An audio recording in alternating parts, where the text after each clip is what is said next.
भावातीतं त्रिगुणरहितं सद्गुरुं तं Namami. Welcome to Nityananda Yoga, where we transcend the limits of conventional practice and dive deep into the source of our being, drawing from the original source of yoga itself.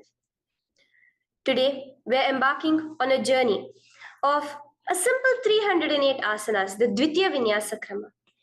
But it's not just about contorting the body or mastering complex postures. It is about connecting in oneness with the cosmos. Your body will be like wax, moldable and pliable. Today, as we embark on this journey, shed the notion of limitations. Forget the boundaries imposed by your bone and flesh. Instead, recognize yourself as the very source material of the cosmos, the consciousness from where we all come from. With each movement, you will not just be stretching muscles, you will be reaching into the depths of your consciousness. Visualize yourself as a sculptor, crafting your form with intention and precision. Want to grow 4 inches taller by the end of this session? Believe it, for your body is a wax waiting to be molded as per your intention. There is only one enemy towards this that we have built within each one of us. That is the parasites of negativity. Every muscle you have built in the moment of anger, of anxiety, of pain, of incompletion becomes the boundary of your consciousness. Today, we embark on a journey to detoxify ourselves, make us experience our original nature as divine. So as we go through these 12 components, which is so unique to Nityananda Yoga, from the original source, the Vedas and Agamas, remember, you are not bound by limitations. You are the creator of your reality. Embrace your true nature. Let us sculpt our beings into an epitome of strength, flexibility, and bliss. Welcome to a transformative experience like no other, Nityananda Yoga. There are 12 different components that consist Nityananda Yoga. One is the asanas, which we traditionally know of. The various body postures revealed by Paramashiva to align the physical geometry of our body, the physical geography of our body, to the cosmic geometry, the cosmic geography. As Paramashiva says, sthiram sukham asanam, that body posture which is steady, comfortable, because it's in its original nature of Paramashivatva. The second are the pranayamas, the various systematic breathing techniques that Paramashiva has revealed for each one of us, that connect us to the higher dimensions of the cosmos and increase the life energy within us. The fourth are the bandhas, the different internal locks of the body. The third are the mudras, the various hand gestures and body movements to seal that life energy within ourselves. The very word mudra means seals. You will be able to seal the space of oneness within you with Paramashiva. The fourth are the bandhas, the various internal locks of the body to awaken the Kundalini Shakti, our latent potential energy, and make us conducive for the ultimate experience. The fifth are the Karanas, the beautiful dance movements of the body, revealed by Paramashiva to put you in the space of ultimate bliss, and which engage all the different parts of your body. The next are the visualizations. As Swamiji says, the intention with which you move your body manifests as your reality. As you hold the visualization within you of the various gods and goddesses of Kailasa, of the various beings of this universe, you manifest the powers of those beings within you. The next are the japas, the various powerful energy vibrations of the cosmos that you will be subtly repeating in your throat center that will cause your very DNA to be bound to the cosmos, to your consciousness with the highest frequency possible. The next are the pramanas, the chanting of the sacred mantras, the original source scripture of Hinduism that reveal the science of Nityananda Yoga, Because, as Swamiji says, yoga has a source and it is Hinduism. These original verses will manifest the vision Paramashiva had when he created yoga in each and every one of us. There are weights, which is an optional component, helps us to enhance our experience of Nityananda Yoga as revealed from the source scriptures of Hinduism. The next are the mandalas, the cosmic geometrical representation. The Shri Chakra, the Shri Yantra, which is the direct geometrical representation of the cosmos. When you keep that in front of you and gaze at it throughout your Nityananda Yoga, your body will fluidly just align itself to the cosmos.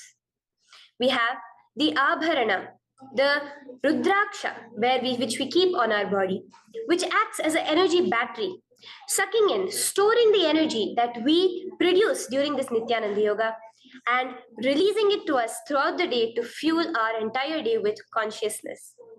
The last but not the least are the Aushadas, the various sacred herbs that you can apply to which can be infused with the thought current of Paramashvatva to manifest it within you. With this understanding, let us get right into the practice of Nityananda Yoga, which starts with invoking the presence of Paramashiva himself, the very being of Paramashiva, to witness our Nityananda Yoga today, with the chanting of the Shiva Mula Mantra.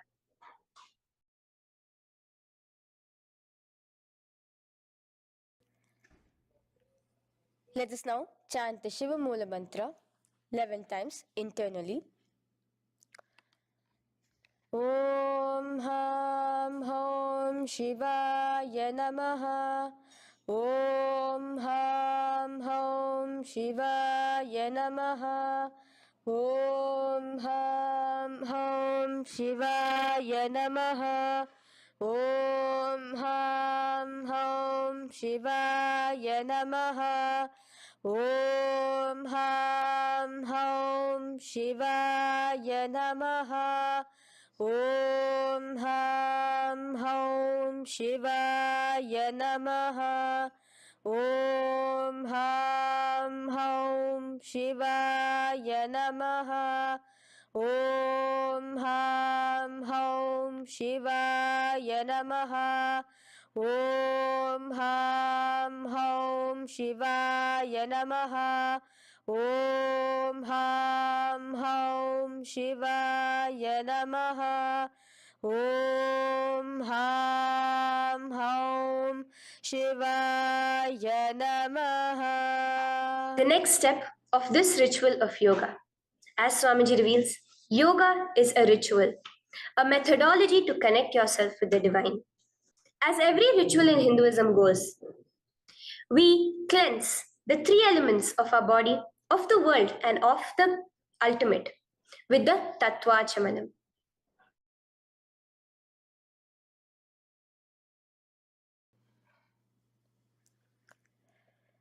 The next is the Tattvachamanam. So now I request all the participants to have the Panchapatram and the Uddharani, the traditional cup and the spoon filled with some fresh water. Now,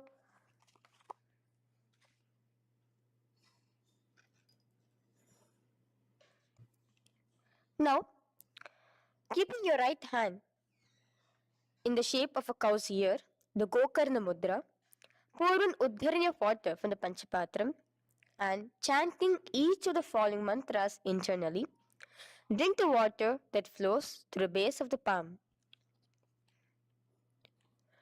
Om Atmatattvam Shodayami Svadha. Om Vidyatattvam Shodayami Svadha. Om Shivatattvam Shodayami Svadha. Wash your right hand with water from the Panchapatram.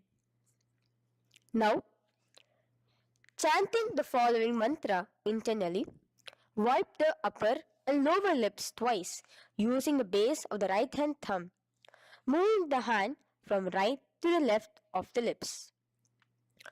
Om Ham Hridayaya Namaha.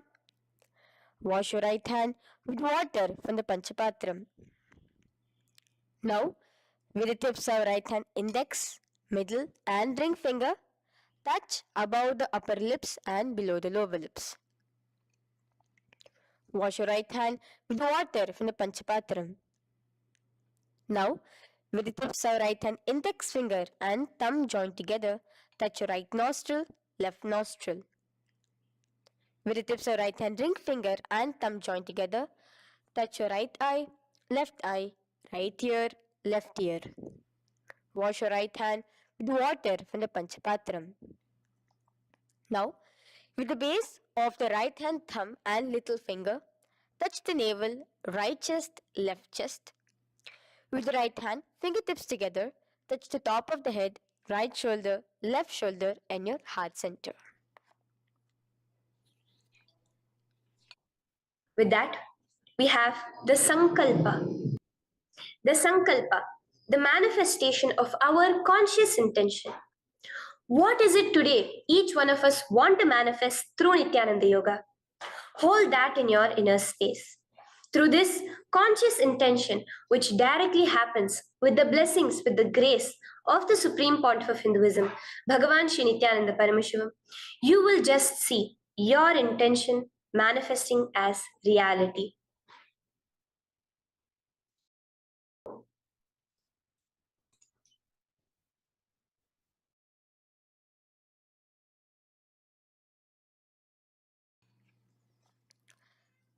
The next is the Sankalpa, the conscious resolution. So now I request all participants now to, with your right hand, cover your left palm, which is the Sankalpa Mudra, and keep both the hands on the right thigh. Continue to keep this mudra till the end of the Sankalpa. Om ममोपात समस्त दुरिताक्षयद्वारा भगवत् श्री नित्यानंद परमशिव प्रीत्यर्थम श्री नित्यानंदेश्वरी परमशिव शक्ति समेत श्री नित्यानंदेश्वर परमशिव प्रीत्यर्थम च शुभे शोभने मुहूर्ते अद्य ब्रह्मणः द्वितीय पराधे श्री श्वेतवराह कल्पे वैवस्वतमन्वन्तरे अष्टाविंशतितमे नित्ययुगे प्रथमे पादे जम्बूद्वीपे भारतवर्षे भरतखण्डे मेरोः दक्षिणे पार्श्वे शखाब्दे अस्मिन् वर्तमाने व्यवहारिके प्रभवादीनां षष्ट्याः संवत्सराणां मध्ये शुभनाम संवत्सरे शुभायने शुभऋतौ शुभमासे शुभपक्षे शुभतिथौ शुभवासरयुक्तायां शुभनक्षत्र शुभयोग शुभकरण एवं गुणविशेषण विशिष्टायाम् अस्यां शुभदितौ श्री कैलासोन्नत द्वादशांत श्यामला पीठारूढ़ श्री मीनाक्षी सुंदरेश्वरा भिन्न स्वरूप परशिवपुत्र रत्न कुमार गुरुमन्य तुल्यावतार श्री पार्वती स्तन्यपान लब्ध दिव्य ज्ञान विश्रुत सकल निगमागम सारभूत द्राविड वेद प्रवक्त्रे श्रीमत् परम शिव करुणा समधिगत मुक्तामय चतुरश्रयान गीयमान छत्र चामर श्री चिन्ह काहलादि समस्त बिरदावल्यलंकृत ज्ञान विज्ञान चक्रवर्ती सर्वजन संग सद्यो निर्वाण दीक्षा व्यापवर्ग वर्ष विश्रान जीमूत परमत कलभ केसरी शैव सिद्धांत स्थापनाचार्य श्री राजाधिराज पांड्य महाराज गुरु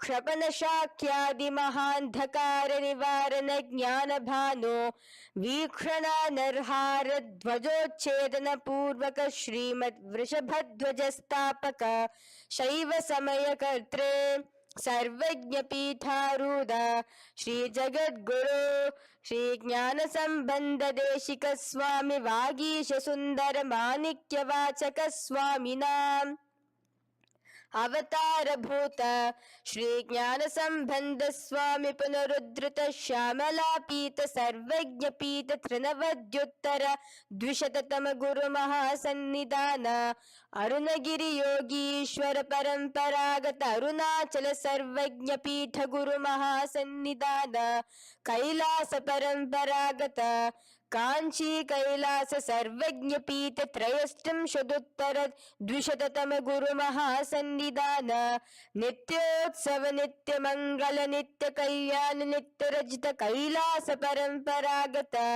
आदि कैलास नित्यानंद पीठ महासंस्थान महासिंहासन पीठ कर्त्रे साक्षात् श्री परम शिव समुद्भूत कैलास परंपरागत वैवस्वत मनि इक्ष्वाकु हरिश्चंद्र भगीरथ श्रीरामचंद्र सूरसेन इत्यादि अनवच्छिन्न सार्वभौम चक्रवर्ती परंपरागत चतुष्षष्टि योगिनी मंडित चतुष्षष्टि संप्रदाय प्रवर्तक मनुधर्म शासन सूर्यवंश प्राप्त सर्वज्ञ पीठ सुरांगी साम्राज्य मूढ़ाभिषिक्त चूड़ामणे साक्षात् श्री परम शिव समुद्भूत कपिल महागुरु पुनरुद्धृत महानिर्वाणि पीठ अष्टोत्तर सहस्र श्री महामंडलेश्वर साक्षात् श्री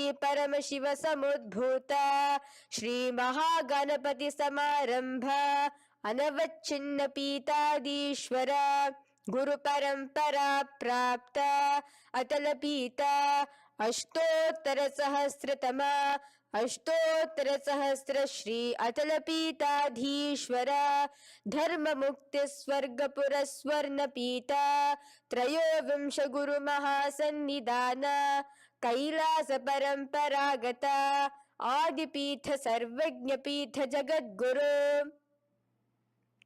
श्री कैलास पुनरुद्धारक श्री कैलास परमाचार्य श्रीमत् परमहंस परिव्राजकाचार्य वर्य सच्चिदानंद प्रणव स्वरूप श्रोत्रिय ब्रह्मनिष्ठ श्रीमद् जगद्गुरु श्रील श्री भगवत श्री नित्यानंद परम शिव श्री ज्ञान संबंध देशिक परमाचार्य स्वामिनां प्रीत्यर्थम तेषां पादारविन्दयोः भक्ति सिद्ध्यर्थम गुरु कृपा कटाक्ष सिद्ध्यर्थम क्षेम स्थैर्य वीर विजय आयुरारोग्य ऐश्वर्याणां अभिवृद्ध्यर्थम धर्मार्थ काम मोक्ष चतुर्विध फल पुरुषार्थ सिद्ध्यर्थम समस्त दुरितोपशांत्यर्थम समस्त मंगलावाप्यर्थम भगवत श्री नित्यानंद परम शिव प्रसादेन सकुटुंबस्य ज्ञान वैराग्य जीवन मुक्ति प्राप्त्यर्थम भगवत श्री नित्यानंद परम शिव कृपा कटाक्षेण पूर्ण आरोग्य युक्त दृढ़गात्र यौगिक शरीर सिद्ध्यर्थम परम शिव शक्ति आविष्करणार्थम नित्यानंद योगाभ्यासं करिष्ये. Now wash your right hand with water from the Panchapatram. Om Apaupasprisya. Now, let's get started with the asanas. Okay? Sit first in a cross-legged position on the ground in Sukhasana. Bring your hands into the Bindu Mudra with your thumbs and index fingers touching each other. Place it on top of your knees. Here we have the Kumbhaka, the pranayama of Samana Kumbhaka. As you inhale and exhale, visualize flames licking up your spine.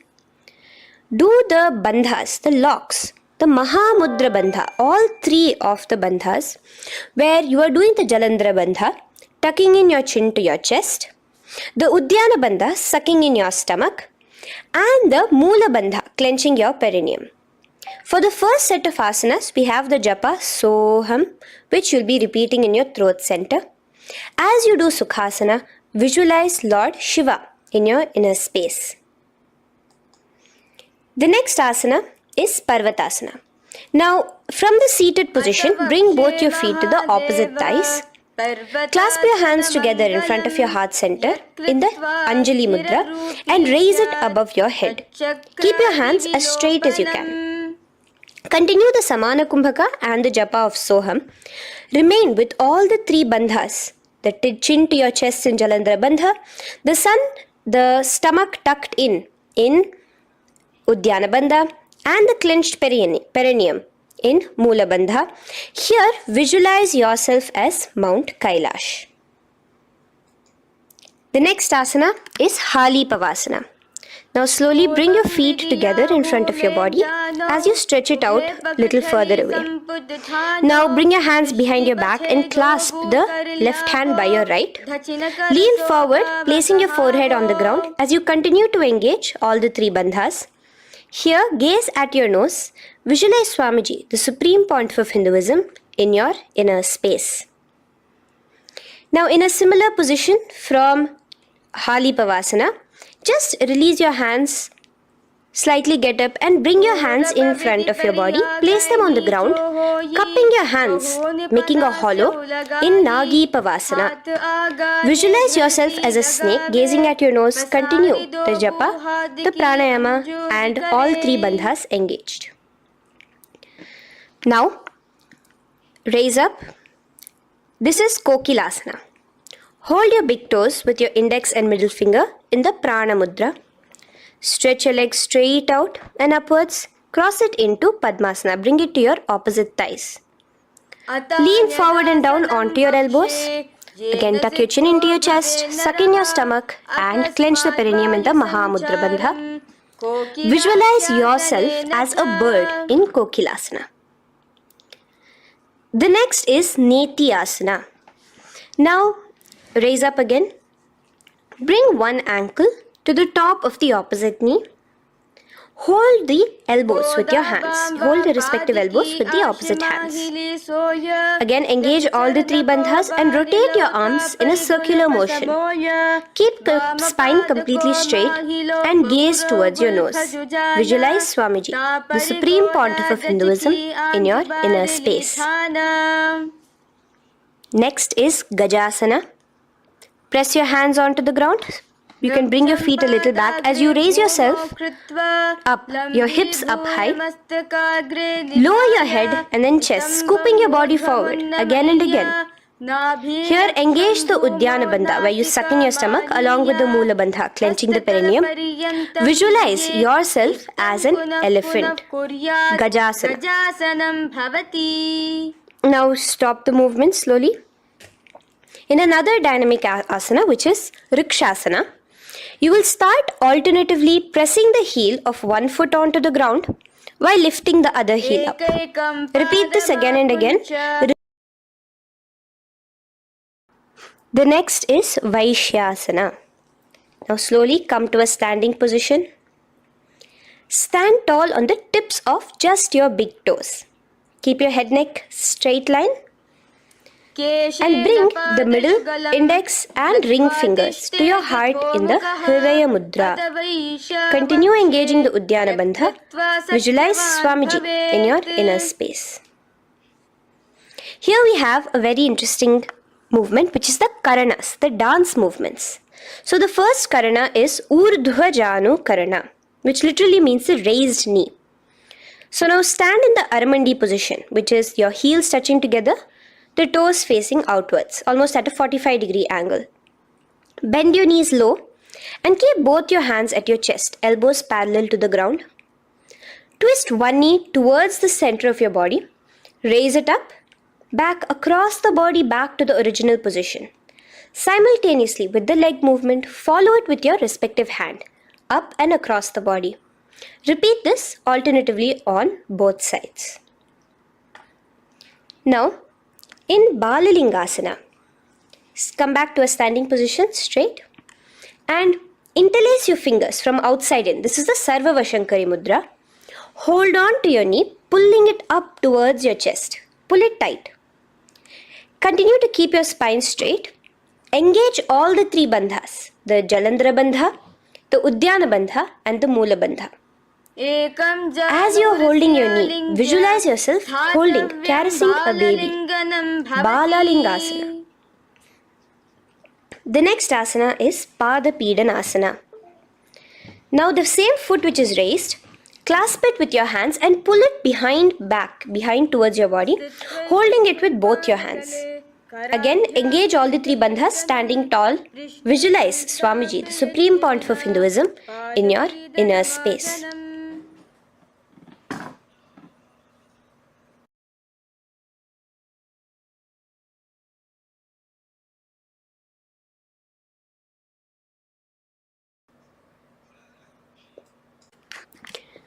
From here, let's enter into Natarajasana. Now, the same foot you're already holding behind your back, twist the same hand of that leg inwards and pull the leg back. Extend the opposite hand forward with the index and thumbs together, again in the Bindu Mudra. Now, pull the foot back and up while leaning forward in Natarajasana. Hold your balance here. Here you will be engaging only the Moola Bandha, visualizing yourself as Lord Nataraja, the Lord of Dance.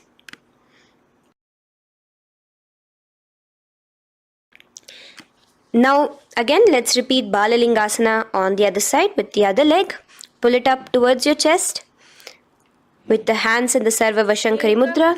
Engage all the three bandhas as you visualize yourself holding and caressing a baby. Now pull your foot back into Pada Pidanasana on the other side. Remain with all the three bandhas engaged. Visualize Swamiji in your inner space. And lean forward. Now, hands stretched in the Bindu Mudra into Natarajasana. Balance there as you visualize yourself as Lord Nataraja. Now, come back to a standing position. Release your leg. Gain your balance. As we enter into the Ardharechita Karana. Now again bring yourself to the Aramandi position, heels together, toes pointed outwards and knees bent.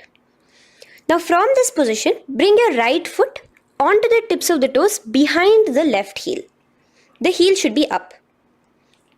Bring your left hand towards your chest, parallel to the ground again, and extend the right arm out and wide like a pendulum. Bring it back towards your chest. Now while your arm is swinging, remember to move your fingers one by one inwards towards the palm and then outwards. Now place the right hand over the nose. Uncross your ankles. Let's do this on the other side also. Cross the left ankle behind and stretch the left hand out like a pendulum.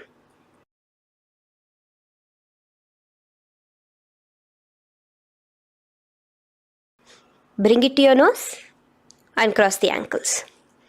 Now let us enter into the skeleton dance. It's a very powerful meditation. It cleanses the muscle memory. Any patterns which are there within your muscle memory can be completely wiped out through this skeleton dance. Just 2 simple steps. Now stand straight, visualize yourself as a skeleton. You can close your eyes. Just visualize yourself as pure bones. There are no muscles, no veins, no nerves, tissues, organs, nothing. Just bones, a skeleton form. And shake your body intensely. As a skeleton, you are moving yourself wildly, intensely. Just shake it all out. Move your hands, move your legs, your head. Let there be no bone in your body untouched. Just move it. Move wildly, shake. Literally feel yourself throwing all the patterns out of your system with the intensity of your shaking.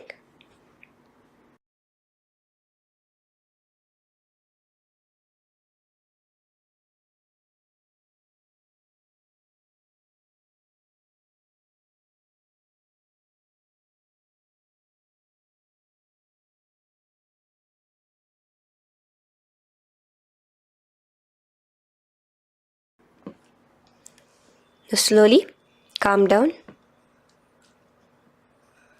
Take a few steps, gain your breath back.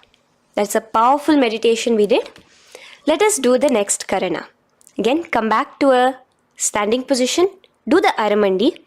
Your toes outwards, knees bent with your feet together. Now here, raise your hands above your head. Keep your palms completely straight and cross the wrists with the palms facing forward and the back of the hands outward. Now from the crossed wrists, uncross the wrists, spreading your arms out wide while you turn your hip towards the side. Turn by the waist sideways. Bring your hands back over the head and turn on the other side. Repeat this on the other side. Do it again. Let's twist out. Come back to the middle and twist out again. This is the Kati China Karana. Now stand tall. Raise your hands above your head. Bring yourself to the top of the tip of your toes. Let your hands face each other parallel to the ears. You're tall, pushing yourself, stretching yourself. Again, engage all the three bandhas. Tucking in your chin to the chest, sucking in your stomach and clenching your perineum. Visualize yourself as a palm tree. We have the japa changing over here where you will be repeating Shivoham in your throat center. Tadasana. Now, as we enter into Uttanasana, relax and lean forward, bringing your hands on by the ground next to your feet. Keep your palms flat on the ground. Try your best. Engage all the three bandhas. Remain with all the three bandhas engaged as you visualize Swamiji, the Supreme Pontiff of Hinduism himself, in your inner space. Now jump your feet back into Tarakshvasana, coming to a plank position. Keep your hands shoulder width apart. Be steady there. Chuck in your chin to your chest in the Jalandhara Bandha as well as engaging the Moola Bandha. Now rotate your head while in the Jalandhara Bandha from shoulder to shoulder, side to side. This is Tarakshvasana. Visualize Swamiji, the Supreme Pontiff of Hinduism, in your inner space. Yes. Now lay flat onto the ground in Bhujangasana. Lower your entire body down. Now point your toes backwards. Keep your hands by the side of your chest and push yourself off the ground. Remember to use the strength of your lower back to hold yourself up. Open your mouth wide. Inhale through the hollow of your throat and exhale through your nose. This is the Bhujangani Mudra. In Bhujangasana, you will visualize yourself as a cobra. Now come back into a plank position. So you can tuck in your toes and come back into a plank position. In Shashasana, alternate bringing one knee towards your chest, back and forth. So you'll bring one knee front, push it back and bring the other knee. Repeat this again and again. Do the Sahaja Kumbhaka. Simple breathing in, breathing out. Engage the Moola Bandha, clenching your perineum. Visualize Swamiji, the Supreme Pontiff of Hinduism. Okay. Now place your legs back into the plank position as we enter into Rathasana. Again, bring one foot between your hands and alternate jumping one foot back and bringing the other foot forward simultaneously. Again and again. Continue the Sahaja Kumbhaka and the Moola Bandha engaged as you visualize yourself as a chariot, a Ratha, in Rathasana. Now, into Veerabhadrasana. Remain one leg in between your hands. So as you jump, one leg comes between your hands. Stop in that position. One leg stretched back. And raise yourself up into a standing position. So the front foot will be pointing forwards and bent at a 90-degree angle. The knee will be bent at a 90-degree angle. The other leg, which is extended back, the foot will be pointed sideways at a 45-degree angle. Now raise your palms, hands up, parallel beside your ears. Do the Uddiyana Bandha along with the Moola Bandha, pulling in your stomach in. Gaze towards your third eye as you visualize yourself as Lord Veerabhadra. Now relax down, Switch your legs around and let us do Virabhadrasana on the other side. Stretch your hands up, gaze towards your third eye, suck in your stomach in the Uddiyana Bandha and visualize yourself as Lord Virabhadra. Okay, bring your feet together now. Let us move into Vrikshasana. Now stand tall, gain your balance here slowly. Bring one foot towards the inner thigh. Bring your palms together, raise them up above your head in the Anjali Mudra. Keep your elbows as straight as you can. Again, continue the Uddiyana Bandha, sucking in your stomach. Gaze forward, hold your balance, visualize yourself as a tree, the stability of a tree in Vrikshasana. Now, slowly bring your hands down. Now the foot which is in your inner thigh, bring it towards the opposite, to the root of the opposite thigh. Bring your hands in the Namaskar Mudra in front of your heart center together and visualize yourself here as Lord Garuda, just engaging the Moola Bandha alone here. This is Garudasana. Now let us repeat Vrikshasana on the other side. Slowly put your foot down. Bring the other foot to the inner thigh. Raise your hands above your head.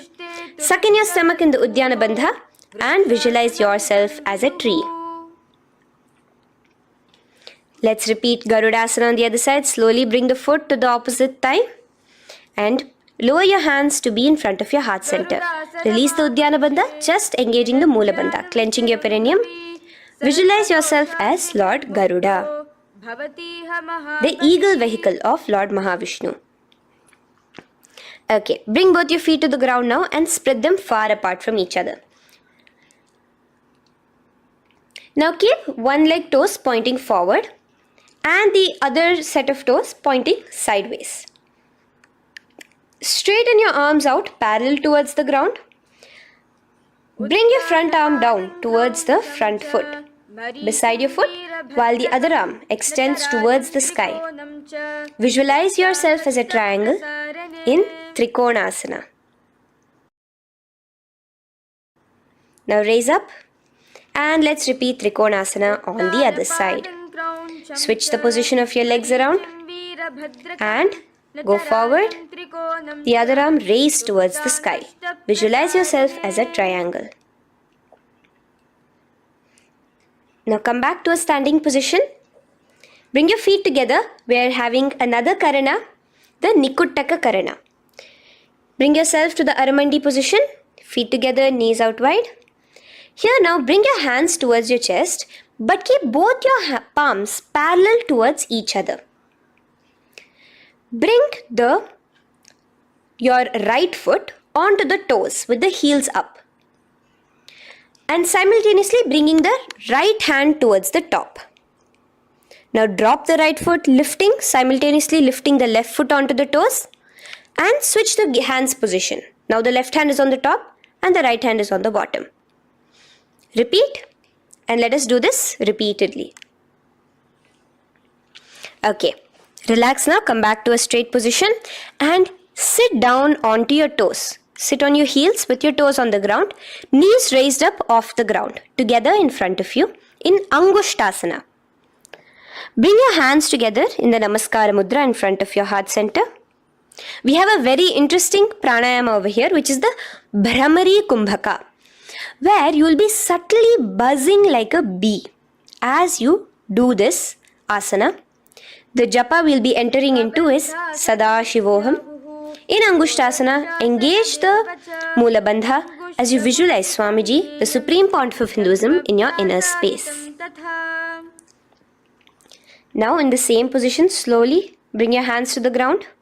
Balance yourself as you stretch one foot forward, sitting on the heel of one foot and the other foot stretched forward, toes pointed upwards.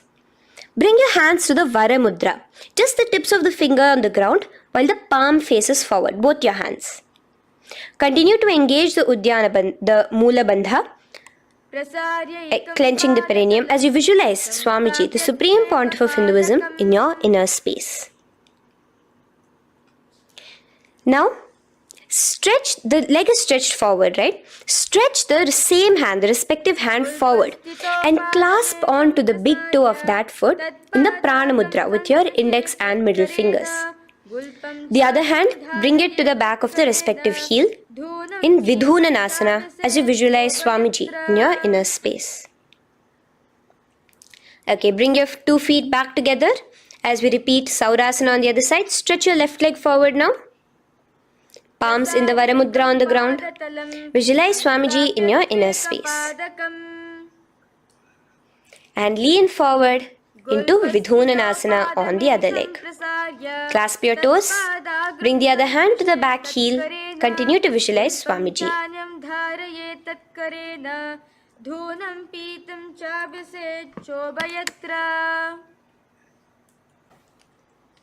Now bring your 2 feet back together as you continue to sit on the heels, getting a nice toe workout here. Balance on your toes, bring your knees together in front of you. Now place your palms on top of the respective knees with the hands facing upwards, the palms facing upwards. Leave a slight gap between your palms and knees. As you gaze forward, engage the Jalandhara Bandha, tucking in your chin to your chest, and look between the gap between your hands. Brahma Jurankushasana. The next is Kapilasana. Now spread your knees wide and place them onto the ground. Keep your hands on the respective knees.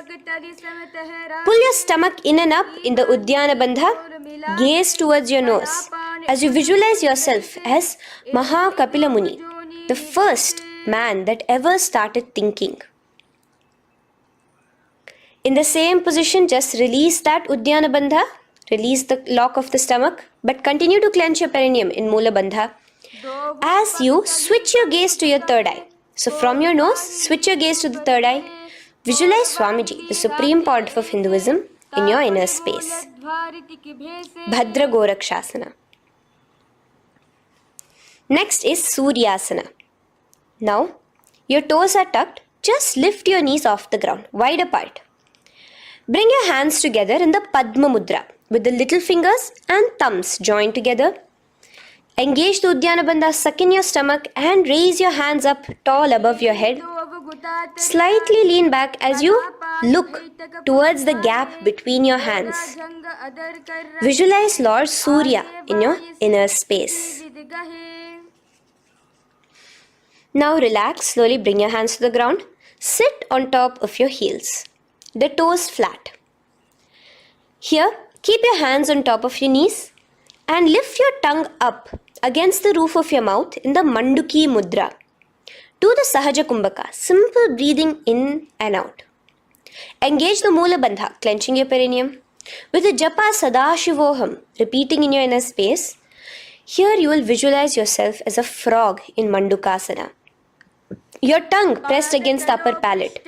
Is your frog-like tongue catching the nectar of immortality dripping from your Sahasrara Chakra? Gaze towards your third eye in Mandukasana. Now from here itself, moving into Uttana Mandukasana. Just bring your hands to the opposite shoulders, remaining in the same seated position. Continue with the Uddiyana Bandha engaged, gazing at your third eye. The Manduki Mudra, tongue pressed against the top of your palate, visualizing yourself as a frog in Uttana Mandukasana. Slowly bring your hands out from behind your back. Now slightly raise up and cross your ankles behind you. Sit on top of your crossed ankles. Keep your knees wide and your fingers spread on the top of your knees, both your hands. Open your mouth wide and stick out your tongue, exhaling forcefully. Gaze at the tip of your nose. Repeat this several times because you're visualizing yourself as a lion in Simhasana. The next asana is Bhadrasana. Now you can release yourself and uncross your ankles. Just keep your toes crossed behind you. Again, sit on top of your heels, keeping your knees wide apart. Cross your hands behind your back, hold on to the big toes in the Prana Mudra with your index and middle fingers. Apply the Jalandhara Bandha, tuck in your chin to your chest along with the Mula Bandha, sucking in your perineum. as you gaze towards your nose. Here, resume the Brahmari Kumbhaka, buzzing like a bee subtly in your inner space as you visualize Swamiji, the Supreme Pontiff of Hinduism, in your inner space. Now, bring your hands out from behind you. As you bring yourself to a squatting position. Keep your feet flat onto the ground as close together as possible, but your knees opened wide. Bring your body in between your knees, your torso in between your knees, and take your arms in and around your knees towards the back, clasping your fingers, interlacing your fingers behind you in the Parashu Mudra. Gaze towards your nose. Visualize yourself as a crow in Kakabhusandhyasana. The next asana is Kani Pavasana. Unclasp your hands and place them flat onto the floor. Keep them shoulder width apart for good balance. Now, slowly bring your knees to the back of your arms, above the elbows. Lean your chin forward and down. Keep your gaze steady as you lift your feet off the ground. In Kani Pavasana, visualize Swamiji, the Supreme Pontiff of Hinduism, in your inner space. Now in the same position, slowly lower your head to the ground and stretch your legs up high, forming a tripod between your two hands and your head in Kapali Asana. Gaze at your nose, continue the Brahmari Kumbhaka, continue engaging the Mula Bandha and the Japa of Sadashivoham. Visualize Swamiji in your inner space. The next asana is Parshva Mayurasana. Slowly bring your feet down. Yes, relax. And now squat on your toes with your knees together and twist your body. Place both the hands to one side of your knees. Now bring one of your elbows to the knee and the other of your elbows towards the hip. Lean onto your arms, balance, extending your legs out to the side.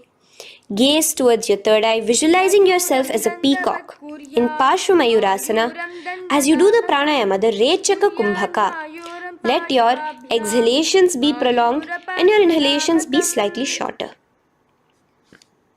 Now relax, bring your feet to the ground and bring your body to the other side of your knees. As you repeat Parshva Mayurasana on the other side, lean forward, stretch your legs, gaze at your third eye, visualize yourself as a peacock. Now let's do Bhairaganathasana. Now come again to a plank position. Place your hands down, stretch your legs back and bring one foot around your shoulder to be placed in between both your palms.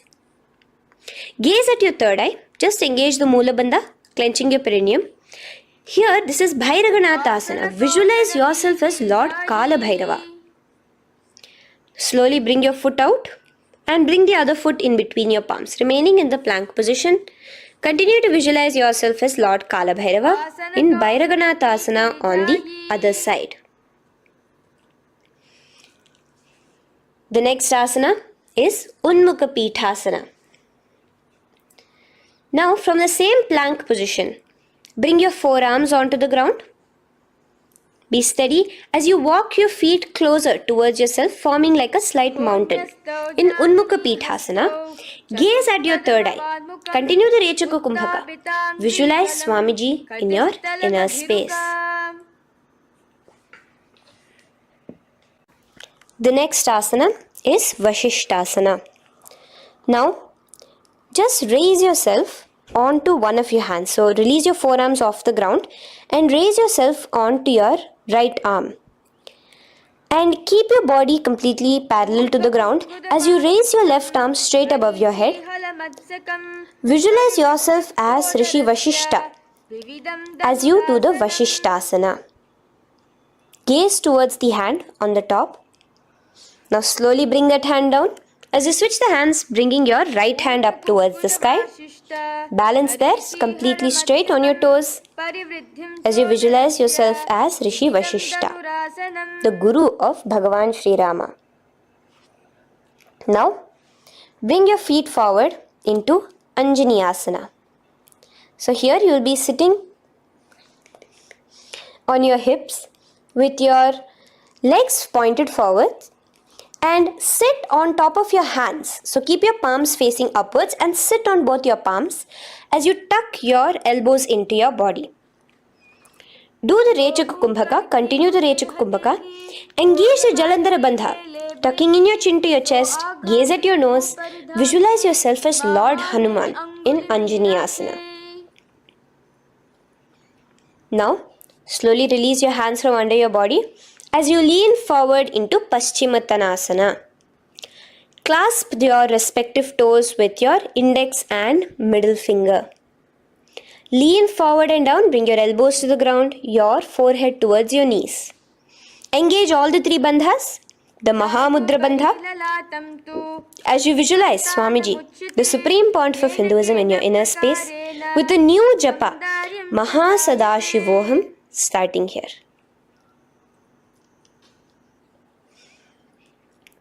The next is Ugrasana. Now, you can raise up and clasp your hands behind your neck in the Parashumudra. Interlace both your fingers. Lean forward and down, bringing your forehead to your knees and your elbows onto the ground. Again, engage all the three bandhas in the Mahamudra Bandha as you visualize Devi Kali in your inner space in Ugrasana. The next is Marichi Asana. So raise up and keep one leg pointed forward while you bring the other leg towards the groin, the knee pointed upwards. Place the foot flat on the ground.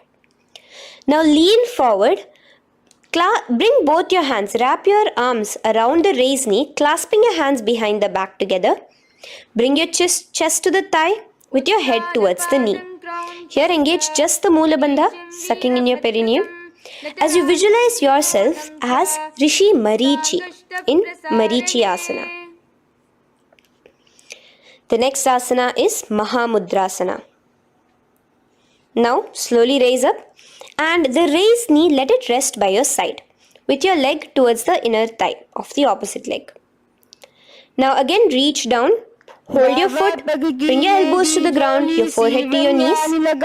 Engage all the three bandhas in the Mahamudra Bandha. Gaze at your nose, visualize Swamiji himself in your inner space. Raise up. Let's repeat Marichi Asana on the other side. Bring the other foot straight while the other foot comes into the groin. Knee up. Lean forward, clasping your hands behind your back. Visualize yourself as Sage Marichi. Now from here, raise up, engage all the three bandhas as you let your knee fall to the side. Lean forward, clasping the foot. Gaze at your nose. Visualize Swamiji in your inner space in Mahamudrasana on the other side. Now, bring yourself to a seated position. Sit and bring the soles of your feet together. Bend your knees and keep your heels as close towards you as possible. While try to touch your knees to the ground.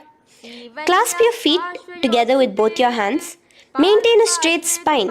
Gaze towards your nose in Bhadrasana 2. Visualize Swamiji, the Supreme Pontiff of Hinduism, in your inner space.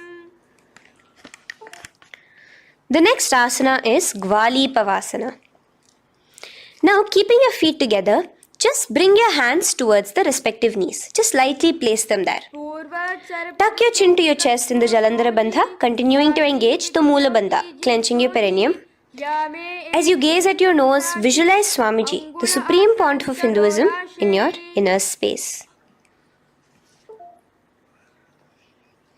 Now, push your soles slightly further away from you. The joined feet, push it further away from your body. And lean forward, keeping both your hands, the fingers inside of the feet. Hold the soles of your feet. Lean forward and down. Bring your forehead to the ground. Gaze at your nose. Visualize the Yoni Mandala in your inner space. In Joni Asana. The next is Midiki Pavasana. Raise up. Stretch your arms out wide beside your body as you lean forward, your arms going over your knees. Bring your forehead to your feet. Continue to gaze at your nose. Visualize Swamiji, the Supreme Pontiff of Hinduism, in your inner space. Now, in Siddha Samadhi Asana, raise yourself up. Now, put your hands, your forearms, underneath the calves of the respective legs. Let your palms face up towards the sky as you bring your head down to your feet. Gaze at your nose as you visualize Lord Surya in your inner space in Siddha Samadhi Asana.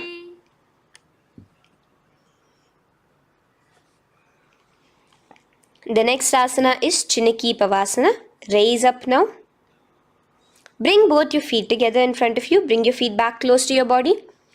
Now place your hands underneath both the feet and pull your feet open like a book facing towards the sky. Both your feet.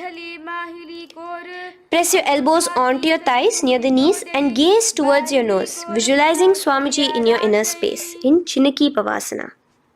Giving yourself a nice stretch.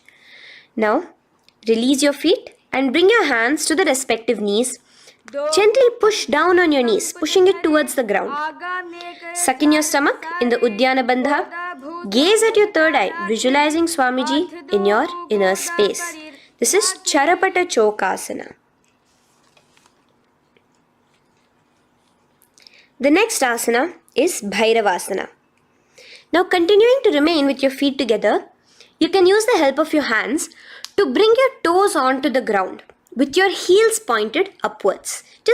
Just push yourself and try to do it. Continue to remain with the Uddiyana Bandha engaged, your stomach sucked in.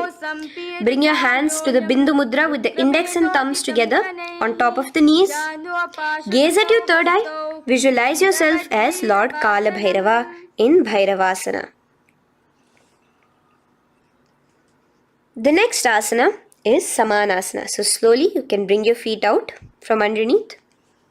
Take now one foot towards your chest, holding with both your hands as the other foot rests by the perineum. Pull the sole onto your chest. Gaze at your third eye. Visualize yourself holding the breath in the Mooladhara Chakra, the Chaturdala, the four-petal lotus of your body. Gaze at your third eye. Visualize Swamiji, the Supreme Pontiff of Hinduism, in your inner space in Samanasana. From here, let's move into Apanasana. Now, the foot that you have towards your chest, just bring it over your shoulder and place both your palms onto the ground beside you. As you lift the leg by your perineum, stretch it out and lift it up high into the sky in Apanasana. Gaze at your third eye, visualizing Swamiji in your inner space. Let's repeat Samanasana on the other side. Bring your foot down. Clasp the other foot towards your chest. Gaze at your third eye, visualizing Swamiji in your inner space. And bring the foot onto your shoulder as we repeat Apanasana on the other side.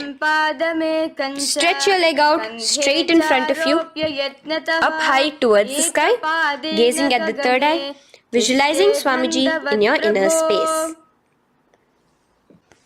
Okay, relax slowly. Let's move into Gomukhasana.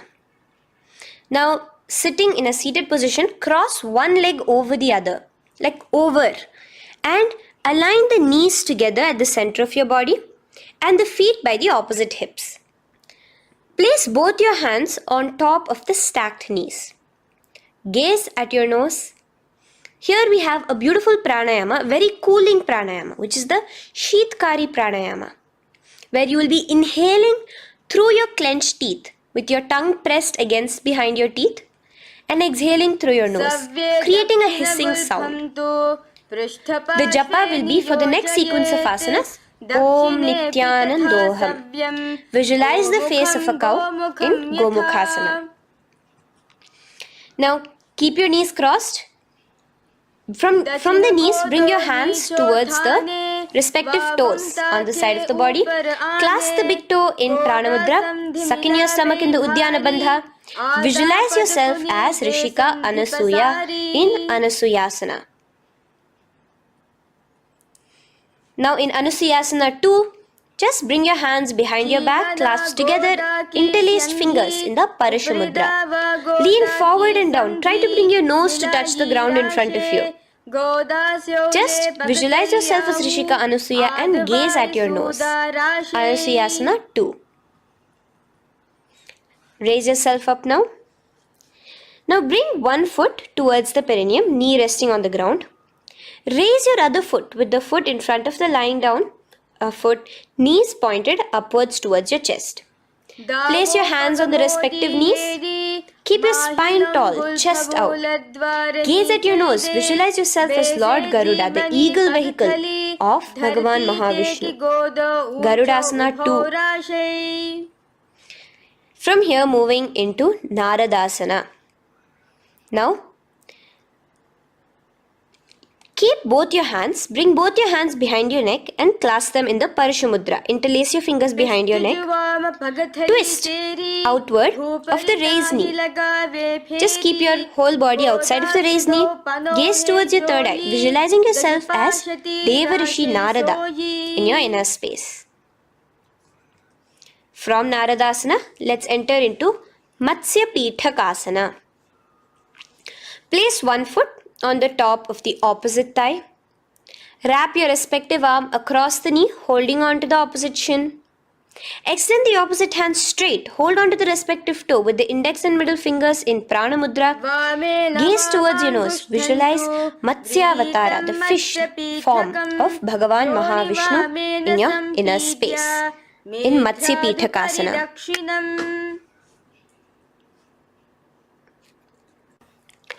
From there, let's repeat the Gomukhasana and the rest of the asanas on the other side too. So slowly you can cross your knees over to the other side in Gomukhasana. Keep your hands on the top of your knees. Gaze at your nose as you visualize the face of a cow in Gomukhasana. Continuing into Anusuyasana on the other side, bring your hands to your toes. Suck in your stomach in the Uddiyana Bandha. Gaze at your nose, visualize yourself as Rishika Anasuya. And lean forward, bringing your hands behind your back in Anusuyasana 2. Interlace your fingers in the Parashamudra. Continue to gaze at your nose, visualizing yourself as Rishika Anasuya. As you relax the Uddiyana Bandha, just clenching the Mula Bandha alone. Raise up, bring your feet together in front of you as we enter into Garudasana 2. Place your hands on the respective knees. Stay straight. Visualize yourself as Lord Garuda as you gaze towards your nose.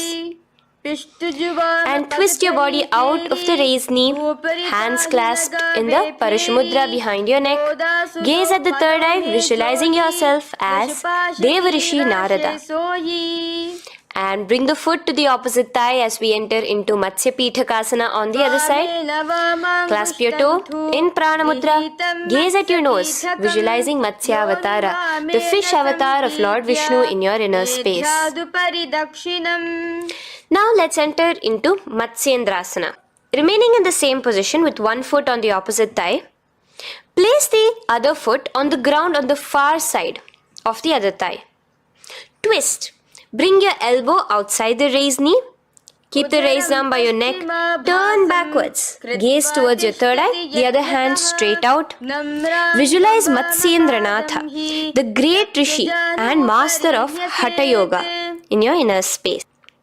Just switch your hands around. Straighten the hand that was originally bent and bend the other hand towards your neck. As we enter into Kubhasana, visualize yourself as a camel. Continue to gaze at your third eye. Now, straighten out both your hands straight out in the same position. Continue to gaze at your third eye, visualizing Matsyendranatha, the master of Hatha Yoga in your inner space. Now slowly, take your foot off from the thigh. As we enter into Matsyendrasana on the other side, bring the other foot to the thigh. Place the other foot on the far side. Twist, bringing your elbows outside of the raised knee, hands on the head. The other hand stretched out back. Twist, gazing at your third eye. Visualize Matsyendranatha in your inner space. Switch the hands around as we enter into Kubhasana on the other side. Remember to visualize yourself as a camel. Now stretch both your hands out in Matsyendrasana 2 on the other side. Visualize Matsyendranatha in your inner space. Now, with one leg on the thigh, bring the other foot too to the opposite thigh in Padmasana. Place your palms on the respective knees. Engage all the three bandhas in the Mahamudra Bandha, tucking your chin to your chest, sucking in your stomach and clenching your perineum. We have a new pranayama here, which is the Shitali Kumbhaka, where you will continue to inhale through the teeth without creating the hissing sound, and exhale through your nose. A new japa of Om Nityananda Mahasadashivoham starts here. Gaze at your nose in Padmasana, visualizing yourself as Bhagavan Paramashiva.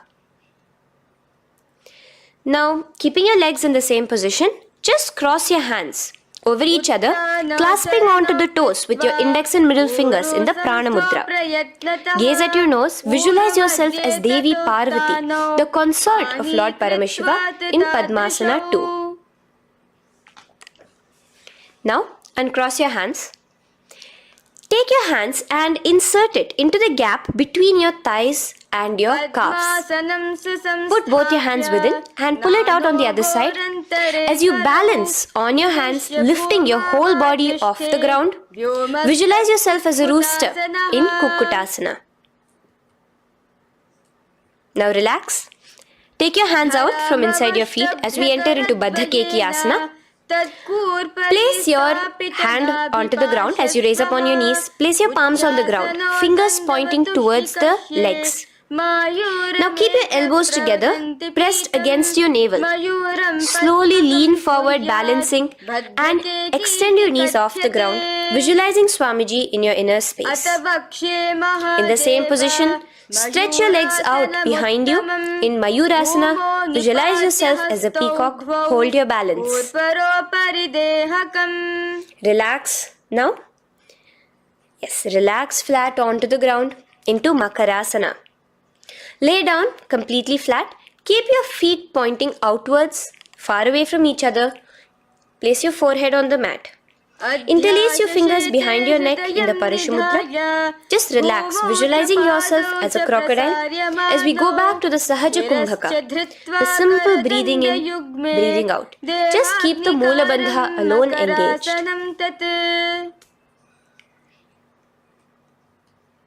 The next asana is Shalabhasana. Now lay on your stomach and place your hands on the ground beside the chest. From the laying position, raise your legs up. Use your core strength to bring your thighs off the ground. Visualizing yourself as a locust in Shalabhasana.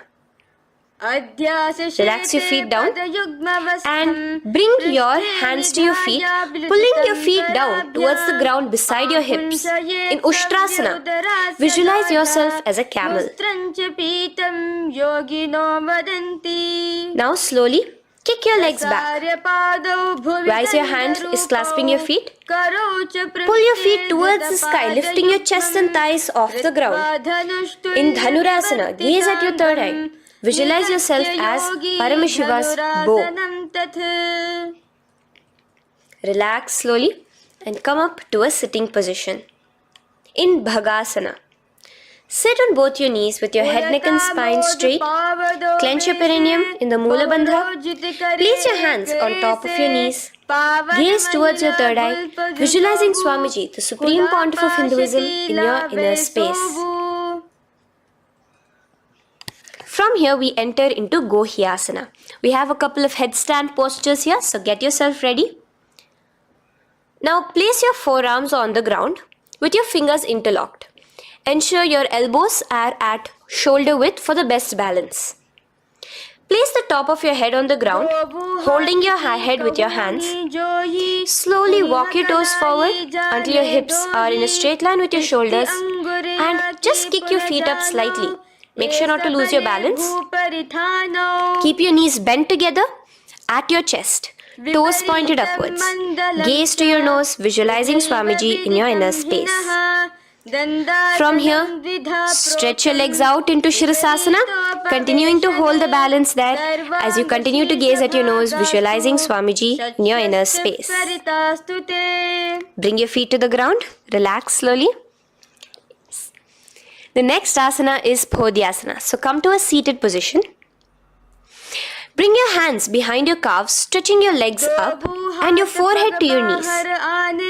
Visualize Swamiji in your inner space. Here we have a new Kumbhaka, which is the Bhastrika Kumbhaka, where you will be exhaling forcefully, making the sound of a bellows.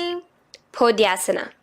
The japa for this next series is Om Nityananda Paramashivoham, the Ma Vakya. Relax yourself. Continuing to remain balanced with your legs up, just bring your hands to the opposite shoulders. In Parighasana, visualize yourself as a mace as you gaze towards your third eye. Now relax. Keep your elbows and palms onto the ground as your legs are raised. Visualize yourself as a boat in Naukasana. Continuing to gaze towards your third eye, remember to continue the Bhastrika Kumbhaka. Forceful exhalation. Now, continuing to keep your balance, just bring your hands to your feet and scoop your hands underneath the heels, pull it towards the chest. Keep your spine upright, gaze towards your nose. Visualize yourself as Lord Rudra in Rudrasana, the most ferocious form of Paramashiva. Now lay on your back, so you can remove your hands from underneath your feet and lay on your back. With your feet flat on the ground, knees pointed upwards. Now place your palms down. Just let your fingers touch the back of your heel. Do not clasp your feet. Lift your hips up high, pressing the feet onto the ground. Chin tucked to the chest in the Jalandhara Bandha automatically. Gaze at your nose, visualizing Swamiji in Unmukha Pithasana 2. Now lay onto the ground in Shavasana. Just lay completely flat with your palms facing upwards by the side of your body.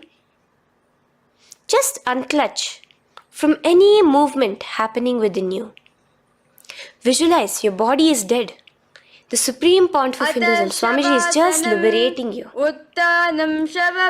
Just let your awareness, your energy completely pervade your body in the Shakti Chalan Mudra as you continue to vibrate with the Ma Vakya.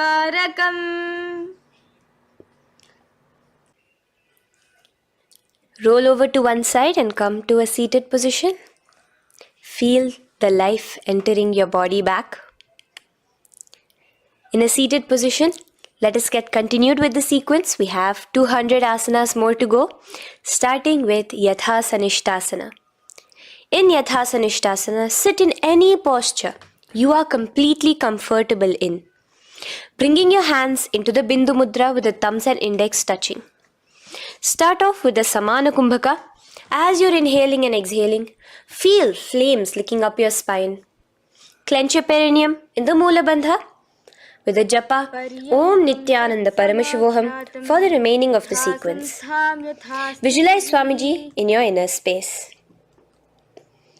From here, moving into Samasana, where you bring your feet to a cross-legged position. Keep your hands on your knees with the thumbs and index touching in the Bindu Mudra. Just inhale and exhale as you visualize Swamiji in your inner space. The next is Muktasana. Press your left foot against your genital region. Place the right foot on top of your left. Keep your hands facing downwards on top of your knees. Sit straight, gazing towards your nose. Visualize yourself as a sage liberated by Swamiji himself.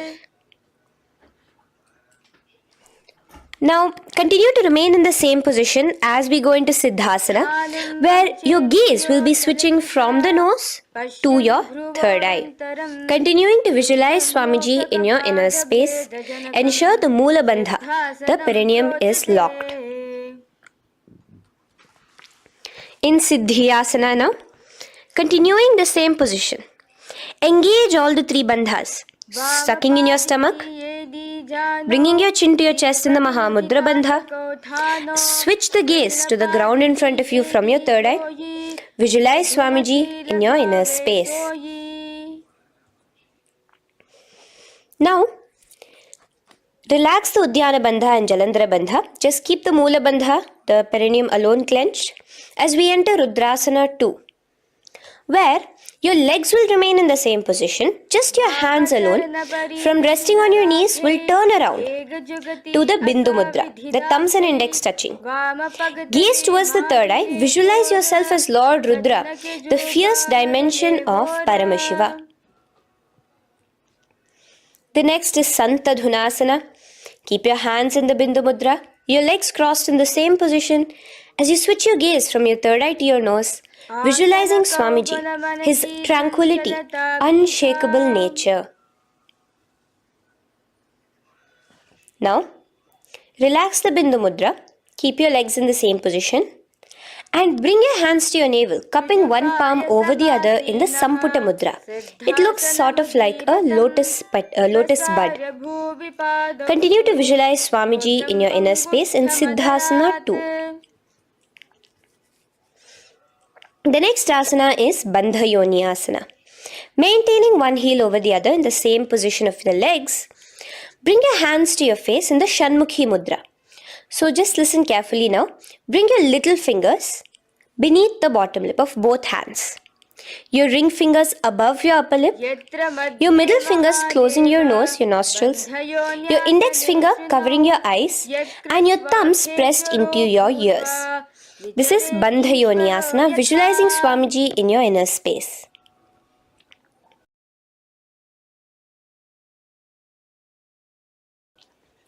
The next asana is Virasana. Now, you can remove your hands from your face and bring one foot onto the opposite thigh, and the other foot underneath the thigh. Keep your hands in the Bindu Mudra, thumb and index fingers together on the top of your knees as you embody the space and state of bravery, Veera, in Virasana. Now, changing the leg position again as we enter into Valmikasana. Keep your left heel on the right side of the generative organ, toes under the thigh. Keep your right foot on top of the left leg, toes by the knee. Again, bring your hands into the Bindu Mudra on top of the knees. Gaze towards your third eye. Visualize Rishi Valmiki, the poet, the first poet and author of Ramayanam. The next asana is Joni Mudrasana.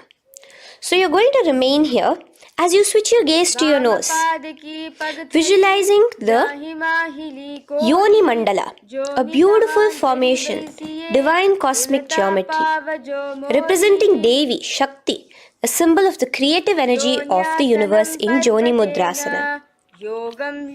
In the same position, switch your gaze to your third eye, continuing to visualize the Yoni Mandala in your inner space. Now, let's move into Bhadrasana 3. So bring your feet, the soles of your feet together, uncross them and bring them together in front of your body. Hold it with both your hands, pulling it against you. Push your knees down towards the ground. As you gaze at your nose, suck your stomach in the Udyana Bandha. Visualize Lord Veerabhadra in your inner space. Bhadrasana 3. In the same position, we are entering into Aghorasana, where your left hand will rest on top of the left knee, while your right hand comes towards your face. Now, do the Khechari Mudra, where you are bringing your tongue towards the upper palate, gazing towards your third eye. Now, with your right hand, cover your mouth, close the left nostril with your index finger, inhale through the right nostril. Close both the nostrils, hold your breath and exhale through the left nostril in the Abhyantara Kumbhaka. Repeat this on the other side. Visualize yourself as an Aghori, completely dedicated to Paramashiva in Aghorasana.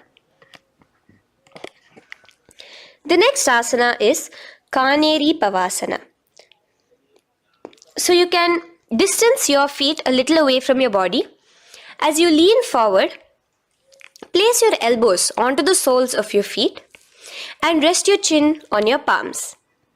Gaze at your nose, suck your stomach in Udyana Bandha. Here, continuing with the Rechaka Kumbhaka, where your exhalations are prolonged than your inhalations, visualizing yourself as a female elephant drinking water in Kaneri Pavasana. The next asana is Parasana. So now, come to a seated position, raise yourself up and keep your knees raised. Bring your hands underneath your knees, between your calves and thighs, and clasp them together. Interlace your fingers in the Parashamudra in front of your navel. Lift your feet off the mat. Visualize Swamiji, the Supreme Pontiff of Hinduism, in your inner space as you gaze at your nose in Parasana. The next asana we'll be moving into is Gopi Chandasana. Now take your hands out from in between the feet as you let your feet rest on the ground. Take your hands out from underneath your calves. Interlace your fingers around the feet with the soles of the feet together and raise it up towards your chest. Rest your knee on top of your feet. Gaze at your nose.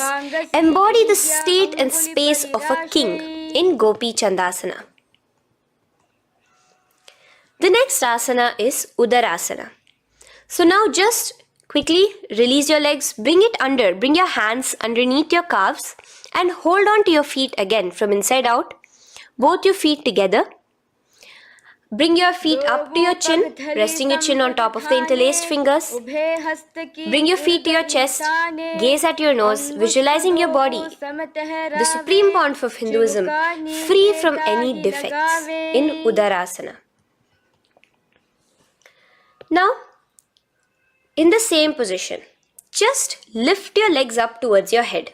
Let the top of your hands come towards the top of your head, your forehead. And this is Vishishtasana. Visualize yourself excelling in everything in this posture. Now, slowly relax. Keep your hands underneath your shins as you take your hands up to the shoulder, pulling your hand and interlacing your fingers behind your neck. In Bhujasana, visualize yourself as a cobra. The next asana is Kalyanasana. So in the same seated posture, bring your hands around from behind your neck, remove them and put them around your back, interlacing the fingers behind you. Gaze at your nose. Visualize yourself as a beautiful, auspicious goddess in Kalyanasana.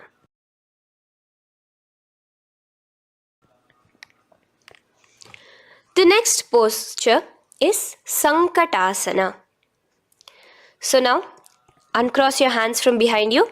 Release yourself completely onto the ground. Place your left knee on the mat and the left foot flat. Sit on top of your left foot, knee pointed forward.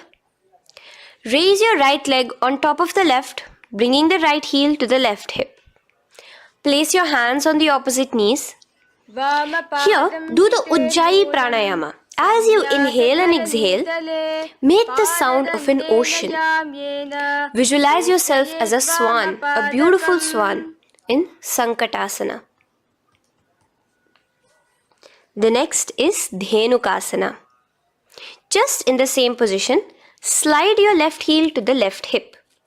Keep your right knee on top of the left. Place both your hands on your right thigh. Visualize a cow in your inner space as you suck your stomach in the Udyana Bandha, Dhenukasana. Now slowly uncross your legs as we move into Matsyendrasana. Place the right foot on the left thigh, the left foot on the right knee. Bring your left hand behind your back, hold the right thigh. Twist a little bit. Place your right hand on your left thigh. Twist your body, gaze towards your third eye, visualizing Swamiji in your inner space. The next asana, Matsyendrasana 2, just untwist your body. As you clasp the respective toes of both your feet with your hands, lean forward and down, bringing your forehead to the ground in front of your feet. Visualize Swamiji, the Supreme Pontiff of Hinduism, in your inner space. Raise up now. Keep your legs in the same position. We have the Guru Asana. Interlace your fingers together and place it over the topmost knee. Suck in your stomach in the Udyana Bandha, clench your perineum in the Moola Bandha, tuck your chin to your chest in the Jalandhara Bandha. As you engage all three bandhas, visualize Swamiji in your inner space. Let us now repeat Sankatasana on the other side. So you can release your hands, your legs as you cross the other leg over, visualizing yourself as a swan. Remember to put your hands on the opposite knees. The next asana, Dhenukasana, repeating it on the other side. Slide your leg out, bring both your hands to the topmost knee, suck your stomach in the Uddiyana Bandha, visualize a cow in your inner space. Matsyendrasana again, repeating it on the other side. Bring your legs to the cross-leg position.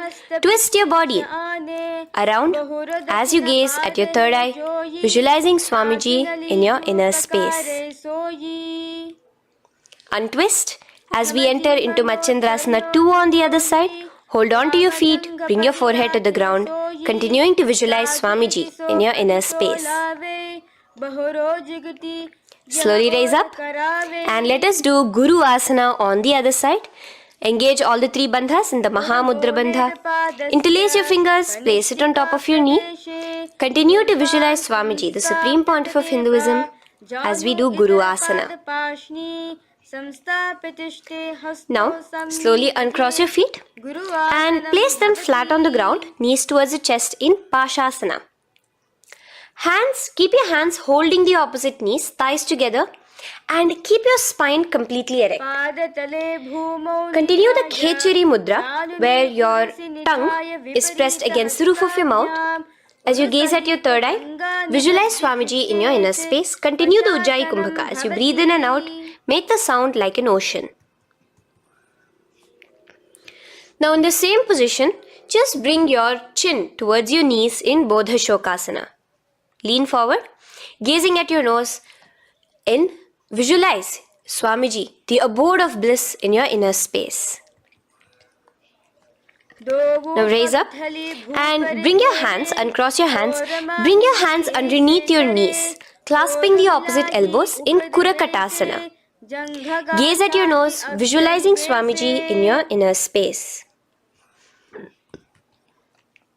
Now, in the same position as Kurakatasana, just cross your ankles into Sumati Asana.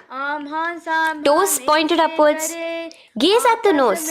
Visualize the great sage and Maharishi Sumati in your inner space.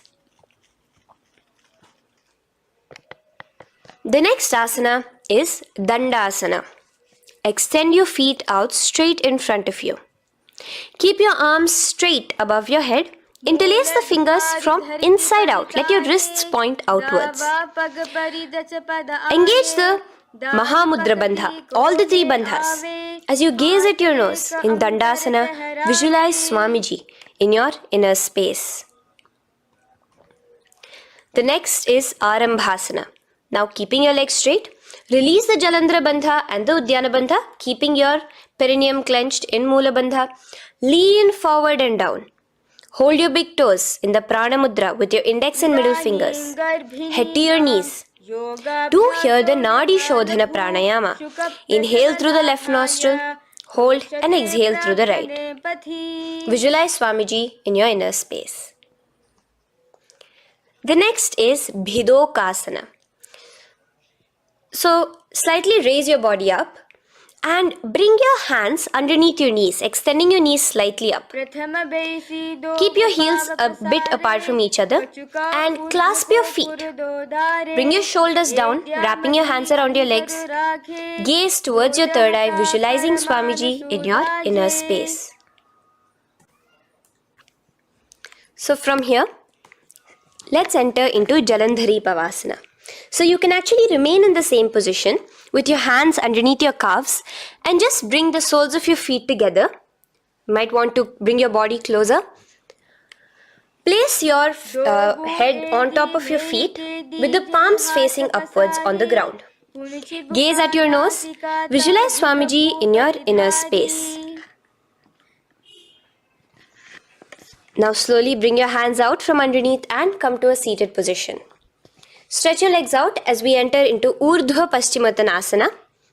Here we have a new Kumbhaka, the Pratyahara Kumbhaka, where you will feel your breath coming from your Mooladhara Chakra up to the Brahmarandra above the Sahasrara. This is the Pratyahara Kumbhaka. In Urdhva Paschimottanasana, extend your legs out, lift one foot behind your neck and lean forward and down towards your foot, visualizing Swamiji in your inner space. Now, slowly, keeping your leg behind your neck, lay onto your back as we enter into Anantasana. Hold the foot from the top of the opposite hand. Visualize yourself as infinite, endless, eternal. Gaze at your nose in Anantasana. Just now, in the same position, roll onto your elbow of the hand holding the foot. Gaze at your nose, feeling in complete control like Swamiji in Ankushasana. Slowly remove the leg from behind your neck. Take a moment to stretch, relax. Lay on your back. Bring your knees towards your chest. Bring your hands around, encircling the thighs and the calves with your arms. Roll to the left and right in Drishasana, visualizing Swamiji in your inner space. The next asana is Urdhva Paschimottanasana. On the other side, let us repeat it. Raise up to a sitting position and bring the other foot behind your neck. Lean forward and down, clasping your foot. Repeating Anantasana on the other side, lay on your back, bring the opposite hand to the foot, gaze at your nose, and continuing the gaze at your nose, roll onto the elbow as we repeat Ankushasana on the other side. Now, you can release your foot and try to remain in the same position without removing the leg from behind your neck as you bring the other leg too to cross behind your neck with both your legs behind your head. Laying on your back, bring both your hands to clasp behind your back. Gaze to your nose, visualizing Swamiji in your inner space in Yoga Nidrasana. As we enter into Atmaramasana, in the same position you can uncross your hands from behind your back. Bring it up, keep it underneath the legs, just clasp it behind your neck. So you can bring your legs out from behind your neck. Just let your hands interlace behind your neck, gazing to your nose, visualizing the Atma Rama, Bhagavan Mahavishnu within you as your soul blessing you, as you gaze at your nose in Atma Ramasana. Now, you can release your hands and legs. Continue to lay on your back as we enter into Kochikasana. Bring your knees to your chest with the soles facing upwards. Extend your arms sideways as you gaze towards your third eye, visualizing Swamiji in your inner space. Now, from Kochikasana, keep your arms reached out to the sides at shoulder level. As we enter into Jatara Parivritti 1, keep one knee bent, twist it and bring it to the ground on the opposite side with the other leg extended straight. In Jatara Parivritti 2, keep both the knees bent to one side. And in Jatara Parivritti 3, keep both the legs straight to one side. Throughout this, keep your head looking in the opposite direction. And let us repeat this on the other side. You can bring your knees back to your chest. Let your legs out, go to the other side and do Jatara Parivritti 1, 2 and 3. The next asana is Dvipada Pitham. So now, from Jatara Parivritti, you can bring your feet down, lay on your back with your knees pointed upwards, feet flat on the ground. Extend your hands, holding your ankles. And lift your hips up. Engage the Jalandhara Bandha automatically as you raise your hips up. Gaze at your nose, visualizing yourself as a bridge in Dvipada Pitham. Now in Paryankasana, so you can lay back onto the ground and place your feet flat. Bring your arms over your head, placing the hands flat near your shoulders with the fingers pointing towards the feet. Lift your entire body up and off the ground in Paryankasana as you visualize yourself as sturdy as stone furniture. Lay back down slowly as you bring your hands out. Keep your knees to your chest here and your hands on the shoulders as we enter into Svottanasana. Visualize you're laying on your back. As a playful dog, move your hips in the circular motion. Do the Sahaja Kumbhaka. Now, let us enter into Viparita Karani. First, bringing your arms out from behind your shoulders. Let your arms be extended by the side of your body. Use the strength of your arms, palms flat on the ground, to push your body, your upper body, your lower body off the mat.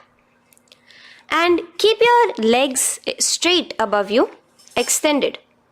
Move your legs around and around in Viparita Karani. Automatically the Jalandhara Bandha is engaged. Breathing during the Jalandhara Bandha is the Murcha Kumbhaka. Visualize Swamiji in your inner space. The next is Viparita Karani 2. In the same position, just stop the rotational movement of your legs. Visualize Swamiji in your inner space. Now, as we enter into Langalasana, just let your feet from the top rest onto the ground above your head. Interlace your fingers in the Parashu Mudra behind your body. Visualize yourself as a plow in Langalasana, continuing to engage the Jalandhara Bandha. भूमिं कर्षयेत् लङ्घलासनं भवति. Now, in Shaita Paschimottanasana, bring your hands out from behind your body and hold on to the toes above your head. Keep your legs and hands completely straight. Visualize Paramashiva as Shaita Paschimottanasana is one of the 84 different asanas directly revealed by Paramashiva himself. Continue to do the Murcha Kumbhaka, inhaling and exhaling with the Jalandhara Bandha. Clasping your toes now, spread your feet wide apart from each other in Supta Konasana. Visualize Swamiji in your inner space. Bring your feet back together as we enter into Chakrasana. Clasp your ankles, keeping your legs and hands completely straight above your head. Visualize yourself as a chakra, a wheel in Chakorasana. Now slowly rest your back onto the ground. Keep your legs raised up in Supta Prasarita Padangushtasana. Clasp the respective toes in the Prana Mudra with your index and middle fingers and spread your legs out wide apart from each other. Visualizing Swamiji in your inner space, restart to Ujjayi Kumbhaka, where you're inhaling and exhaling, making the sound of an ocean. Bring your feet together in Supta Padangushtasana in the same position, continuing to visualize Swamiji in your inner space.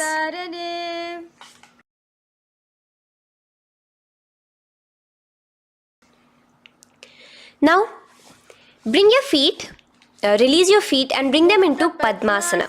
As you lay flat on your back in Matsyasana, hold the opposite elbows over your head, gazing at your nose. Visualize Matsya Avatara, the fish form of Bhagavan Mahavishnu. Now in the same position, put one hand over the other, extend it straight above your head. As you visualize Lord Rama in your inner space, continue to gaze at your nose.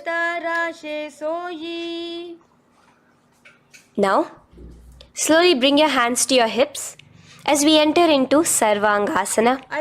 Lift your hips and legs up into the sky, crossing your legs in Padmasana. Let your hands support you, your elbows on the floor.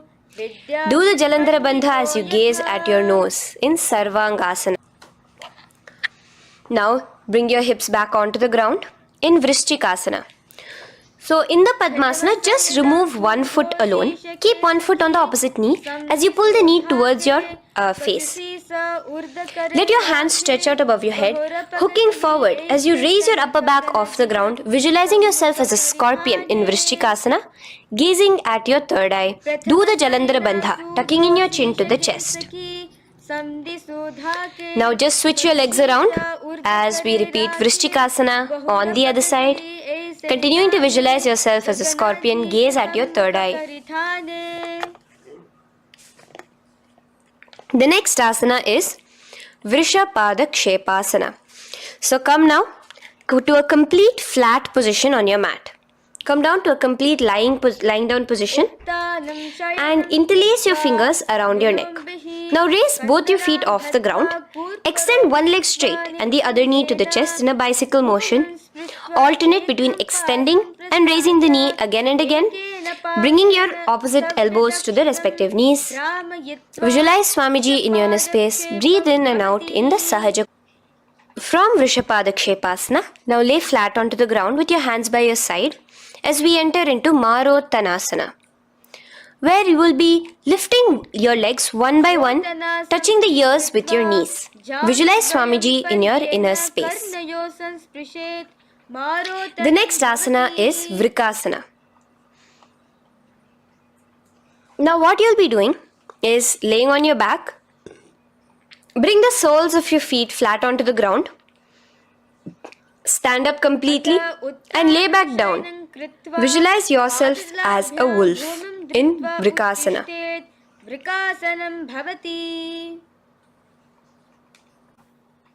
Now come back to a seated position as we enter into Luthasana, where you are going to be quickly throwing your legs above your head as you roll over completely, finishing in a prone position. Do this a couple of times. Come forward, roll over. Come forward and roll over again. Visualize Swamiji, the Supreme Pontiff of Hinduism, in your inner space. Now, take a moment to relax. Lay on your belly with your toes extended in Sarathasana. Keep your hands onto the ground by your shoulders. Now here, contract your lips and make a sound like a flute, whistling while inhaling. Visualize yourself as a ratha, as a chariot carrying warriors into battle for dharma on your back. Now from Sarathasana, let us enter into Dehalyullanghanasana. So place your palms on the ground and bring yourself to a plank position. Jump your leg forward and back between your arms, visualizing Swamiji in your inner space. Jump forward now. When your legs are between your hands, stand tall.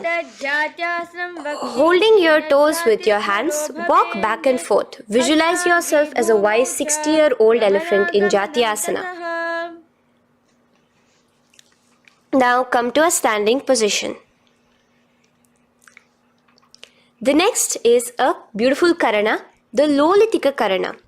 So keep your knees bent, feet pointing outwards again in the Aramandi position. Bend your elbows, keeping your hands at the chest level. Now swiftly move your arms across the body, bringing it back to the center and tilt your head back. Opening your chest up towards the sky, move your head in all the directions. Now stand back straight as we enter into Sarpasana. So stand erect like a rod with your arms by your side, hands touching the thighs. Visualize Devi, Kundalini, raising up and curling upwards around your body in Sarpasana. The next asana is Ushtra Sadanasana. Lean forward and down, standing on top of your palms. Begin to move and walk like a camel, visualizing yourself as a camel. In the same position, continuing to walk around, switch your visualization to visualizing yourself as a horse as you start to walk around like a horse in Ashvasana. Now raise up tall as we enter into Kapota Nitakasana. Interlace your fingers behind the back, pulling them down towards your calves. Open up your chest. Keep your hands in the Parashamudra. Visualize yourself as a soaring bird diving down in Kapota Nitakasana. Now, stand tall as we enter into another Karana here, the Tala Pushpaputam Karana. Bring yourself to the Aramandi with your hands in the Namaskara Mudra. Simultaneously now, open up your palms while raising one heel off the ground, slightly lowering the waist and shoulder of the heel you have raised. Visualize you're offering a bouquet of flowers to Paramashiva as you come back to a standing position and repeat this on the other side. Let's do this a few times, offering flowers to Paramashiva. Now, come to a standing position. Stand straight and bring your hands together in the Namaskara Mudra. Slightly lean forward. Visualize yourself as a rhinoceros. Your hand is the horn as you gaze at your nose in Khadgasana. The next asana is Uttanottanam. So come to a standing position and sit down all the way as low as you can to the ground and stand up. Do this again. Sit down, stand up, and again. Sit down, stand up. As you gaze at your nose throughout this. The next asana is Musalasana. Now come back to a standing position. Raise your hands above your head, tall as you jump up and down repeatedly. Visualize yourself as a mace. Jump here in Musalasana. The next asana is Uchirshaka. So come back to a standing position. Pull the sole of one foot towards your belly. Now with the other leg, sit down and stand up. Release the leg. Pick the other leg up, pull it towards your belly, sit down and stand up in Uchirshaka as you visualize Swamiji in your inner space gazing at your nose. The next is a Karana, which we will be entering into, the Parshvajanu Karana. So again, bringing yourself to the Aramandi position, bend and lift one knee towards your chest, pointing the toes downwards. Keep your arm around the knee, holding it with the hand in a fist. Let the other hand hang down on the thigh, wrist twisted, fingers pointing inwards. This is the Parshvajanu Karana. Now slowly release as we enter into Tandavasana. Stretch one leg out straight in front of you as you alternate between sitting and standing. Visualize yourself fiercely dancing as Paramashiva. Raise the foot to the inner thigh of the opposite side. As we enter into Brahmanasana, let your hand be resting by the sides. Keep your standing leg erect like a rod. Visualize yourself being blessed by Lord Brahma. Now, you can bring the left foot around the right knee and rotate it, tucking the left toes on the other side of the right calf. Simultaneously cross your left arm below the right, bring your palms together in the Namaskara Mudra. Visualize yourself as Lord Garuda in Garudasana 3.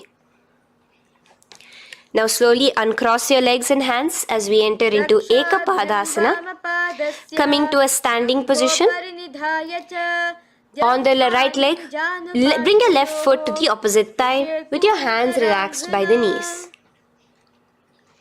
Now take a hold of the raised foot with your hand in the Prana Mudra.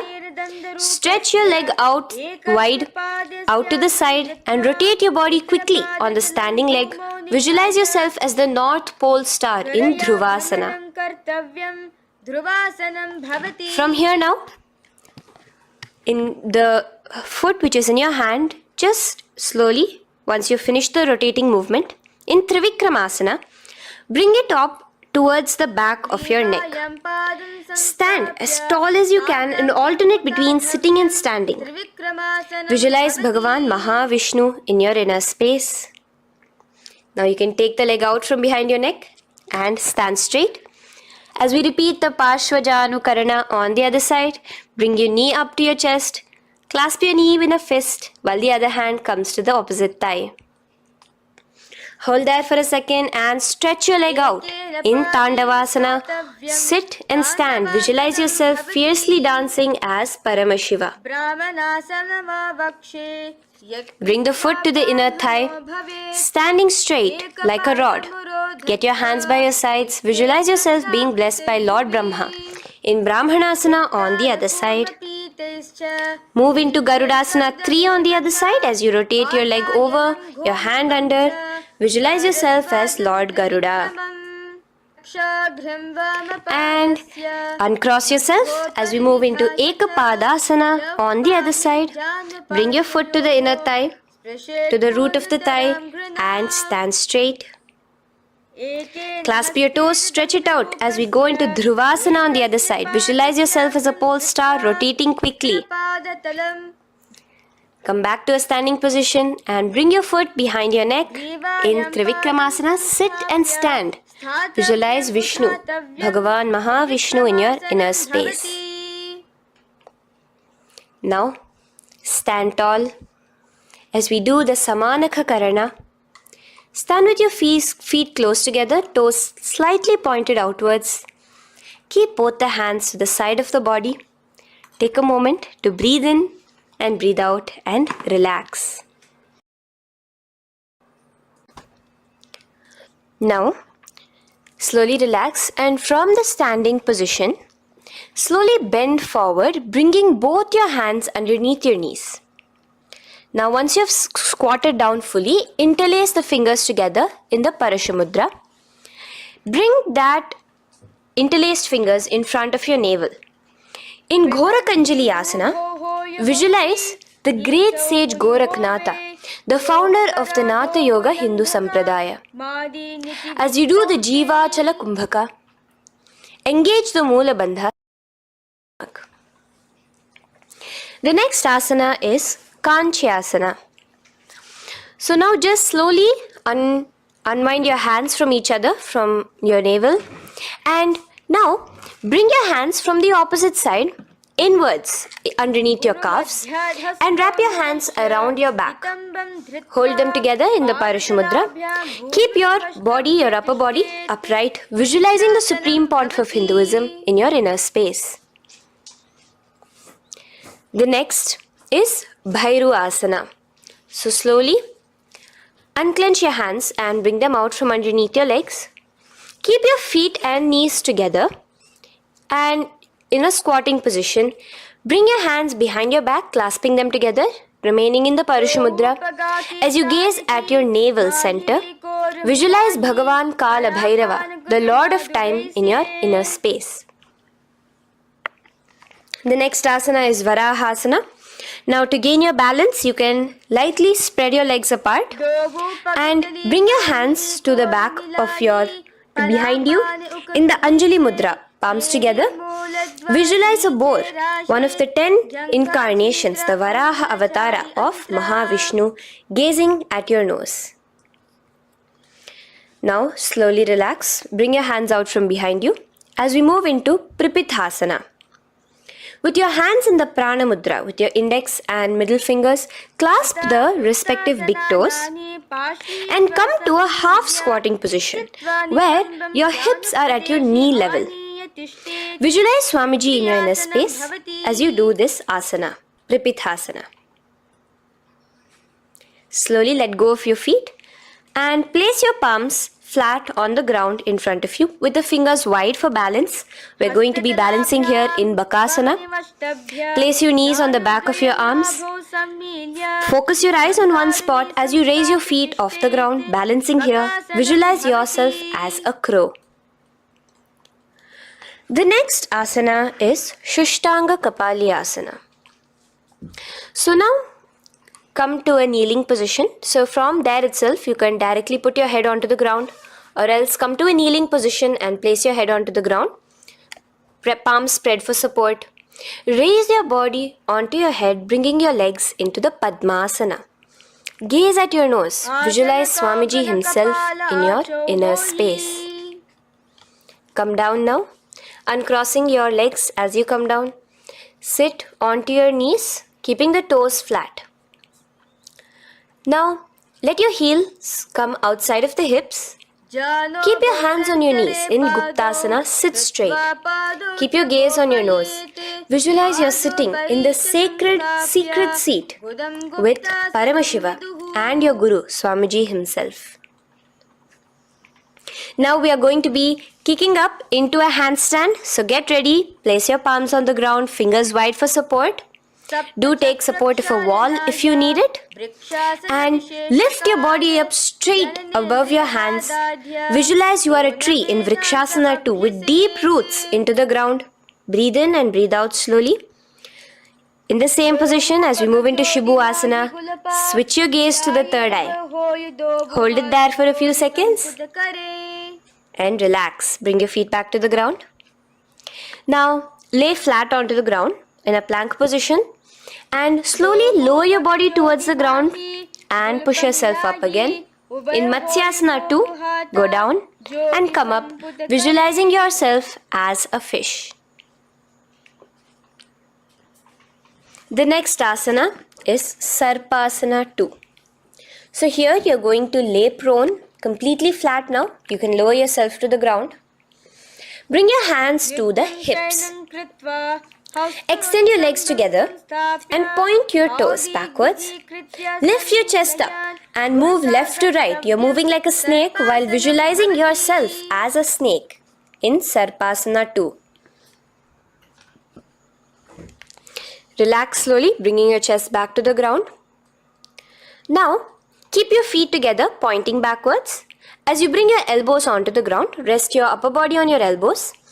Bring your hands together in the Padma Mudra with your little fingers and thumbs together and rest your chin on your hands. Niralambanasana, where feeling yourself completely supported, knowing that Swamiji is there in your life. Now, slowly relax, place your palms on the ground beside your chest and push yourself up, your hands straight up completely. As you bend your knees, bringing your feet to touch the top of your head. Lean your neck back, touching your head with your tip of your toes. See yourself, visualize yourself as an umbrella, protecting your Guru from the sun's rays in Chhatrasana. Slowly relax, you can bring your feet down. As we move into Vajrasana, just push your body back and sit on top of your knees, with the heels flat on the ground. Now stretch your arms in front of you with the palms facing downwards. Place your forehead on the mat. Visualize you are the weapon of Indra, the Vajra, symbolizing indestructibility as you gaze at your nose. As we enter into Meshasana, raise yourself into the same Gajasana position on your hands and legs with your hips pointed upwards and alternate striking the ground with the opposite hands. Experience yourself, visualize yourself as a powerful ram as you alternate striking the ground in Meshasana. Now stop striking the ground, bring your palms down again.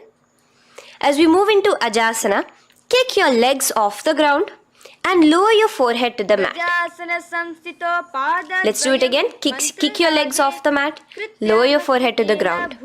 You are unborn, existing for all of eternity in Ajasana. Now, come to a seated position as we move into Dhanantara Asana. Sit on your heel with your legs together. Pull your toes underneath you.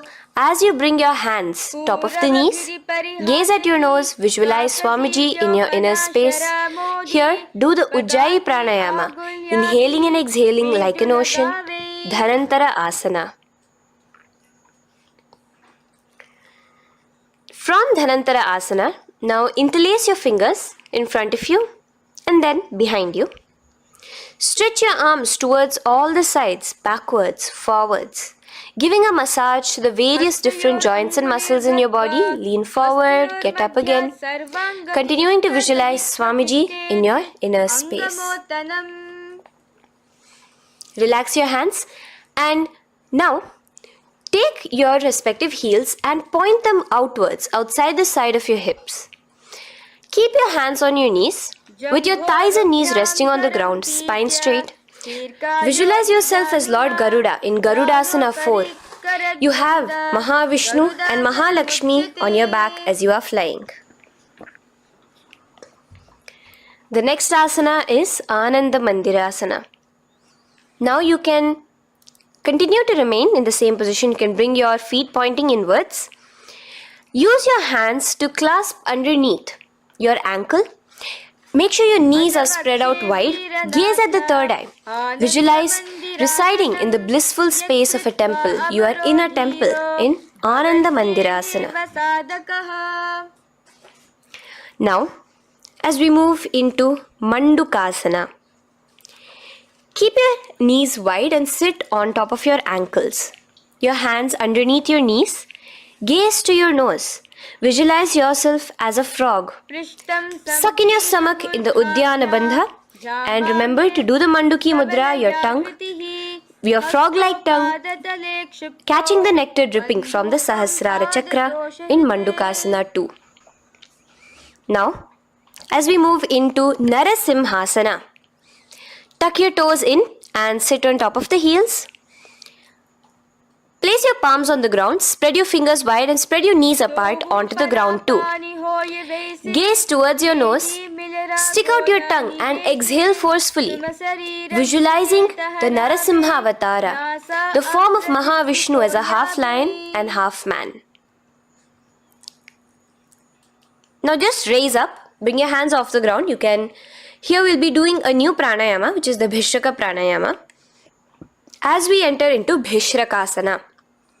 So continue to keep your knees and feet on the floor. As you bring your hand up to your face, make a hollow of your palms and place it over the mouth. Keep your thumbs under your teeth and close your lips. Gaze to your nose. Inhale through your left nostril, exhaling through the mouth. Gaze at your nose again. Visualize yourself as Devi, presiding over any and all minuscule fears you may have within you. Now moving back into the Ujjayi Pranayama, let us do Makadasana. So you can take your hands off your face and slowly remaining in the same position, bring it to your armpits. Bring your fingers to your armpits. Imitate as if a monkey is scratching. As you gaze to your third eye, visualize yourself as a playful monkey in Makadasana. From Makadasana, let's move into Vajra Sangharasana. So you can slowly lift your knees off the ground, just balancing on your toes, sitting on the heels. Bring your hands behind your back and clasp the opposite elbows. Gaze to your nose, embody a diamond, visualize yourself as a diamond-like strength for yourself and your Sangha. The next asana is Khanjanasana. So now you can uncross your hands, rest on top of the heels with your knees on the ground. Keep the toes down, ankles crossed behind. Place your palms on the mat to your side. Suck your stomach in the Uddiyana Bandha as you gaze at your nose in Khanjanasana. Now, you can uncross your ankles and just sit with your toes flat. Keep your knees wide on the floor. Rest your hands on the knees. Just relax the Uddiyana Bandha, just sucking in your perineum in the Mula Bandha. Gaze at your nose, visualize yourself as a turtle with a stable body and mind to live for hundreds of years. And without changing anything in your physical posture, just visualize yourself uniting with Swamiji himself in Yogasana. Now, raise up onto your knees, cross your ankles behind your back until the feet are coming towards the opposite knees. Now, bring your hands behind you and hold on to the calves with the fingers inside, the thumbs outside. Gaze at the third eye as you visualize yourself in a space of oneness with Paramashiva himself as Swamiji. Now you can uncross your ankles, come back to standing on your knees as we enter into Ushtrasana 2. So now, in a kneeling position, bend backward, hold your ankles with your hands. Keep your arms straight. As you push your hips forward and tilt your head backwards, visualize yourself as a camel in Ushtrasana 2. Slowly, in the same position, lower yourself onto your back in Jatyasana 2. As you are lowering yourself, experience yourself as a blooming lotus. Bring your head, the back of your head onto the mat. Gaze to your nose. Now, let's move into Viratasana. So, try your best to do this without the support of your hands, but you can use your hand support if needed as you raise up from Jatyasana and back down. Raise up and go back down as you gaze at your nose. Raise up and go back down. Visualize Swamiji in your inner space. Now from Viratasana, raise your hips up higher, bringing your forearms onto the mat behind you in a short back bend posture. Hold the back of your heels in Kapotasana. Visualize yourself as a beautiful dove, a kapota, as we move on from Kapotasana into Varasana. So stand upright on your knees with the toes tucked. Hold your arms with the opposite hands. Gaze at your nose. This is the boon fulfilling posture. Visualize your boon becoming a reality directly from Paramashiva himself in Varasana. Now, keeping your knees together, toes tucked, just lean forward, bringing your head onto the mat, holding your head with your hands. Visualize yourself as a boar, as the Varaha avatar of Bhagavan Mahavishnu in Varaha Asana 2. Now, just kick your legs off the ground as we enter into Mundasana. Raise yourself up into a headstand posture, visualizing yourself as a lopped tree. Gaze at your nose. Breathe in and out in the Sahaja Kumbhaka. Slowly come down now. Relax. Come to a kneeling posture. Sit on your heels. Bring your head down beside your knees, your elbows adjacent to the knees, your hands holding your head. Exhale through your mouth as you gaze at your nose, visualizing Swamiji in your inner space in Andhasana. Now from here, push yourself off the mat as you come lying prone on your belly. Let your arms be extended straight out and together lift your thighs, arms and chest off the ground, stretching your body, balancing there. Visualize yourself as a locust in Viparita Shalabhasana. The next asana is Kapalasana. So slowly lower yourself back to the ground. Now laying on your belly, bring your arms to your side, palms downwards. Keep your forehead on the ground and your chest on the mat. Only lift your legs up into the air. Only your legs are lifting up. Visualize yourself as a skull.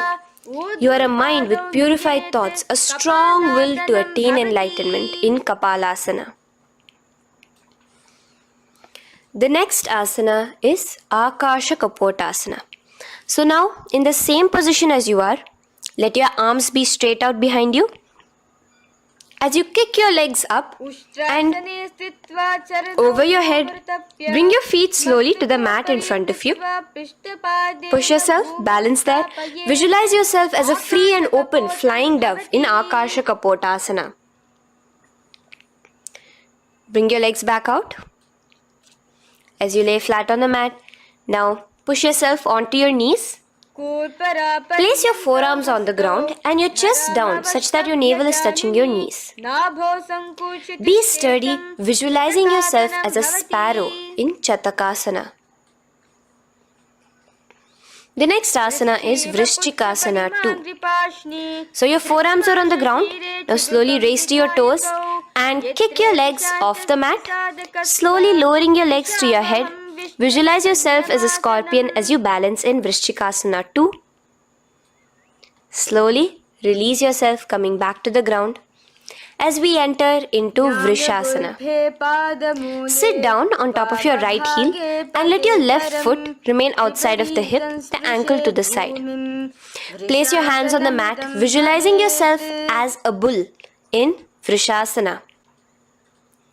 Now, bring both your knees underneath you, sit on both your heels, cross your left leg over top of the right lightly and in Lolasana, push yourself off the ground. Your knees are off the ground, you're just balancing on your hand above the mat. Visualize Swamiji in your inner space. Lower down now. Bring the left foot now outside. Bring the right foot out and sit on your left heel now. As we do Vrishasana on the other side, visualize yourself as a bull. From here, let us get into a very powerful asana, Balagunasana. So, place your left toes on the ground, sit on the heel of your left foot.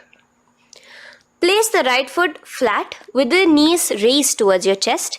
Maintain your palms on the respective knees. Be upright. Visualize Balagunahai, one of the 84 siddhas in your inner space in Balagunasana. Now come to a squatting position. Let your feet be flat as you bring your elbows under your thighs and calves, wrapping it around your shins. Hold on to your ankles from the outside in Grahasana, visualizing yourself as an entire planet.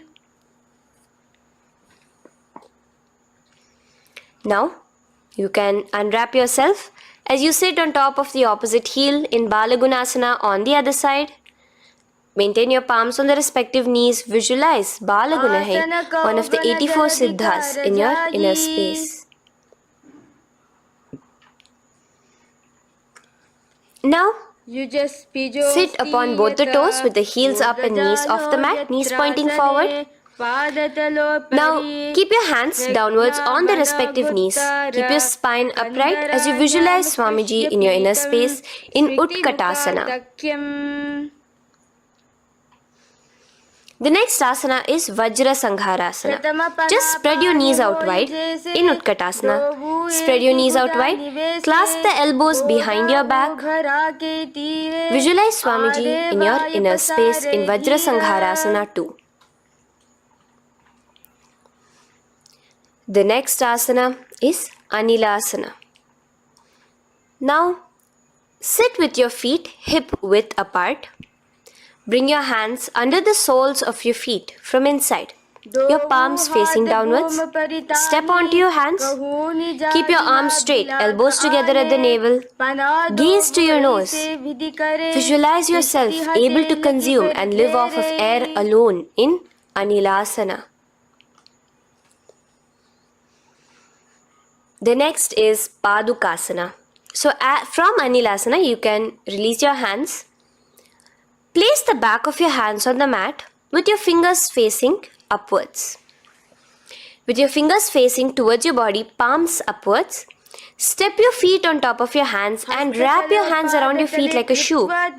Walk around. Visualize you're wearing padukas, walking across the length and breadth of the world in Padukasana. Now bring your palms onto the ground. Stop moving around as we move into Kukutodana. Kick your feet up into the air and let them fall back down.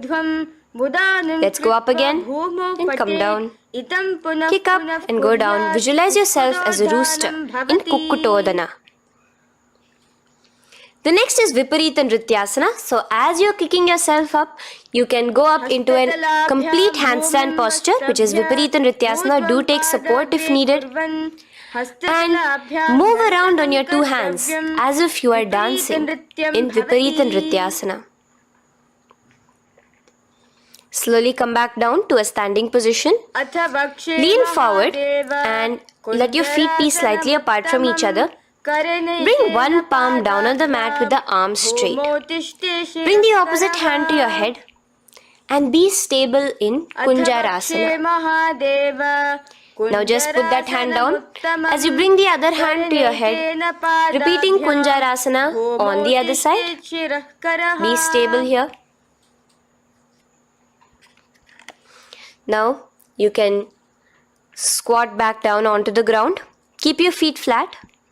Hold your respective ankles and lift your feet off the ground in Kadamba Asana. Visualize yourself as a Kadamba tree, a pious tree that promotes a long life.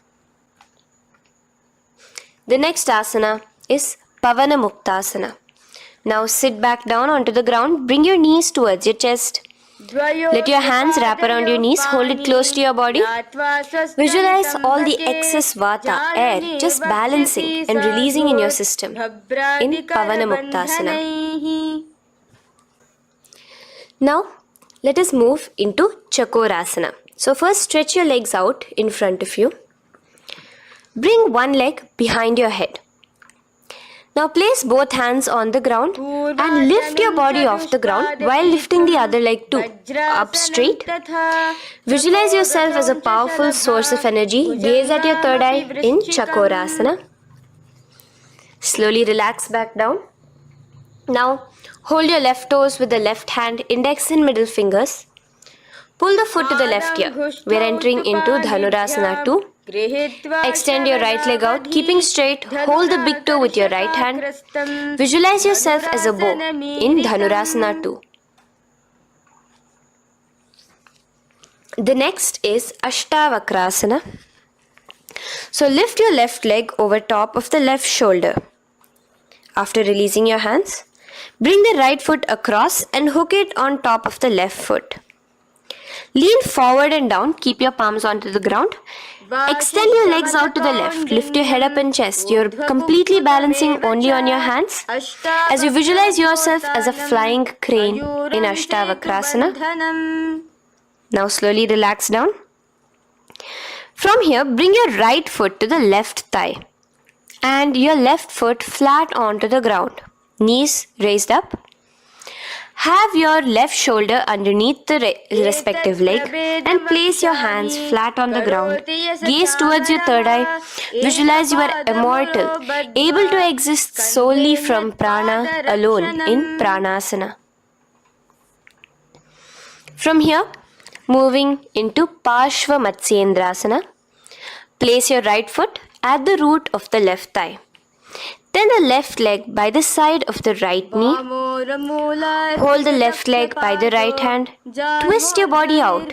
Remain steady here, gazing at the third eye. Visualize Matsyendranatha, the great Rishi, Yogi, master of Hatha Yoga, in your inner space. Now slowly unwind yourselves. As we repeat Chakorasana on the other side. Lift the other leg behind your head. Place both your hands on the ground and keep your entire body off the ground straight up. Gaze at your third eye, visualizing yourself as a powerful source of energy. Now relax back onto the ground. Let's repeat Dhanurasana 2 on the other side. Clasp your respective hands with the feet. Pull one foot back, the other foot extended forward, visualizing yourself as a bow. Release your feet as you cross them over each other, over top the shoulder in Ashtavakrasana on the other side. Raise off the ground. Visualize yourself as a flying crane.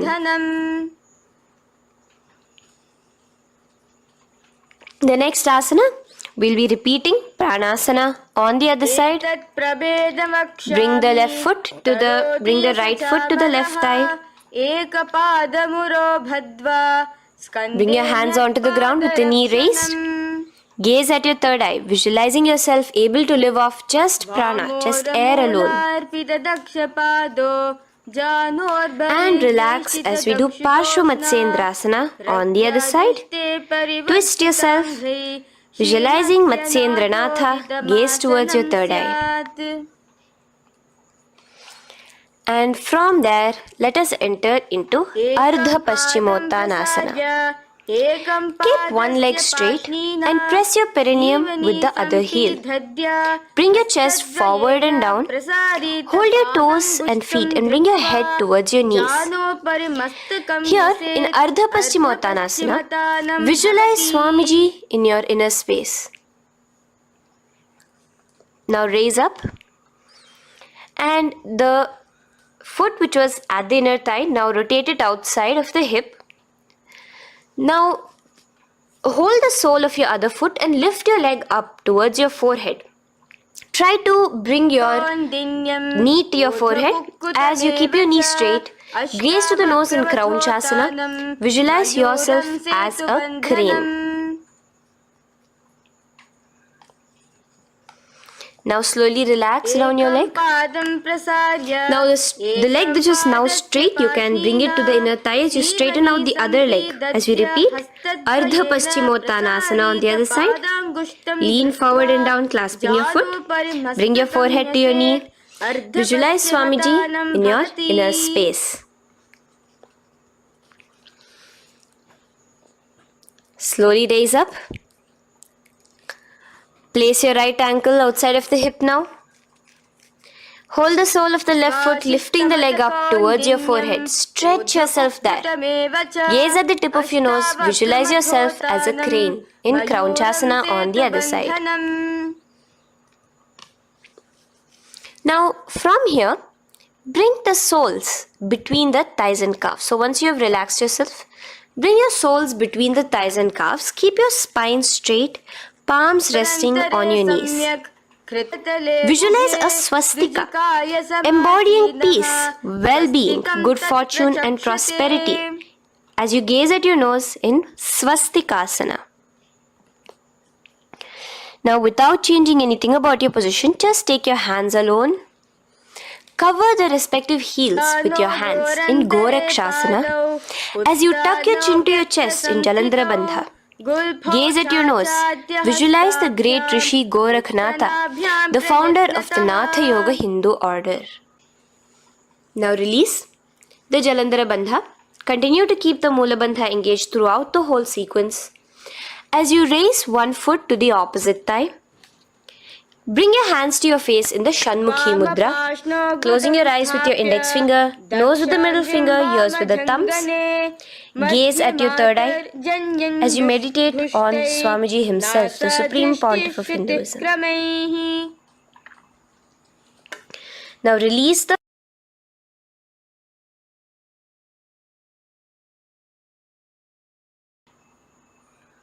Shanmukhi Mudra. And in Yogasana 2, bring your legs into the Padmasana position over the opposite thighs. Keep your hands flat onto the ground beside your knees with the palms facing upwards. Sit straight, gaze at your nose. Here we'll be starting the Kaka Chanchu Kumbhaka, where your inhalation will be through your tongue wrapped like a pipe, and your exhalation will be through your nose. From Yogasana 2, now keeping your palms beside your body, just switch them around to be flat on the ground and push your entire body off the ground, balancing. Visualize yourself as a rooster in Urdhva Kukkutasana. Now relax down, come back to a seated position on the floor, keeping your legs in Padmasana. Insert your hands through your knees and place them on the mat. Remember, do not lift your body up, just stay seated down there. In Siddha Harituliyasana, gaze to your nose, visualize Swamiji himself in your inner space. From there, let's enter into Hamsasana, where you will actually be pushing yourself off the ground. Lift your thighs up high above your shoulder, above your elbows as much as possible. Gaze to your nose, visualizing yourself as an elegant swan in Hamsasana. Now release yourself. Now, do not take your hands out from between your thighs and calves. Just go onto your knees and reach your hands behind your body with your fingers interlaced in the Parashu Mudra. Bring your forehead to the floor as you gaze at your nose. Visualize yourself as Lord Paramashiva's bow in Karmukasana. Now, slowly come back to the seated position as we move into Kurmasana 2. Keeping your hands in between your thighs and calves, bend your elbows and hold your respective shoulders with your hands. Visualize yourself as a turtle, a stable body and mind to live for hundreds of years. Now in the same position, just engage the Jalandhara Bandha, tucking your chin to your chest as we move into Granthi Bhedasana, gazing at your nose. Rejoice, knowing you are in Paramashiva's secret knot posture. And from there, release the Jalandhara Bandha as you roll onto your back. Keep your hands on the shoulders, laying flat on your back. As you visualize yourself as a turtle on its back, playful, gaze at your nose in Uttana Kurmasana. Now rock yourself back to a seated position as we do Pangu Kukkutasana. Now it's the same as your hands between your thighs and the calves, except you will be placing one hand flat on the mat. Hold the wrist with the other hand. Lift your body up and holding only on one hand. Visualize yourself as a rooster in Pangu Kukkutasana. Now release back to the ground. Hold. Let's do Pangu Kukkutasana on the other side. Place the other palm flat and bring the other hand holding the wrist. Push yourself off the ground. Visualize yourself as a rooster. Continue the Kakachancha Kumbhaka, sucking in your breath through your curled tongue and exhaling through your nose. As you slowly extricate your hands from between your thighs and calves, let's do Girdhrasana here. So now, interlace your fingers in the Parashamudra as you place your elbows on the feet, remaining your legs in Padmasana. Lean forward and down, resting your chin on your knuckles. Place your thumbs to your throat in Girdhrasana. Visualize Swamiji in your inner space. From there now, sit straight into Padmasana 3. So with your legs in Padmasana, bring one hand over the other near your navel center. Engage all the 3 bandhas, suck in your stomach, clench your perineum, tuck your chin to your chest and gaze at your nose in Padmasana 3. Slowly now, as we move into Padmasana 4, bring your hands to the respective knees. Release the Jalandhara Bandha and release the Udyana Bandha, just engaging the Moola Bandha alone. Visualize Paramashiva in your inner space as you gaze at your nose in Padmasana 4. Now we'll be entering into Karmukasana 2. So in the Padmasana position, hook your right hand index and middle finger in the Prana Mudra around the toe. Pull it back while your left hand rests on the knee. Now, as you visualize yourself as Paramashiva's bow, just release your right foot, bring your left hand to the left toe, right toe, and let your right hand be on the right knee. Now from here, let's do Karmukasana 3. So you can release your toes, cross your hands behind your back, continue to keep your legs in Padmasana, and with your respective hands, cross behind your back. Hold on to the toes in the Prana Mudra. Engage all the 3 bandhas, suck in your stomach, clench your perineum, tuck your chin to your chest. Visualize yourself as Paramashiva's bow in Karmukasana 3. Slowly relax the bandhas, just keeping the Moola Bandha. Continue to hold on to your toes. Release the Udyana Bandha and the Jalandhara Bandha. Switch your gaze to the third eye. Visualize you are Paramashiva's third eye itself. Anything you come across, you just rejuvenate it, destroy it in Dridhasana. Now, try to keep your hands at the toes.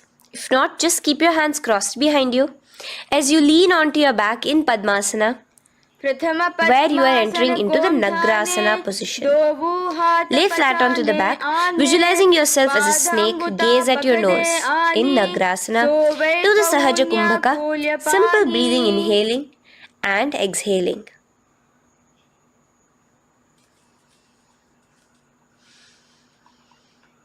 Now bring your knees to your chest. Let your hands wrap around your knees.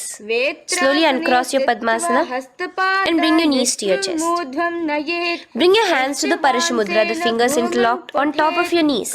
As you pull your chin up to your knees, visualize yourself as a ball in Kandukasana. Now relax. Bring your feet onto the ground, the knees pointed upwards in Urdhva Pavanasana. As you interlace your fingers, bring the interlaced fingers behind your head. Laying down, gaze at your nose in Urdhva Pavanasana. The next asana is Marakata Pithasana. Now, from behind your head, take your hands out and clasp onto your feet. Just step lightly onto your palms. As you push your hips up into the sky, automatically engaging the Jalandhara Bandha. Visualize yourself as a powerful alpha ape in Marakata Pithasana. In the same position now, bring your hands to your hips as we enter into Uttanashiki Pitakasana. Let your weight rest on your elbows as you stretch your legs out straight. Gaze at the nose. Visualize Swamiji in your inner space. From there, continuing to rest on your elbows, kick your feet up high into the sky in Narakasana. Stretch your palms out behind you, flat on the ground. Balance there. Visualize yourself blissfully traveling through hell unscathed in Narakasana. Bring your hands to your hips now as we move into Tiryanaukasana. Angling your legs down at an angle, visualize yourself as a boat crossing the ocean of samsara in Tiryanaukasana. Now from there, come back straight as we enter into Dhwajasana. Keep your legs up high above your body, your hands stretched out down behind you. As you push yourself up, visualize where Kailasa's flag respected across all nations in Dhwajasana. Hold there for a few seconds and relax now. Flat onto the ground, palms slightly away from your body. Do not move at all in Mritasana. Your body is dead. Visualize that. Visualize the Supreme Pontiff of Hinduism liberating you. Let your awareness travel to all the parts of your body in the Shakti Chalan Mudra as we do Mritasana.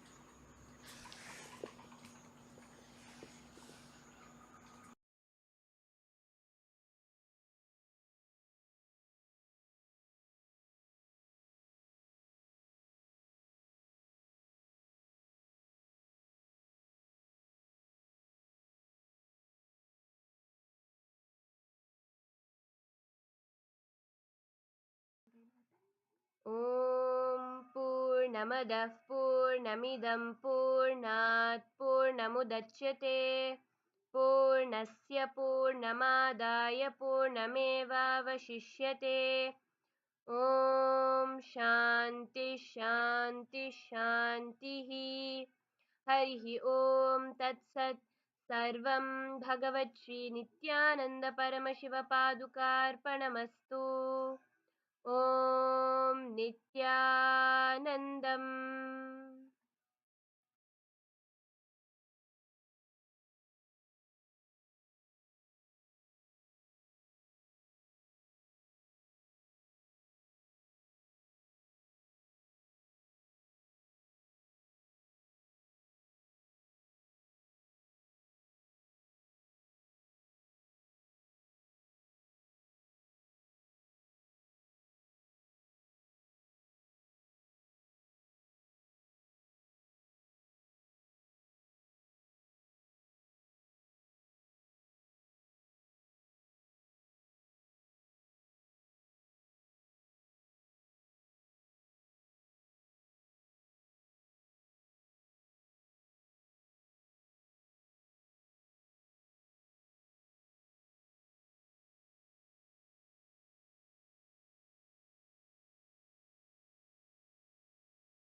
நாட்டுல இருக்கும் மக்களை எல்லாம் பார்த்து போக வராரு.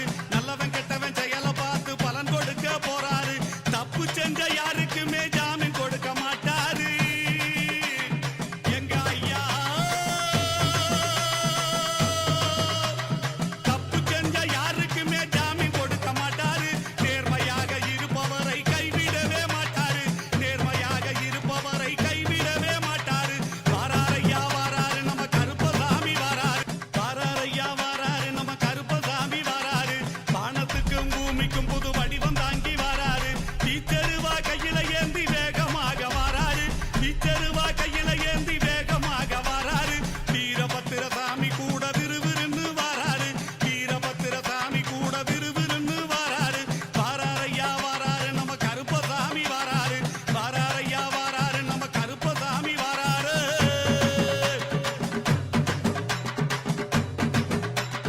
காடு மலை மேடுகளை கடந்து நடந்து வாராரு.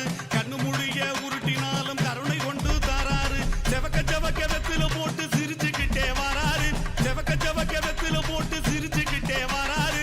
சின்ன கருப்பும் பெரிய கருப்பும் சேர்ந்து வர வாராரு. சின்ன கருப்பும் பெரிய கருப்பும் சேர்ந்து வர வாராரு. வாராரையா வாராரு நம்ம கருப்பசாமி வாராரு. வாராரையா வாராரு நம்ம கருப்பசாமி வாராரு. ஏய்!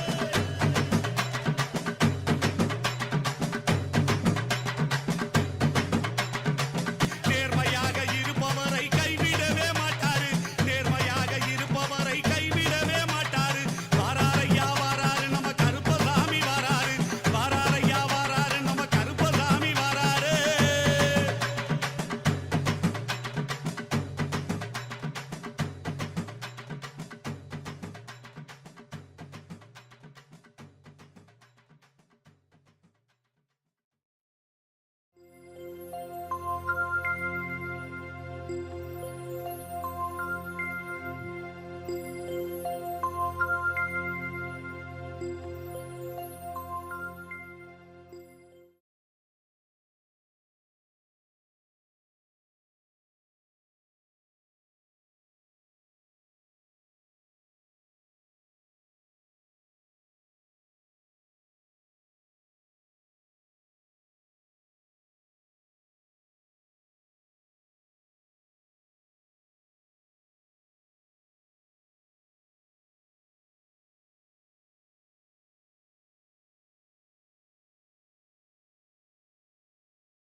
Yes, welcome back. So as we had a wonderful and intense yoga segment, now today we're going to start the day 20 of Paramashivoham Level 3 with a wonderful power manifestation segment now. So I request all the participants to quickly settle down. Now we'll be entering into the power manifestation segment now. To start with, all of us going to manifest the power of third eye, seeing through the blindfold. So I request all the participants to bring your power manifestation kit, which is eye bands, pen and paper.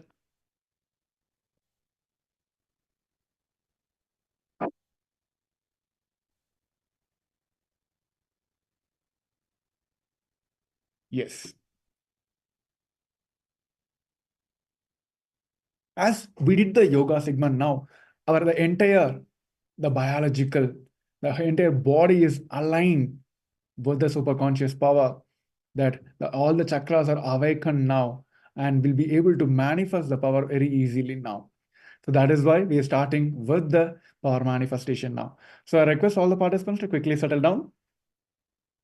I will be projecting an image on your screen.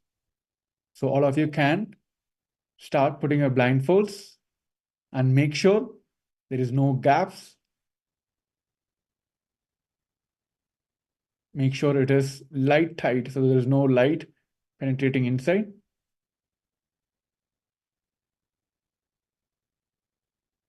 Yes.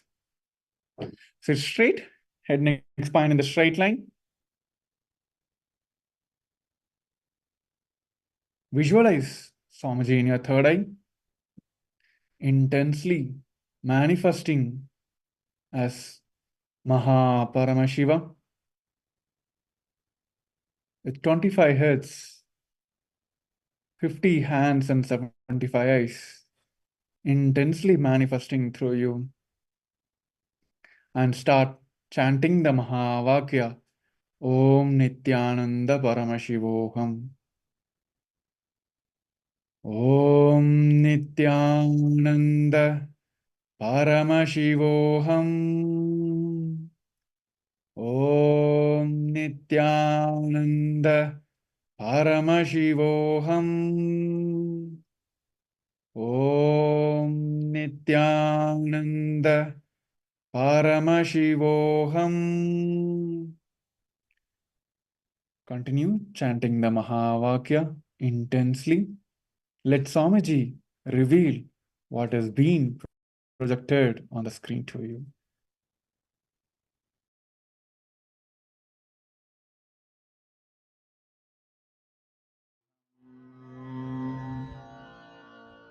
Om Nityananda Paramashivoham. Om Nityananda Paramashivoham. Om Nityananda Paramashivoham. Om Nityananda Paramashivoham. Om Nityananda Paramashivoham. Om Nityananda Paramashivoham. Om Nityananda Paramashivoham. Om Nityananda Paramashivoham.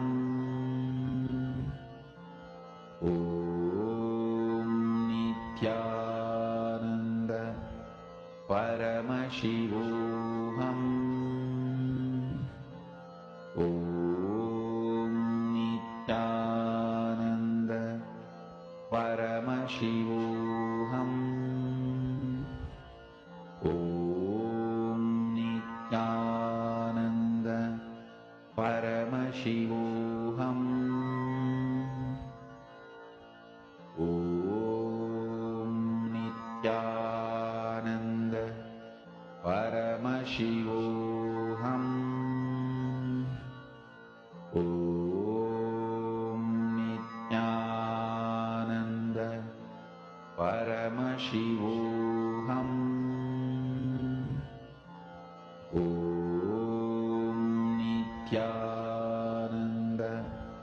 Paramashivoham. Om Nityananda Paramashivoham. Om Nityananda Paramashivoham. Om Nityananda Paramashivoham. Om Nityananda Paramashivoham. Om Nityananda Paramashivoham Om Nityananda Paramashivoham Om Nityananda Paramashivoham Om Nityananda Paramashivoham Om Nityananda Paramashivoham Om Nityananda Paramashivoham Om Nityananda Paramashivoham Om Nityananda Yes. Paramashivoham All of you can relax now. Om You can remove your Nityananda blindfolds. Paramashivoham Yes. Now, take a few moments and pen down what and all Swamiji have showed you during this power manifestation segment. Whether it is a shape or a color or an object, or Swamiji have showed you any person, whatever it may be. During this intense power manifest segment, the last 3-4 minutes, whatever you saw through your third eye, whatever Swamiji have showed you during this power manifestation segments, please pen down.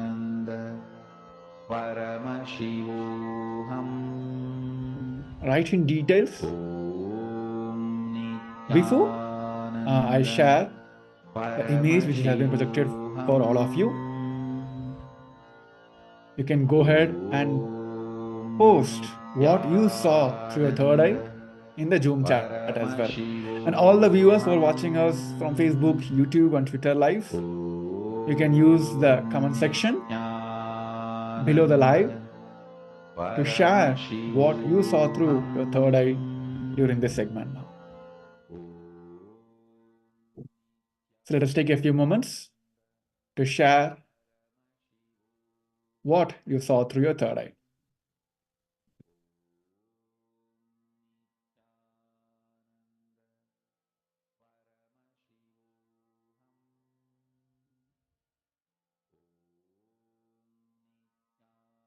Yes. So let us verify the answers now. Yes. So this is the butterfly, which has been projected for all of you during this power manifestation segment. A yellow background with a black butterfly. Again, it has also the yellow, and there are small minute colors of red and blue. So now you can recollect and share how much you are able to manifest during this segment. It may not be directly like some people. I'm just giving you an example. For many people, Swamiji might have showed you the person who always speaks about the butterfly, a person who likes butterfly, something it may be, or you might have remembered the scene, or Swamiji might have showed you the scene where you saw a butterfly and like mesmerized about its flow, all that. Something related to the butterfly, it might have Swamiji might have showed it to you during this power manifestation. So that is why I'm asking to pen down what and all you saw through your third eye during this power manifestation. And even if you saw a color of yellow, please pen down and also share it in the Zoom chat. And also take a moment to share in your social medias as well that how you're able to manifest this power along with the powerful cognitions. What happens inside you during this power manifestation? Share the entire thing. It helps you manifest more and more power.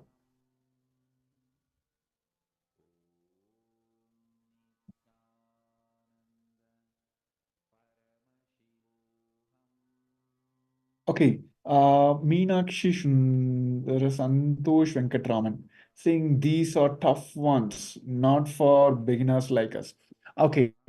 So there's nothing like, it is not a sport, or a weightlifting where you start with a minimum weights and you go on practice so your body gets more strength to lift heavy weights. This is just a simple declaration. When it comes to power manifestation, it is a simple surrender and oneness. It is not like, or even a person can sit and manifest, try to manifest powers for years and they won't able to see. But for a person's like when they just flow into the surrender and oneness with Swamiji, for a moment, it is just just an initiation, just a fraction of a second away, where Paramashiva, Swamiji himself can directly flow through you. So what I suggest is you just drop this idea about, okay, I need to practice more. There is a beginner, advanced, intermediate level for manifesting this power. So there is nothing called this levels in power manifestation. It is simply the oneness flowing through you and you realizing that I am him. He is flowing through me. That's all. He will just simply manifest in you and you can manifest the powers. So please, yeah, continue watching this. I think you're connected in your YouTube. Please watch this and we're going to have one more segment of power manifestation. And I hope you will be able to manifest with this right cognition. So yes. So with this, I also like all the participants, if you have any obstacles, like okay, I have this in the Zoom chats as well, and also in the social media chats. We are the Acharyas, the initiated disciples of Supreme Pontiff of Hinduism, able to scan and find the exact obstacle you're facing and able to give the solutions as well. So yes, for all who are manifested, and what I'm suggesting is just go on, enjoy this entire power manifestation is just like, your intimate moment with the Guru and who is manifesting himself as Paramashiva. So it is like how much you're able to connect and you feel that you are him. That's all it is. So go on and share in your social medias and enjoy the each moment you are doing the power manifestations. So yes, so with this, we'll be starting the day 20 of Paramashivoham Level 3 program. Now we'll be entering into the all Jnana segments and preparing ourselves to receive the Supreme Pontiff of Hinduism today in Dakshinamurti, Leela of Dakshinamurti, one of the manifestation of Paramashiva. So when we hear about Dakshinamurti, there are things which comes into your mind, flashes, right? Guru, silence, knowledge, all that. Yes. So today we're going to experience the intense knowledge which Dakshinamurti radiates and reveals through the intense silence. And Swamiji beautifully says that like Dakshinamurti, is not just maybe like he not be speaking. Through the silence, he transmits the entire knowledge to all of us. And today is a day for Guru as well, as we are all blessed to have a Supreme Pontiff of Hinduism himself as our beloved Guru. Today we're going to understand the entire science behind the Guru-disciple relationship as well, how a Guru is important in our life and towards the path for enlightenment. So without much delay, let's start today's segment. So before starting, I just want to go through maybe like a brief about how the feeling connections with the Guru is the ultimate cosmic gift.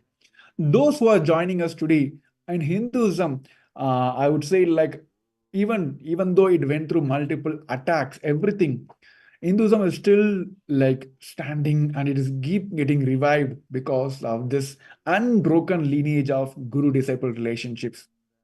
The intense tyaga of the guru and dedicated disciples to receive this knowledge and take the mission go forward. So this is all about the guru-disciple relationships. And today I just want to start with how this feeling connection with the guru is the ultimate cosmic gift. See, the conscious decision process in you is given breakthrough by Paramashiva's incarnation as Guru. So when you have a conscious decision which is happening inside you, when you have this inside, the ultimate gift, the ultimate product or ultimate breakthrough you will have is by having Paramashiva himself coming as an incarnation for you as a Guru. So all the words, teaching, philosophies, principles are only to inspire you to be with the embodied Guru. Once you find the embodied Guru, Guru Vak is your Shastra, the scripture, principle, philosophy, Veda Vak, the words for the source Hindu scriptures themselves. This entire Charya Pada, Jnana Pada, Kriya Pada, all that, this entire Leela of this Hinduism, wherever you learn from here, that best lifestyle, all that is to find, inspire you to be with your embodied Guru. So once you find the embodied Guru, the Guru Walk is the Shastra, everything for you, whether it is a scriptures, principle, philosophies, the Veda Walk, everything for you. That is the ultimate, I would say, sweetness to have in the Hinduism. The space, the space which literally makes you like Maya, Shiva, and takes you from the perceptional reality to real reality. That space is Guru Tattva. When Bhagavan, like Paramashiva himself, comes through as a guru and he manifests through you as through this guru disciple relationship, everything else, your patterns, struggles, everything will just become, it's all Maya. It just breaks away and you'll be able to have a beautiful relationship with your guru. So Bhagavan himself told that when I awaken your bio-memory, all your possibilities will be awakened. When I awaken your bio-memory, all the possibility will be awakened. So Shivoham is your possibility, Nityanandoham is your possibility, which is like direct word from the Supreme Pontiff of Hinduism. Shivoham is I am Shiva. Nityanandoham is I am Nityananda. The space, the state with which Bhagavan himself is radiating. So that is why just an initiation from our Guru can give this a huge possibility and huge awakening in all of us. That's why when Bhagavan, through the initiation, when he awakens our bio-memory, all your possibilities will be awakened. So it is the direct wording from the Supreme Pontiff of Hinduism. And in today's powerful darshan, the Supreme Pontiff of Hinduism will be awakening these possibilities, the Paramashiva's possibilities in all of us. So that is the best gift we're going to receive today. So just before getting into the first Jnana segment, I have a wonderful segment waiting for all of you to get into one of the sacred signs, the state with which all of us can experience from the Hinduism, and as well as through the initiation of the Supreme Pontiff of Hinduism. So just to prepare for today's class, the first step is I request all to stand on your knees and balance yourself well. Do not sit on your haunches. Just close your eyes. Raise both the hands upwards with the palm facing skywards. Tilt your head slightly upward. In this position, feel the existential energy flowing through you. Visualize that a light beam of existence is flowing through you. Remember the bliss, the smiling face of the avatar, the Supreme Pontiff of Hinduism, Nityananda Paramashivoham. As the energy of existence flows down your arm, you will feel the tingling sensation, a gentle vibration in your body. Just allow and help whatever happens to happen. There is no you. You have simply dissolved into the existence.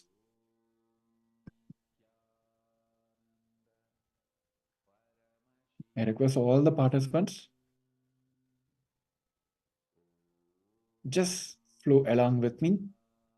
This is the entire preparation, not just your physical, even your mind, consciousness, everything for today's segment.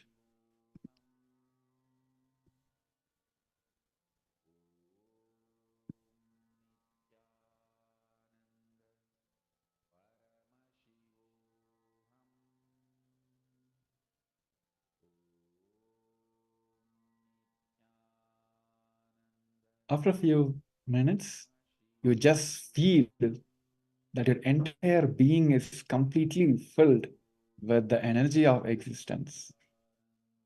Now, just bend down, rest on your elbows, and forearms and your lid, and let your forehead touch the ground. You become a medium or a passage for the divine energy to unite with the energy of earth. All allow all your energy to flow into the Mother Earth. You may visualize the feet of Guru in this posture.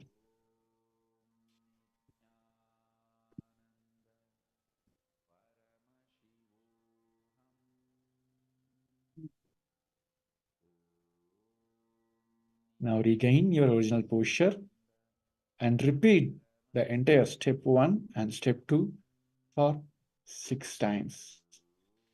I'm just telling you that this is a very powerful technique that creates a beautiful and alive connection between the Guru and you.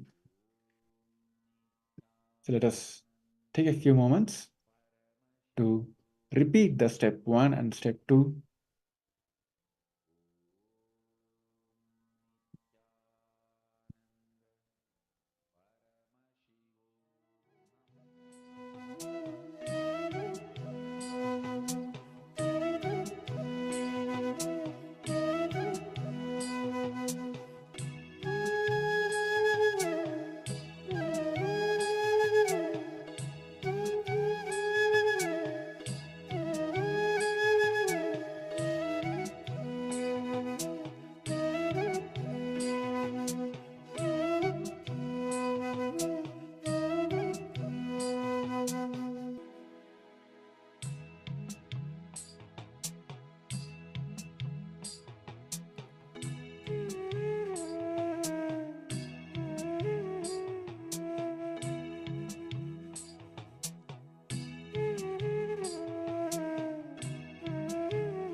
Yes, all of you can relax. And today's day 20, the Supreme Pontiff of Hinduism is about to infuse the Paramashiva super consciousness, the core of Paramashiva, into the core of you, so that the superconscious mutation can happen.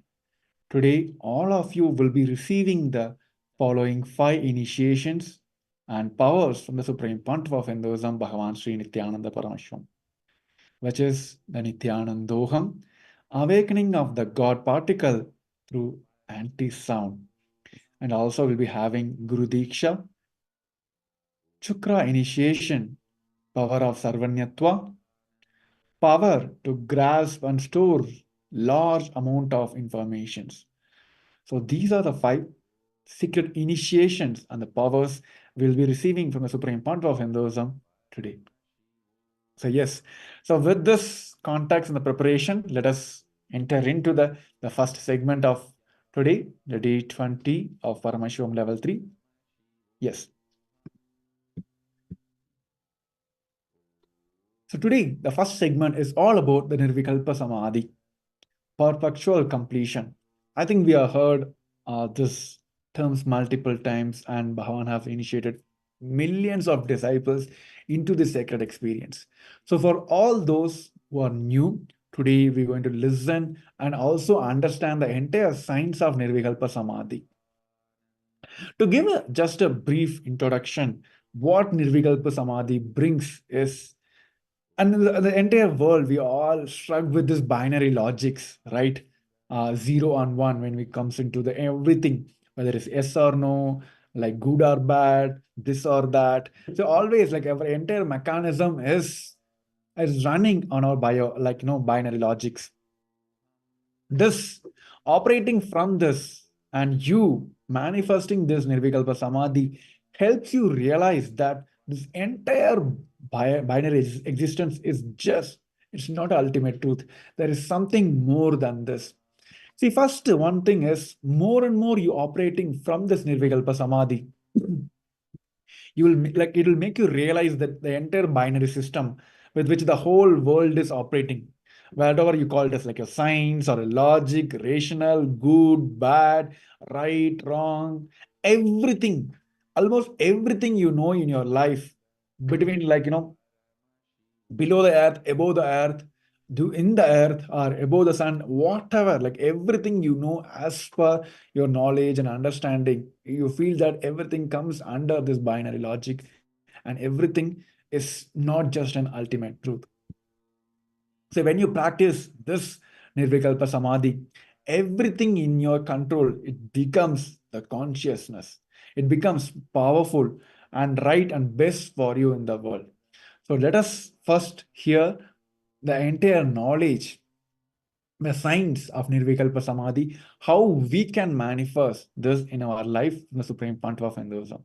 So now I request all the participants to come to the space of listening. We're going to have a short video clip which from the Bhagavan himself clearly explains about the Nirvikalpa Samadhi. Yes.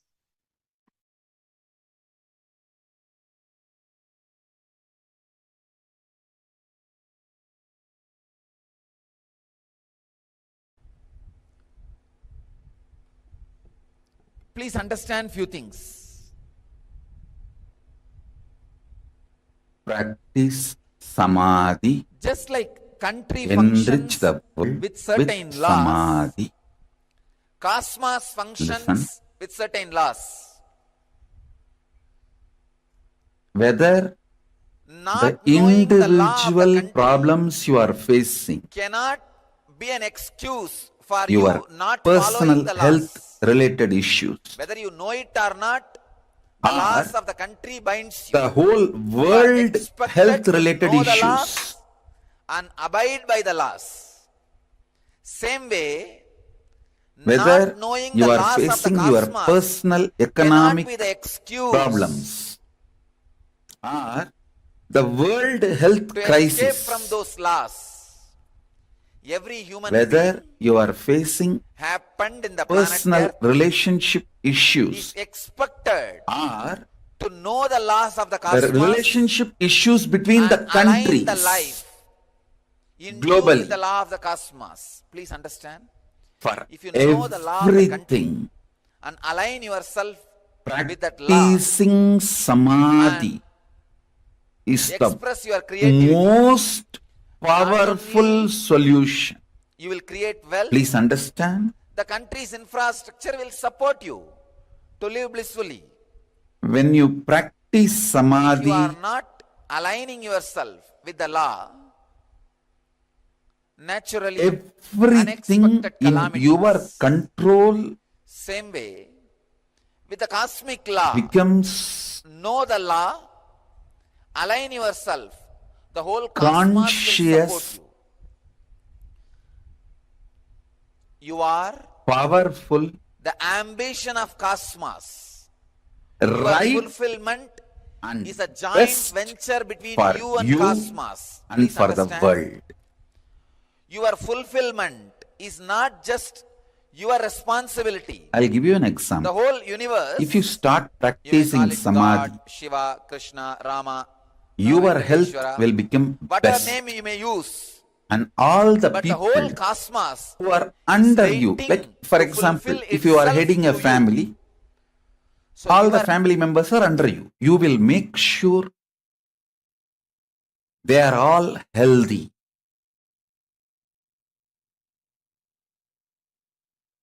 If you practice Samadhi, you will keep your relationship with you best, and everyone who is under you, around you, all their relationships best.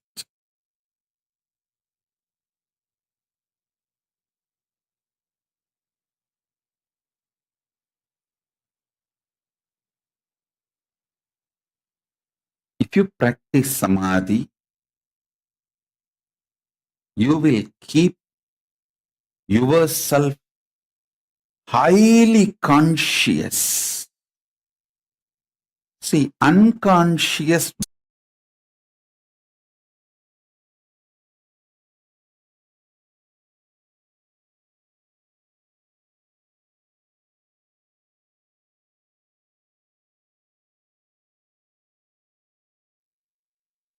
practice Samadhi, enrich the world with Samadhi. Listen. Whether the individual problems you are facing, your personal health related issues,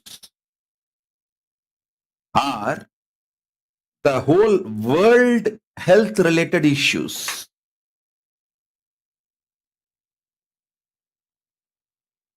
whether you are facing your personal economic problems or the world health crisis,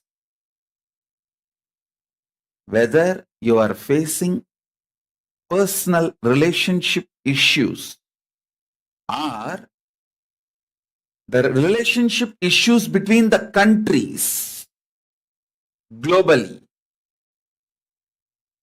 for everything, practicing samadhi is the most powerful solution. Please understand.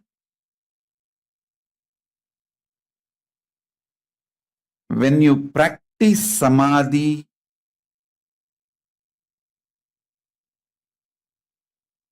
everything in your control becomes conscious, powerful, right, and best for you and for the world.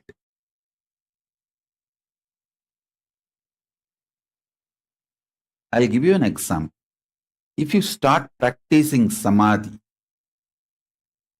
your health will become best.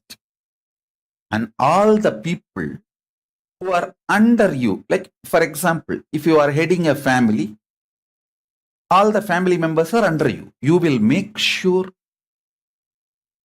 they are all healthy.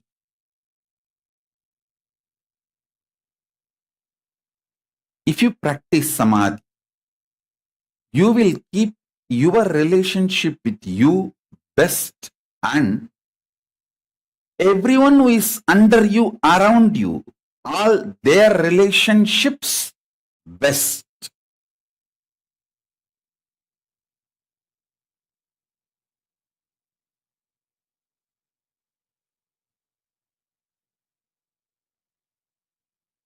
If you practice samadhi, you will keep yourself highly conscious. See, unconscious blind spots, which is responsible for almost all the problems in our life, will be eliminated.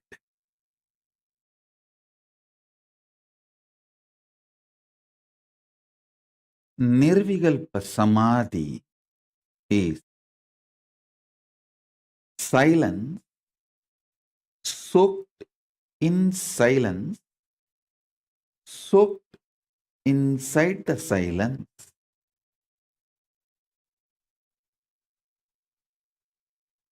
shanti, soaked inside the shanti, soaked inside the shanti. Listen, I'll repeat. Nirvikalpa samadhi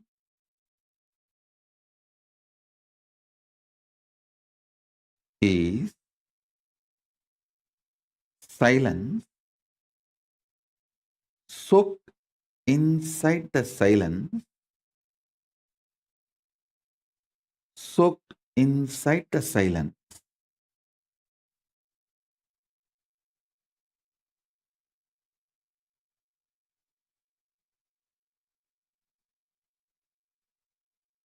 Contemplate on it.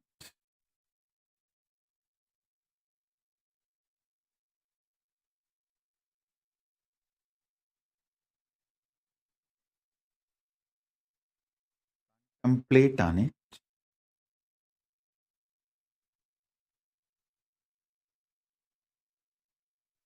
I'll initiate all of you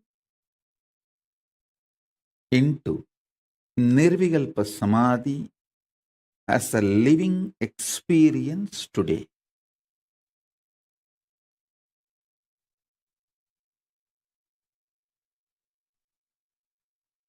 If you are a person using English as the language for your inner talk, use this line to meditate now. Silence, soaked inside the silence, soaked inside the silence.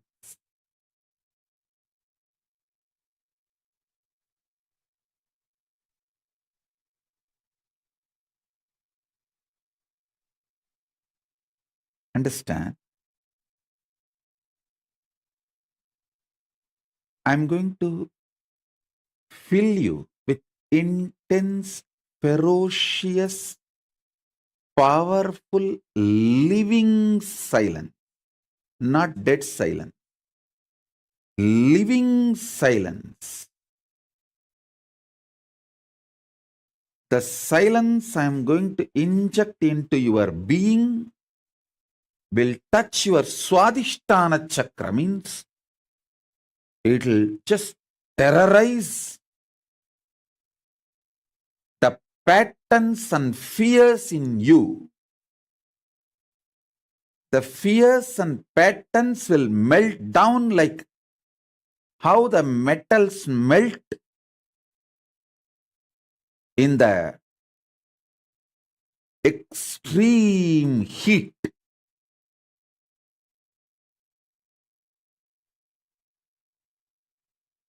In that absolute heat, how the metal melts, same way all your patterns will melt. So it is not dead silence. So listen carefully. It is not dead silence. It's a living silence. I'll initiate you into this living silence. So you are liberated from the patterns. I tell you, freeing yourself from the fear gives you the power to negotiate in life. Understand? Everything is negotiation in the life. Whether the decision you take, what time to wake up, how to wake up, what to use to brush your teeth,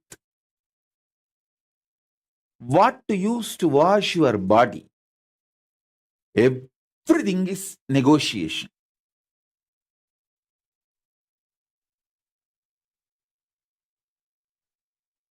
Whether you talk to yourself and convince yourself for some activity, or convince your spouse for something, convince your team, your boss, your subordinates, your assistants, everything is all about negotiation. It's all negotiation. All relationships are negotiation.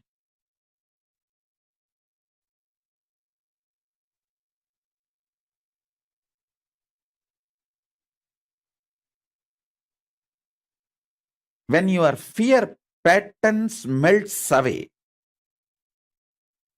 you will be so clear about the negotiation with the life. You will create such blissful, happy, powerful ambience around you. And you will know very clearly with whom you should negotiate, what, how. You will be the boss of your life if you master your fears and ability to negotiate. That's all. That's all is life. So with this infusing Nirvikalpa Samadhi in you,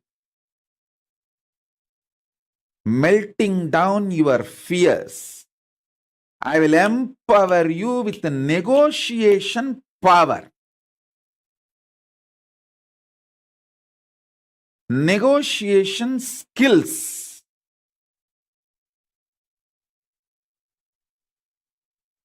When you start negotiating in life, in business or personal relationships or with yourself, many times,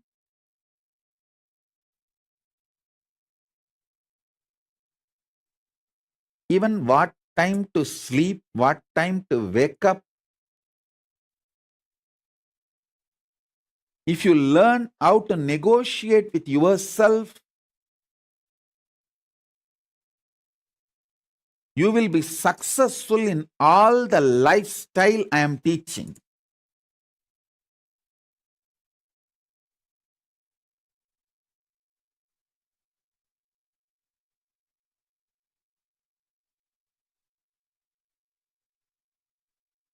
I'll continue the initiation into Nirvikalpa Samadhi.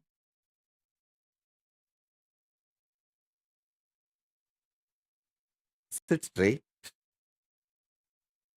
Remember this one line.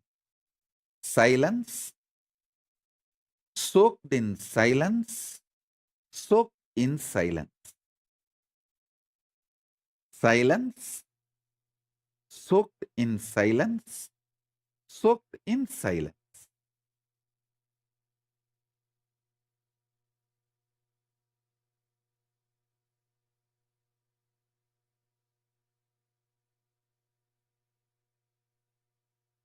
Just meditate on this one line. Om.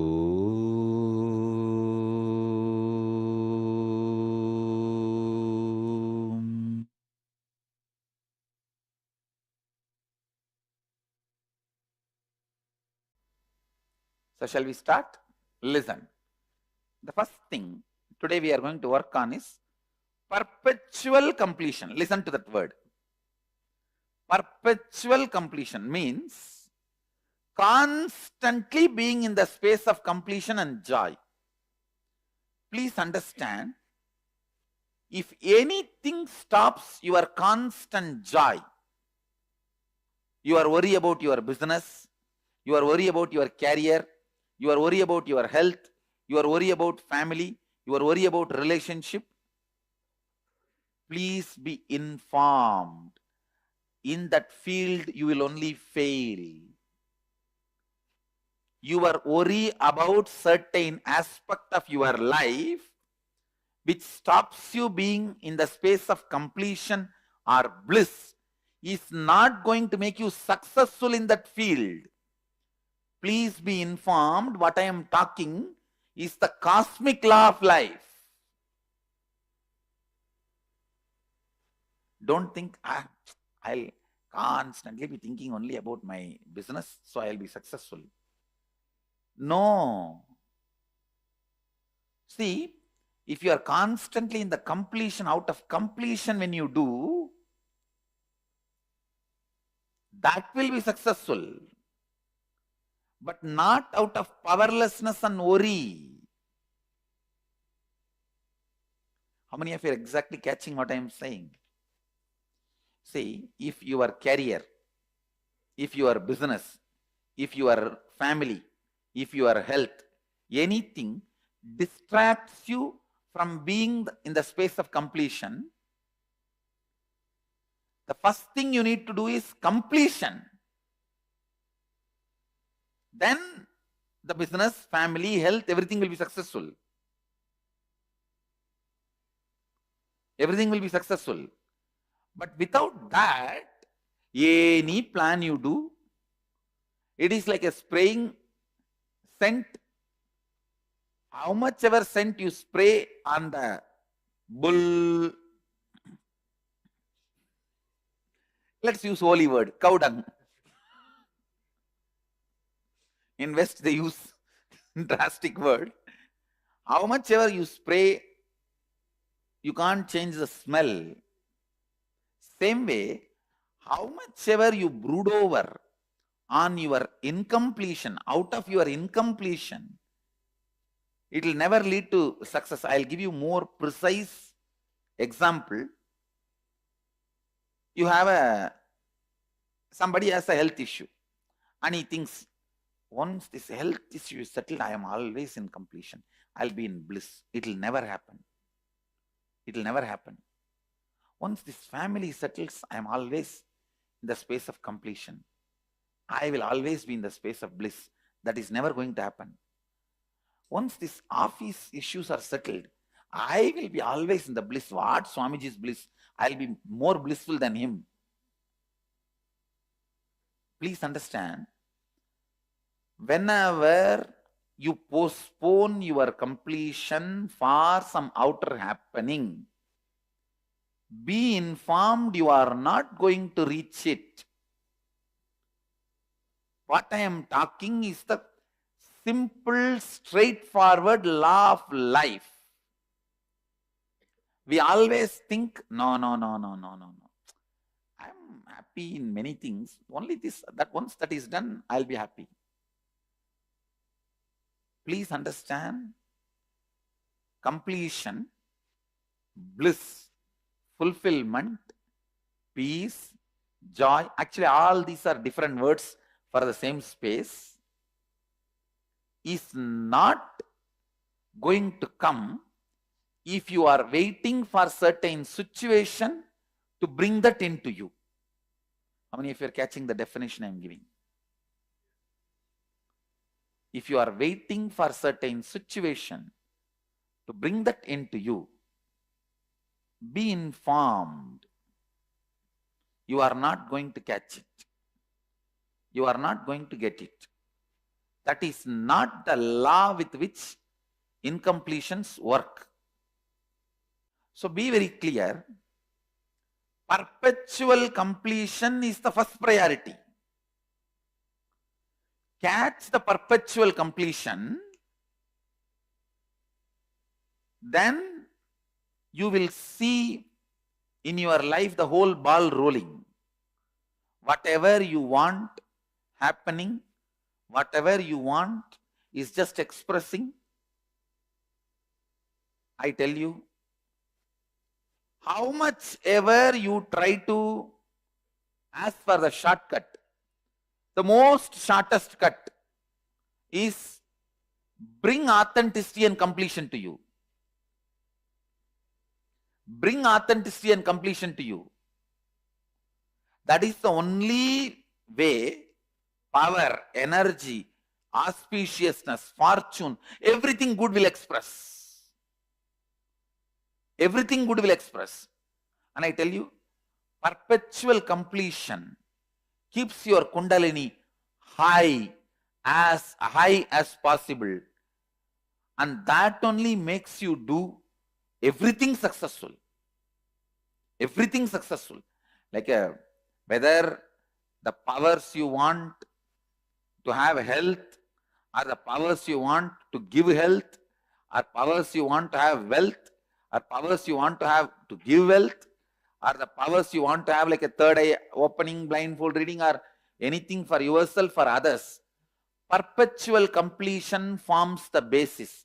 Please mark the word. Perpetual completion means continuously enjoying completion. Continuously enjoying joy. Continuously living happily.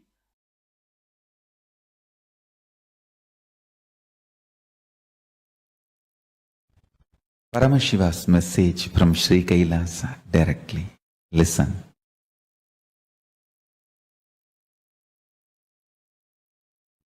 Principle P-R-I-N-C-L-E. Principle, knowledge. Listen, principles of principal knowledge. Principles of principal knowledge.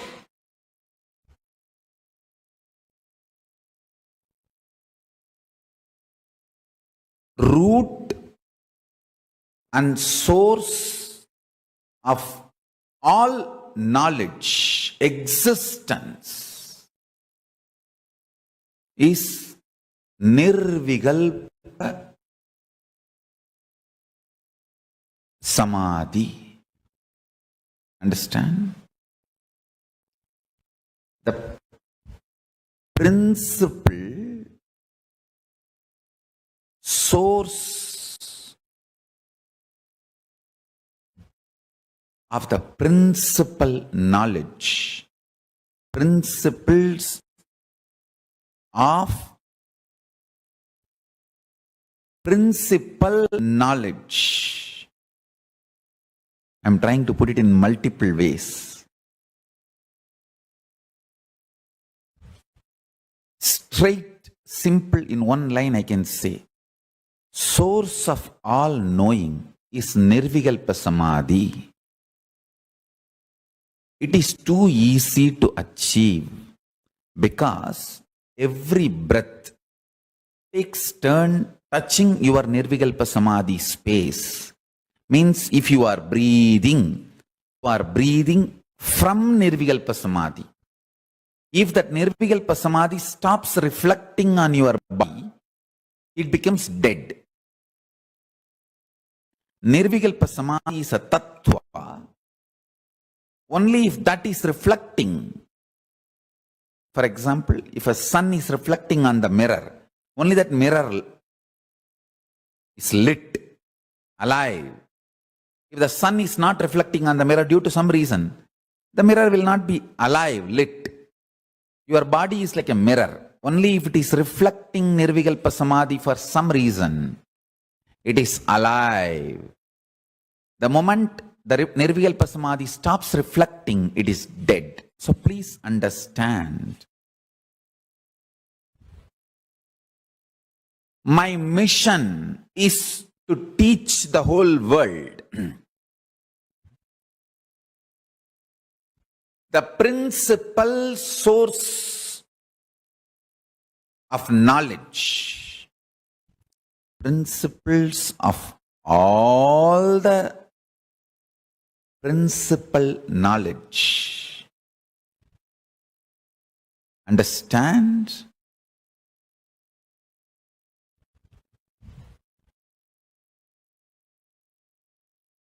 Is Nirvikalpa Samadhi. Listen.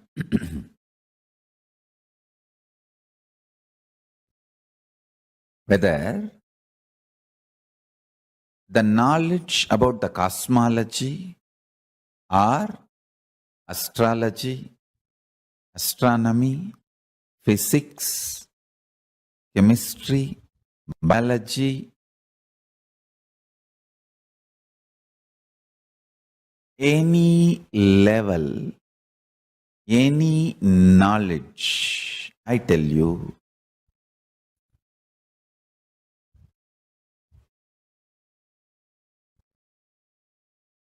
the source is Nirvikalpa Samadhi. If you can touch that, you will have something original in your life. Nirvikalpa Samadhi. Paramashiva resides in Nirvikalpa Samadhi and radiates it in the form of Dakshinamurti.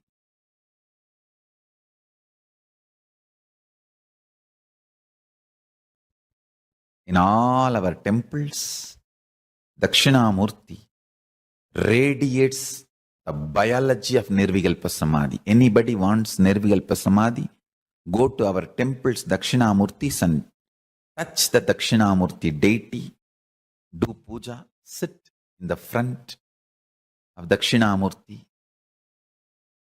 sit in front of the third eye of Dakshinamurti and just see him with your third eye. You will fall into Nirvikalpa Samadhi. He carries the very biomemory, conscious decision, will to be in Nirvikalpa Samadhi. In Nirvikalpa Samadhi, all will melts down. That tattva, Nirvikalpa Samadhi tattva, radiates as a living will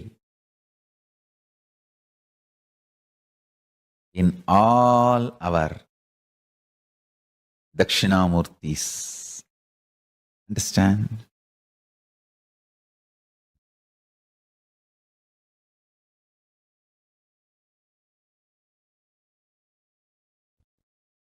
Whether you are a kid studying for your school examination or an adult studying for some interview or presentation, or a CEO studying to present something to your team, or an enlightened being teaching to your disciples, or incarnation wanted to reveal the Paramashiva's message every day. The source you need to look in is only one, Nirvikalpa Samadhi.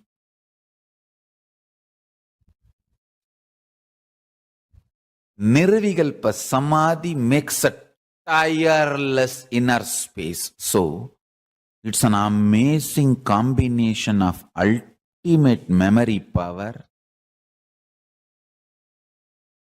ultimate usefulness, stability, and pure power of enlightenment. Understand?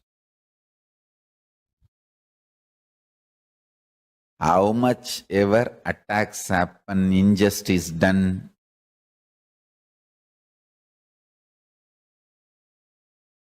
you can see every day I come and sit, go on revealing original truths. Listen. Every satsang is I am opening my inner space, Kailasa, for all of you to taste. You can see very clearly all the assassination attempts or lawfare, injustice, defamation, abuse done in every level. Nothing touches that inner space. Tirelessly go on downloading the highest truths and go on radiating and manifesting.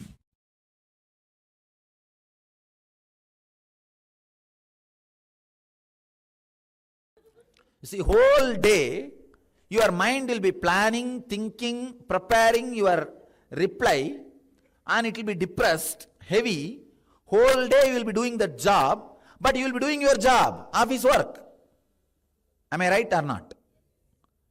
When you can be depressed and do your office job, why can't you be liberated and do your office job?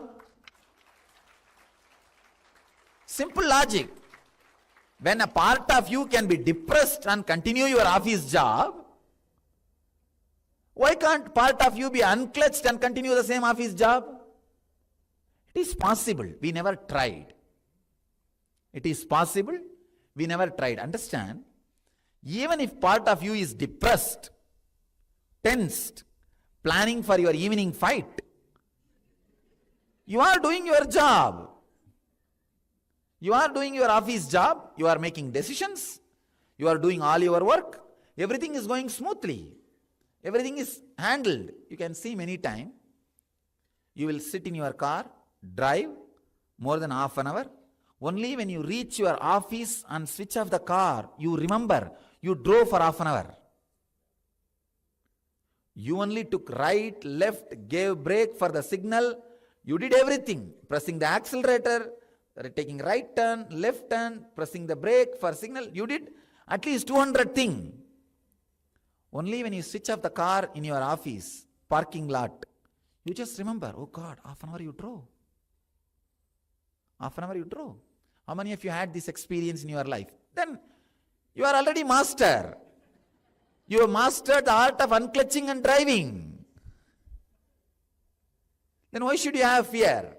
3 hours of your life, 24 hours, if you remember this and come back to your center, actually, when you unclutch, please understand, just understand that first. When you unclutch and sit for a few minutes, you will have a kind of a awareness in this area. This area you will settle down. Below the heart center, above the navel center. That is the area you will usually feel like you are settling. All I am saying is, when you again and again and again unclutch in your whole day routine, whenever emotional tsunami attacks you, unclutch and come back. Whether your boss firing at you or you firing at somebody, when you are imbalanced, come back. Come back to that center. Even if you come back and be in that center for 2 to 3 hours in a day, you will carry that flavor of unclutching whole day. All your decisions will be made out of that unclutching mood. All your decisions, your actions will be out of that nirvikalpa mood. See, carrying that nirvikalpa mood in your life is enough. You will be Jivan Mukta. You will be Jivan Mukta. Nothing else is required. Instead of carrying the depressed mood whole day, irritated mood whole day and working, I am just replacing that mood to this mood. Actually, what will happen, if you practice the replacing of irritation mood to this unclutching mood, within a month you will see, you just start rejoicing that unclutching mood. The time in which you stay in that unclutching mood will start expanding. The recovery time from any tsunami will start reducing. The first 10 days, the recovery time will be 2-3 hours. If you had a fight, it will take 2 hours for you to recover and come back to the center. After a month, it will be half an hour. After 2 months, it will not be more than 3-4 thought. 3-4 thought. Hey, all right, this is what, come on, get back, over. Nothing else. Recovery time, reducing the recovery time is Nirvikalpa Samadhi. Understand? I am making the whole thing practical day to day.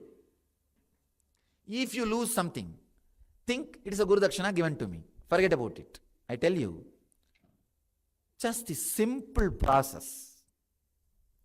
Anything which creates agitation in you, irritation in you, raises the heat of your blood. Just say, unclutch. Know thoroughly, nothing can sit in your inner space more than few seconds.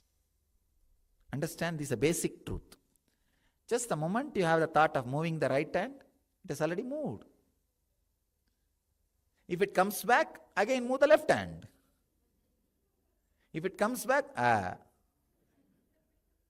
all you need, only 2-3 few times, not more than that. You will see very clearly, no problem is more adamant than your fear that problem may come back.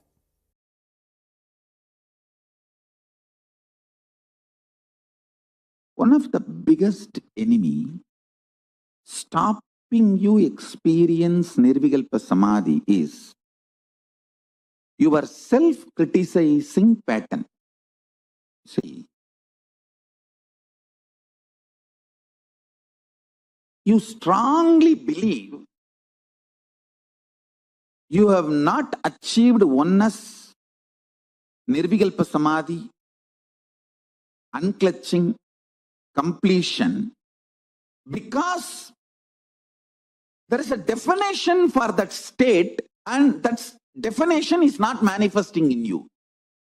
You are such a, first of all, any person who thinks There's a definition for Nirvikalpa Samadhi. There's a definition for oneness. Is a fool. Your mind cannot grasp even the definition. Forget about using the definition as the scale to measure whether you achieved it or not. You can do only one thing. Continuously remember to surrender, consciously declare to Mahadeva, Paramashiva, I am consciously declaring. Manifesting in me only you can do.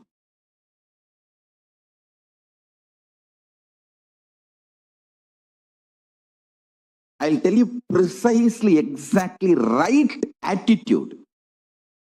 Declare to Paramashiva, Prabhu, really, I personally do not know much about the way you exist. But as per your declaration in Vedas and Agamas and my Guru's confirmation, I have some idea about how you exist. Whether that idea is complete or not, I do not know. But what I know as me, I surrender unto you. I offer me to you. Please, you take away me in you. You radiate. Let you alone exist. Let me experience absolute oneness, Nirvikalpa Samadhi, unclutching, complete completion, or whatever the highest state. I may not know the name or words to describe. Let me experience that. Declare it consciously. Remember one thing. Even if you are consciously enjoying somebody swimming, his brain activities, neuron activity is mirrored in you. Even ordinary swimming, his neuron activities are mirrored in your brain. Can't you understand the great cosmic experience, existence, Paramashiva, when you surrender to him, will his neuron activity not mirror in you? Don't you understand? When you pray, when you decide to have feeling connection, when you declare to have oneness with Paramashiva, be assured simply his neuron activities mirror in your brain. How it should, you don't put a condition. Once you surrender and declare, whatever is happening, decide to know very clearly that is he manifesting. If you are even feeling irritated, what can be done? That is the way he is manifesting. Whatever he is manifesting. Go with that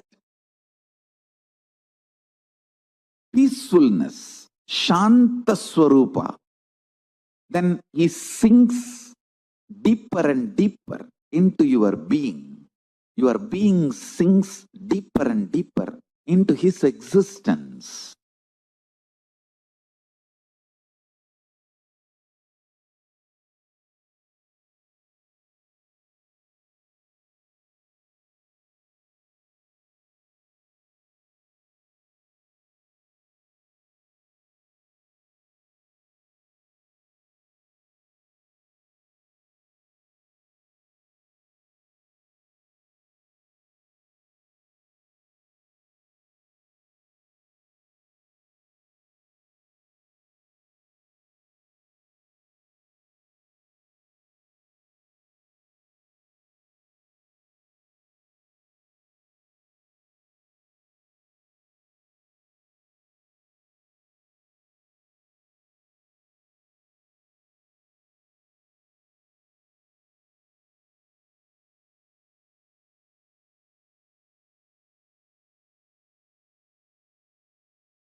Yes.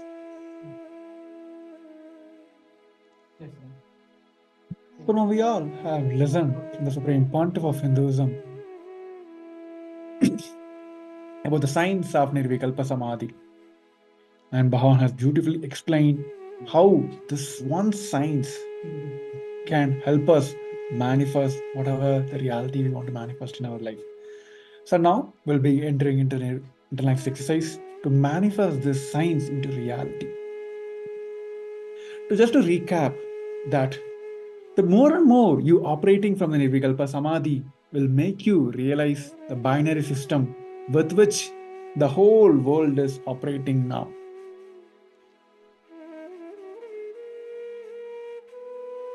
So just we're going to enter into a 2 minutes activity. It's just a simple process. Anything which creates agitation in you, irritation in you, raises the heat of your blood, just say ha and clutch. Whether it is maybe relationship issues, whatever it may be, anything which creates the agitation or like irritation in you, it just also rises the heat of your blood, just say unclutch. Know thoroughly, nothing can sit in your inner space more than few seconds. Just the moment you have the thought of moving the right hand, it has already moved.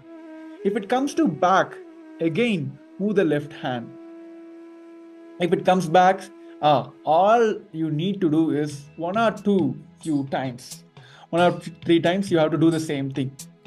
So not more than that. You will see the very clearly no problem is more adamant than your fear. The problem makes you come back. So this is a simple exercise activity which we will be going on doing in our life.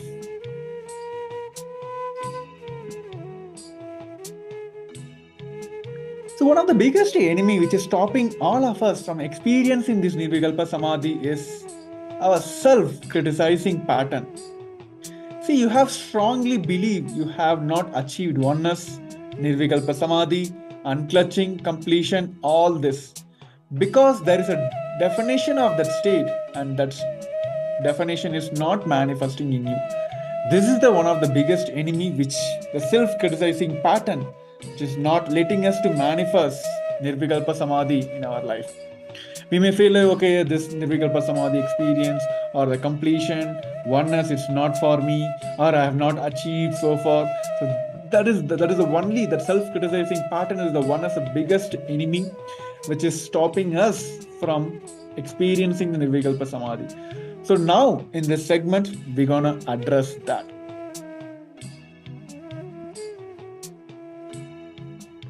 So now I request all the participants who are in the Zoom room and as well as joined us in the social medias, take a pen on paper now. Pen down the ideas you carry about the Nirvikalpa Samadhi within you. For example, it is not possible for me, not sure, or it is like, it sounds difficult for me, whatever it is. Just take a moment now and pen down all the ideas you carry about the Nirvikalpa Samadhi.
Yes. So now we have penned down the ideas you carry about the Nirvikalpa Samadhi within you. So now we'll be moving on to the next step. Pen down when you started to cherish this self-criticizing pattern within you. Whether it might be about, oh, I can't manifest Nirvikalpa Samadhi, or I never manifested oneness, I don't have experienced oneness or completion, whatever it may be. When you started cherishing these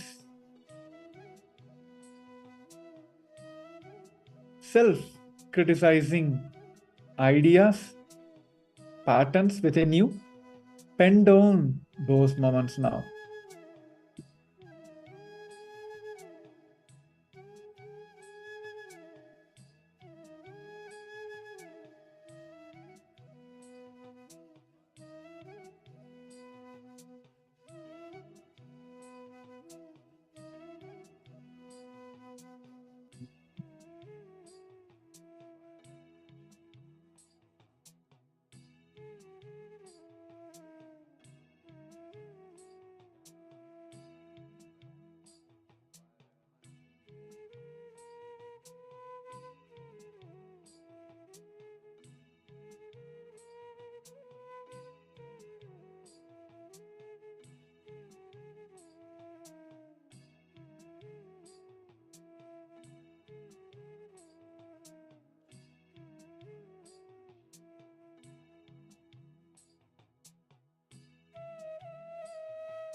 We have all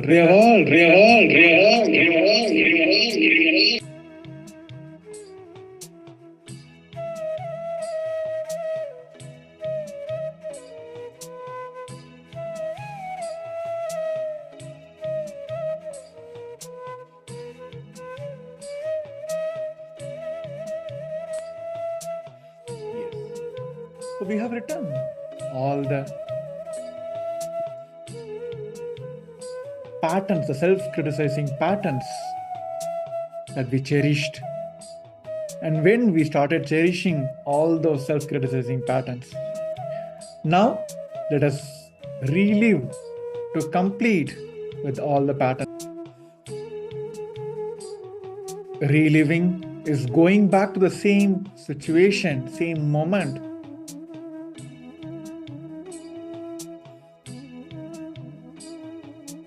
Same age, and relive the entire situation to relieve from that. Let's do this process intensely.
Paramashivoham Om Nityananda Paramashivoham Om Nityananda. Yes. So now we all have gone through the wonderful intellect exercise, relieving from all the self-criticizing patterns which we had about the Nirvikalpa Samadhi. So with this powerful cognitions, let us move on to the power manifestation. So now we will be manifesting the power of Sarvanyatva, all knowing.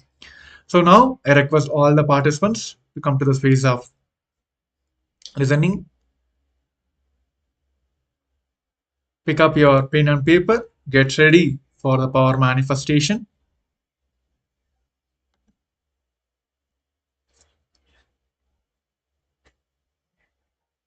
So all of us will be manifesting the power of Sarvanyatva in this segment.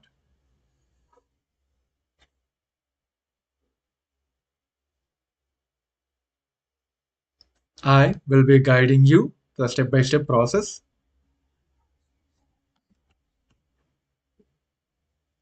So before starting the power, let me bring the Apta Pramana for the power of Sarvanyatva. Once a Pandit named Keshava from Kashmir came to have a debate with the Chaitanya Mahaprabhu. Keshava had a concord of all the scholars of India because of the blessings of Saraswati Devi. Keshava was egoistic about his knowledge. So Chaitanya agreed, Chaitanya Mahaprabhu have agreed and they sat for a debate. Chaitanya asked him about the Ganga and in response, Keshava chanted 100 verses. So Chaitanya asked him to explain the 64th verse. But Keshava's superficial explanation was broken by Chaitanya's experimental explanation. Immediately, Keshava fell at the Chaitanya's feet. That night, Saraswati herself comes to Keshava's dream and tells him to ask for a forgiveness from Chaitanya as he is Krishna himself in the human form. Sri Chaitanya Mahaprabhu was born in 1947. From an early age, he was a very intelligent boy and everyone would just melt for his words. With no formal training, he would just chant any mantra, whether it is on Krishna, Shiva, or Muruga. He would just know it all. At the age of 16, he started a Gurukulam to teach the people and the children. After his father's death, he took the ashes to Gaya and there he met his Guru, Ishwarapuri. He learned so many sciences from him, and when he goes back, all the people started following him. Then he get sannyas from the Kesha Bharati and starts traveling around the India and spread the Krishna consciousness. Finally, in 1524, he attained Mahasamadhi. So this is where one of the Apta Pramana, where Bhagavan Chaitanya Mahaprabhu have just manifested the power of Sarvanyatva. So with this understanding, now we'll be entering into, all of us are today blessed with this power of Sarvanyatva. The Supreme Pontiff of Hinduism have blessed all of us with this power. So now I will be projecting or showing or calling a term or an object. So now we all will be manifesting the Sarvanyatva and pen down what all Swamiji is revealing through your third eye.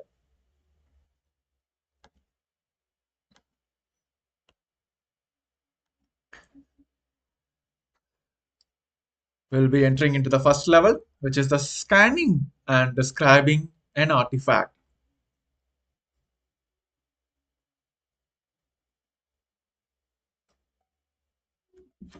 All of you, you can keep your eyes open, or if you want, you can also close your eyes. Now I am projecting an artifact Please scan and describe this articraft. Before that, let us sit straight and expand in the straight line. Visualize Swamiji in your third eye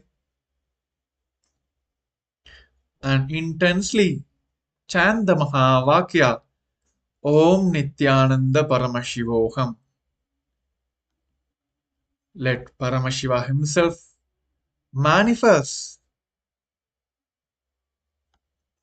the power of Sarvanyatva and reveal all the information about this articraft to you.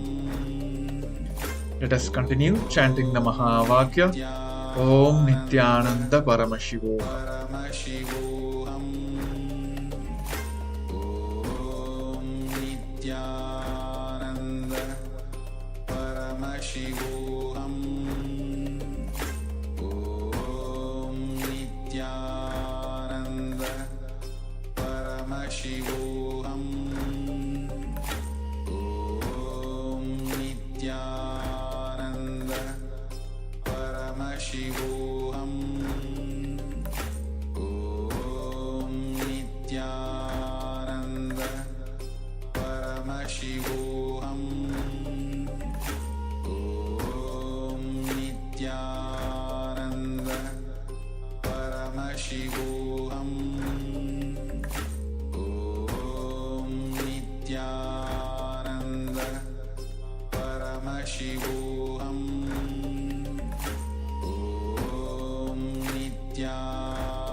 Continue chanting the Mahavakya intensely. Let Swamiji himself manifest through you and manifest the power of Sarvanyatva. As you're seeing all the information's details, please pen down in your notebook.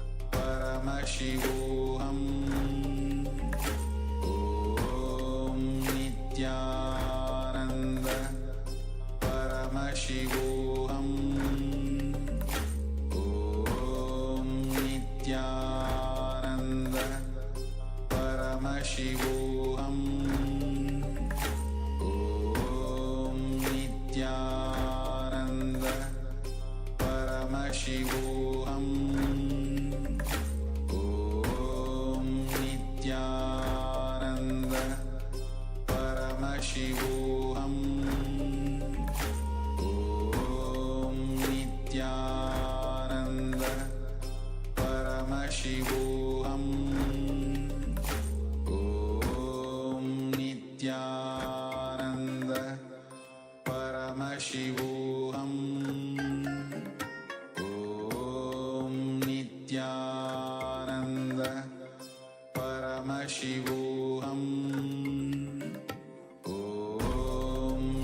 Nityananda Paramashivoham Om Nityananda Paramashivoham Om Nityananda Paramashivoham Om Nityananda Paramashivoham Om Nityananda Paramashivoham Om Nityananda Paramashivoham Om Nityananda Paramashivoham Om Nityananda Paramashivoham Om Nityananda Paramashivoham Om Nityananda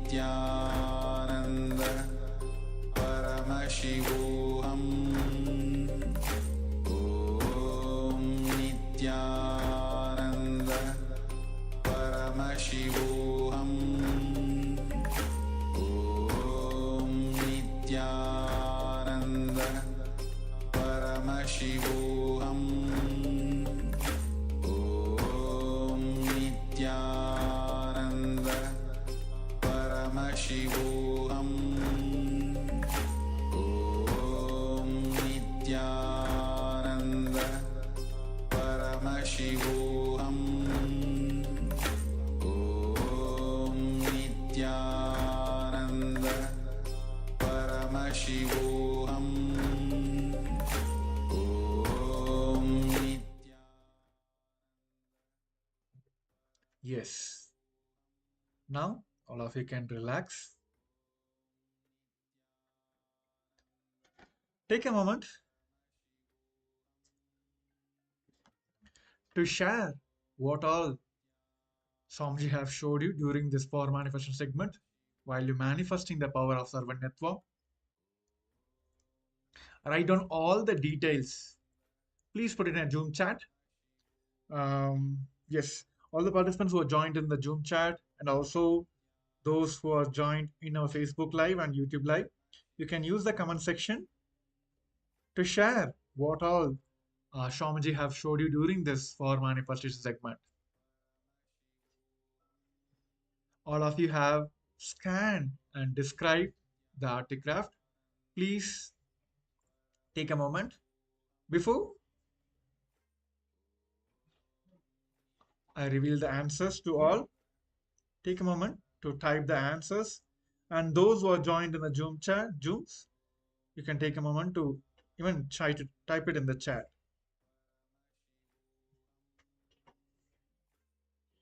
Yes. So let us also quickly verify the answers. The autograph which has been projected for you, yes, I hope all can see now, is the Rosetta Stone, is one of the most important discoveries found in 1799 by the French soldier along the Nile River. It contains the unremarkable message written in 3 different languages, and 2 is in Egyptian language and 1 is in the ancient Greek. So now I request all to share even what are like even you get a glimpse of, okay, there is a letters there, okay, you found there is a Greek letters or whatever you saw, whatever Swamiji have showed you during this power manifestation. Take a moment to share as much you are manifesting. Keep go on, enjoy the moments that gives you more and more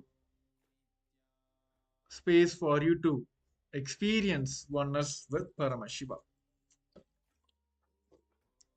And if you're facing any obstacles, please do post that also in the Zoom chat.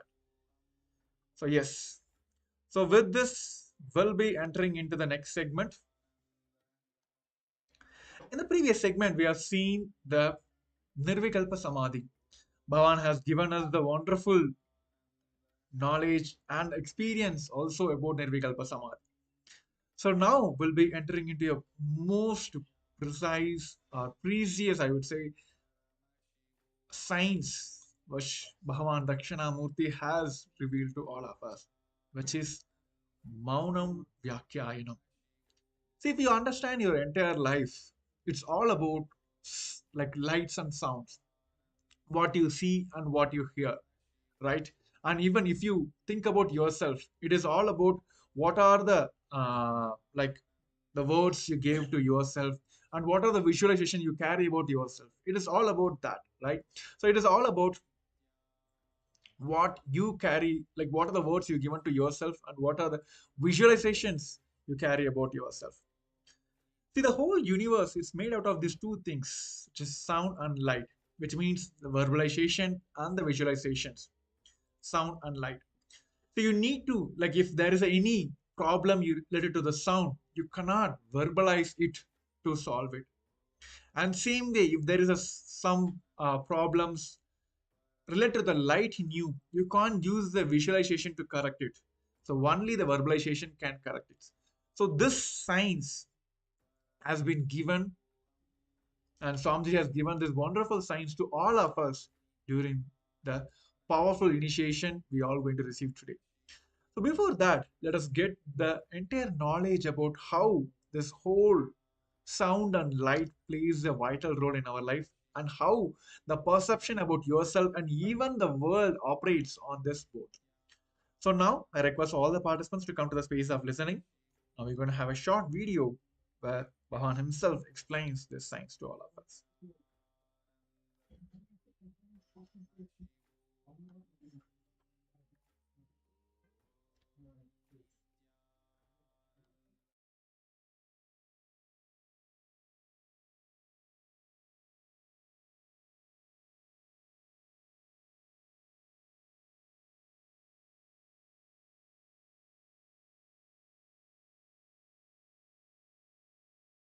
Principles, policies, strategies about your own existence in your personal life, private life, secret life, public life, social life, in every level, the strategies, ideas, principles you evolve to raise you socially, economically, politically, powerfully,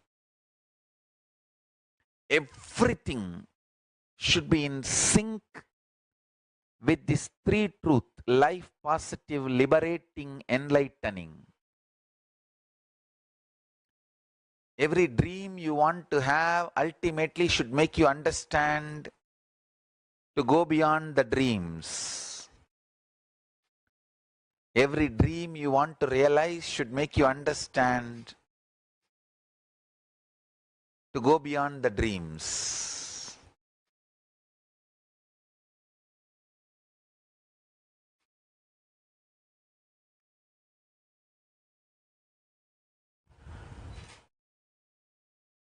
Nightmare or daydream, fantasy dream or frightening dream, both should make you realize it is dream. Life should constantly make you more and more strong. That is what I call liberating realities.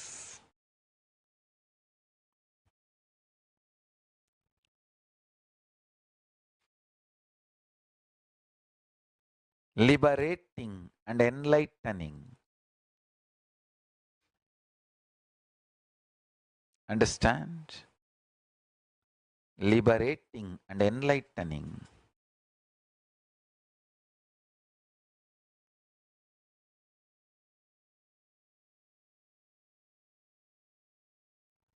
One thing I understood thoroughly in my life, Every experience, if you see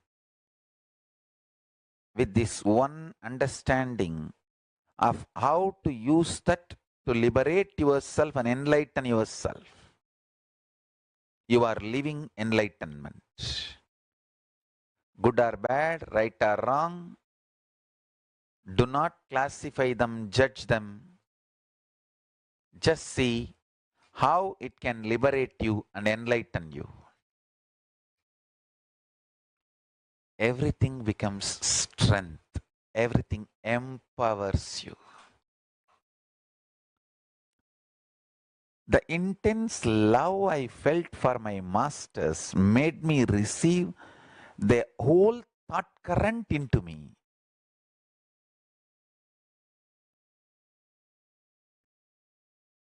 With each master, the quality time I spent made me master the thought current they were teaching. Not just the quantity of time, quality thought current, quality time. The intensity of the love is quality time. Number of hours is quantity time. Intensity of the feeling connection is the quality time.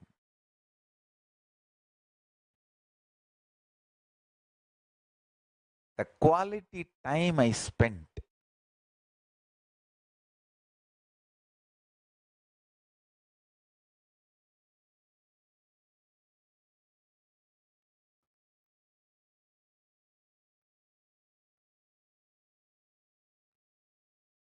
this is what we call Maunam Vyagyanam. When Paramashiva sits as Dakshinamurti in silence, the intense love between him and the disciples, such high frequency, spiritual thought currents are revealed. Less words, too many truths are shared.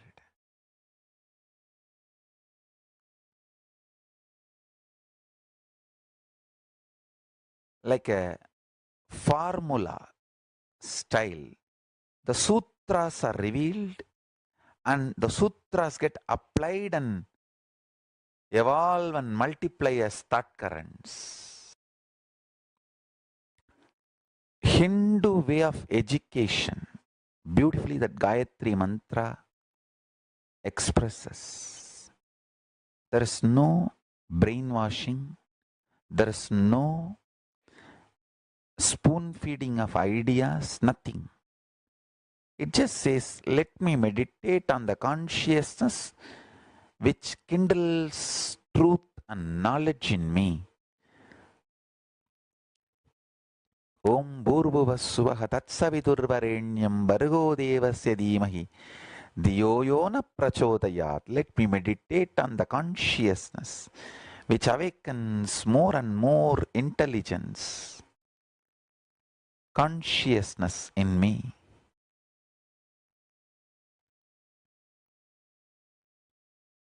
More and more life positive principles, liberating principles, enlightening principles are shared. That goes and sits in your system, and your whole thought currents are developed with these three basic principles: life positive, liberating, enlightening.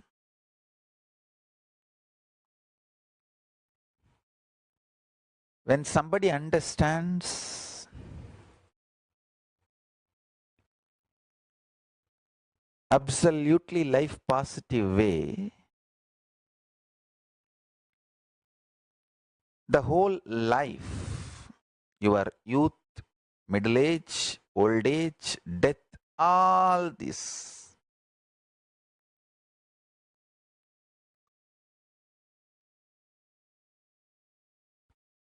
you will have completely different understanding,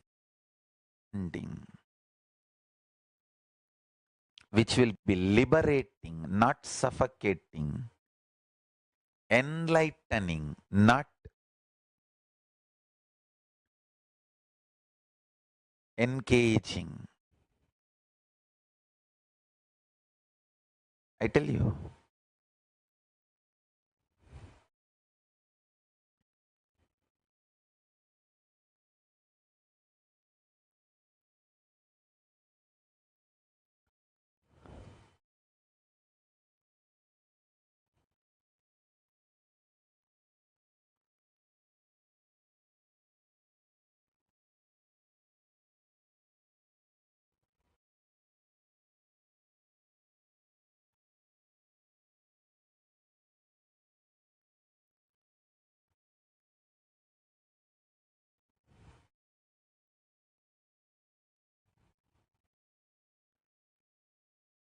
Intensity of the truth I am experiencing inside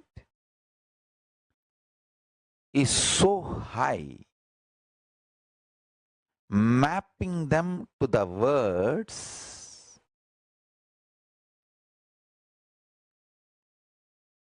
is taking such intense silence and time. Please understand.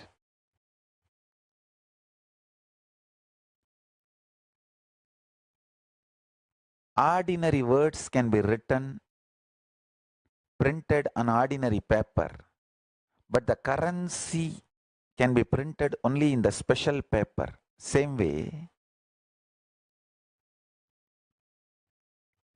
the great truths I am trying to reveal to all of you can be printed only on silence. Dense silence is the material on which I can map these great principles I am trying to reveal.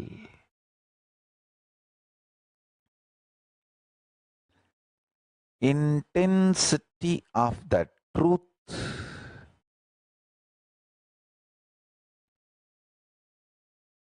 I am supposed to reveal to all of you demands absolute peace and intense silence as the base material on which it can be printed. If you can bring little bit of peace, unclutching, silence, patience, shanta in your inner space working. I want all of you to know no problem you perceive can be sorted out by thinking. I guarantee. Drop the false idea. You can solve your life problems by thinking. No. You can solve all the problems of your life by bringing silence in your inner space and making the problems redundant. Hey, listen. Whether inside you or in your life, if you win your enemy, that is not the ultimate victory, because some other enemy is going to come. Some other enemy is going to come. Somebody else is going to come up with weapons. If you make your enemies redundant, that is the ultimate victory.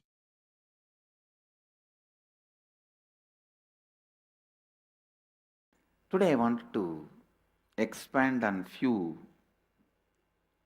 important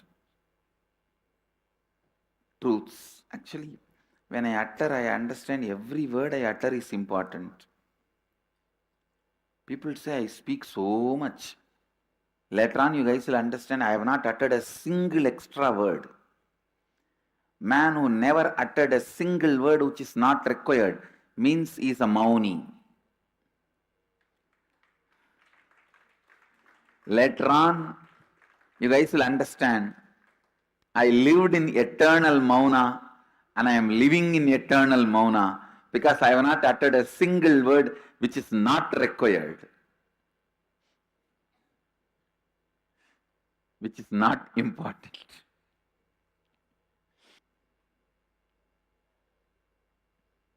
See, the whole universe is made out of these two, sound and light. Means verbalization, visualization. Sound and light.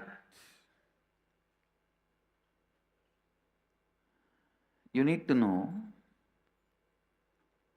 if there is some problem in you related to sound, you can't use verbalization to correct it. Visualization only can correct it. If there is some problem related to light in you,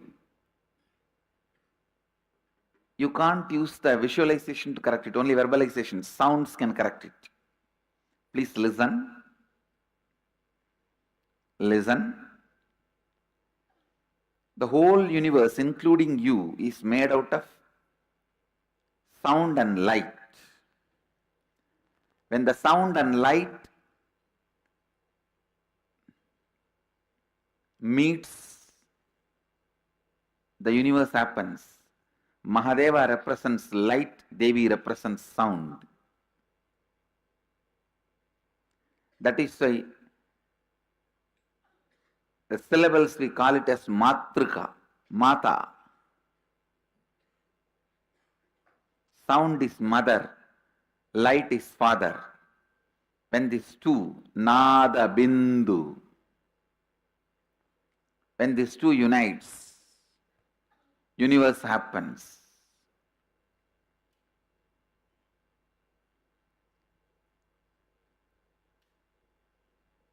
Science of Srividya, the ultimate knowledge, is knowledge of using sound and light and achieving the space of Shivoham. That is why all the powerful sounds are used, and in a very powerful way, the lines are used. See, all forms are nothing but lines. Everything you see is nothing but lines. Lines in different geometry, that's all.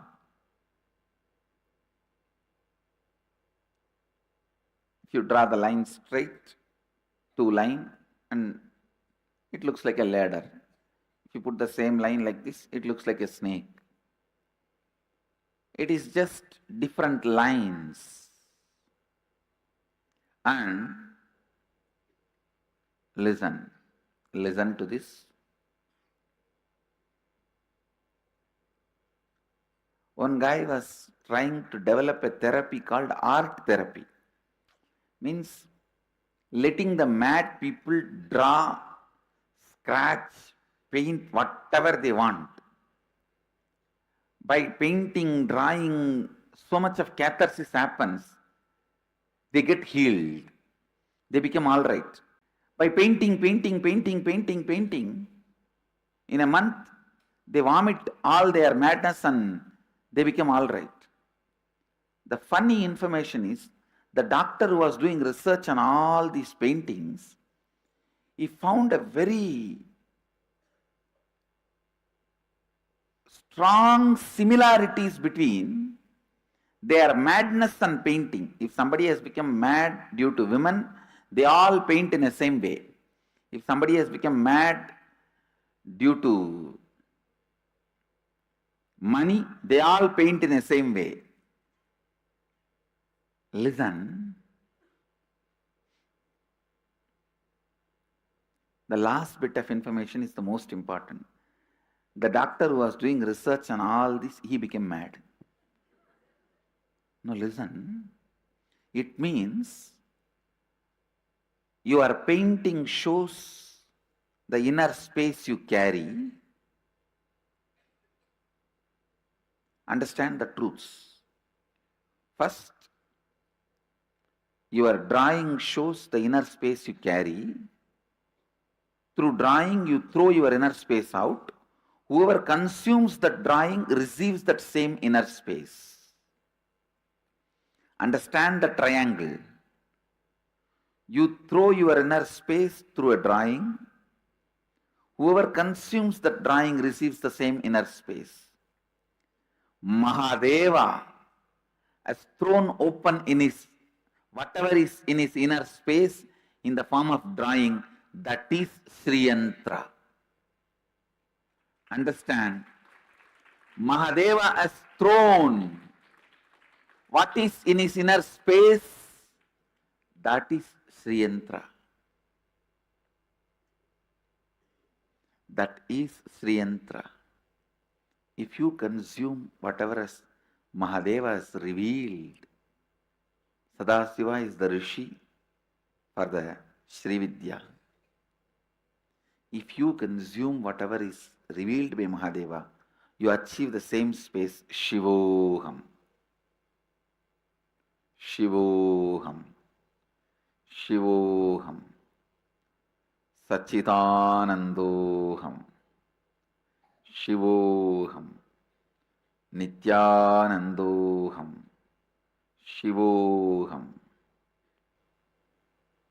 Understand? Shivoham.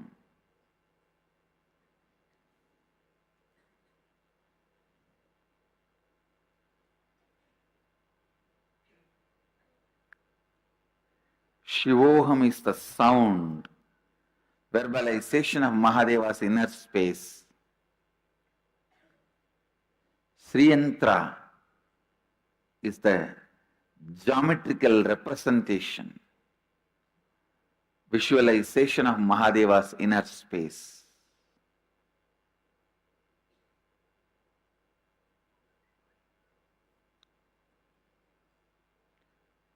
With this yantras and the sound, when Mahadeva opens up his inner space to you guys, simply you will see, first thing your Kula Kundalini will be awakened to have the darshan of Mahadeva. See, you are the mixture of pure consciousness and body. Where the mixing happens, that zone only we call it as a mind. For example, this is consciousness, this is body. When this mixing is happening, the body side which is touching the consciousness is mind. Consciousness side which is touching the body is biomemory. The stick in my right hand is consciousness, this is body. You are a mixture of these two. The small ball which is in the body side is mind. The small ball, the tip, which is in the conscious side is biomemory. All of you understand? I don't need your mind, your cooperation.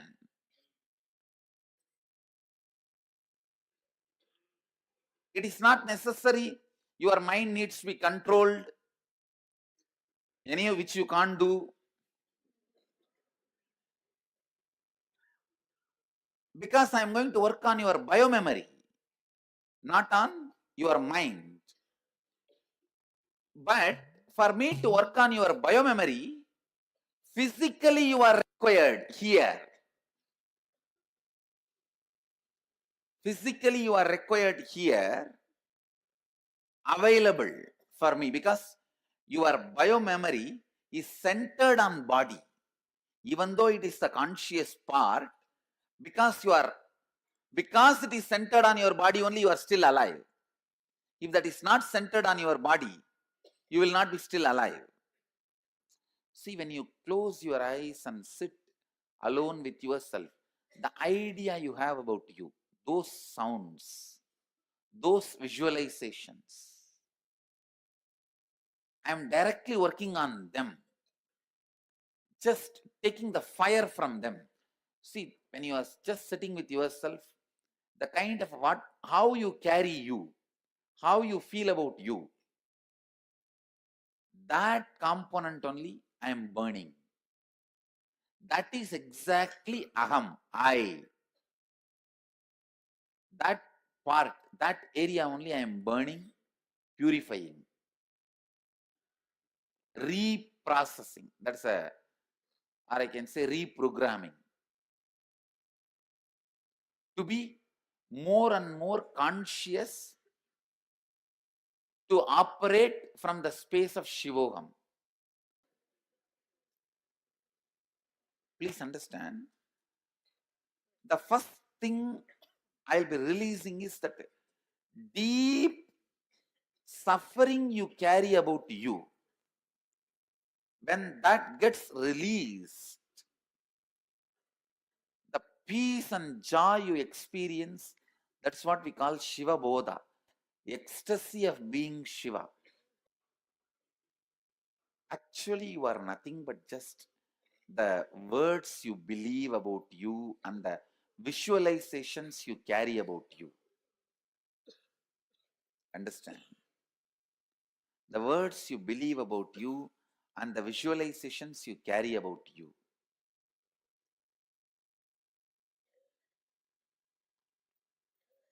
If the correction is done there in the source, if the purification and reprogramming is done in the source, that's it. Then the periphery also starts changing. That also starts changing. That also starts getting reprogrammed. He is doing Ananda Tandava eternally, always.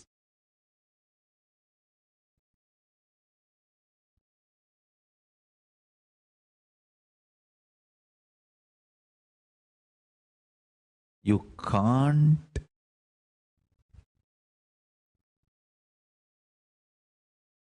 miss Paramashiva's Ananda Tandava.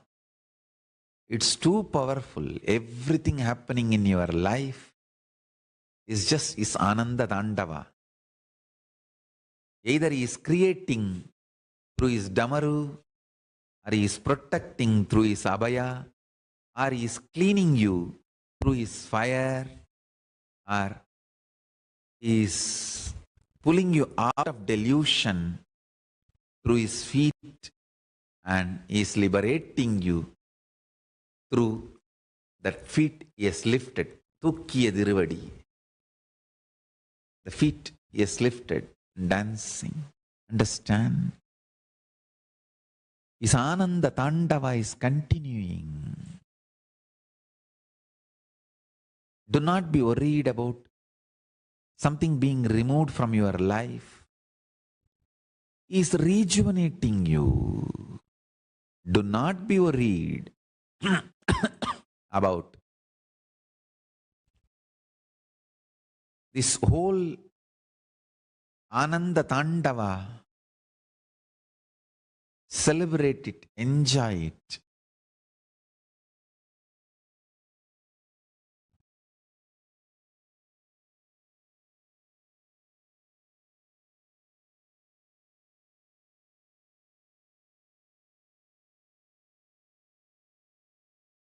Extremely powerful enlightenment. Paramajnana of Paramashiva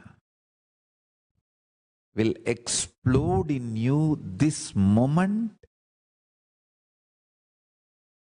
Just understand the Paramananda Tandava of Paramashiva.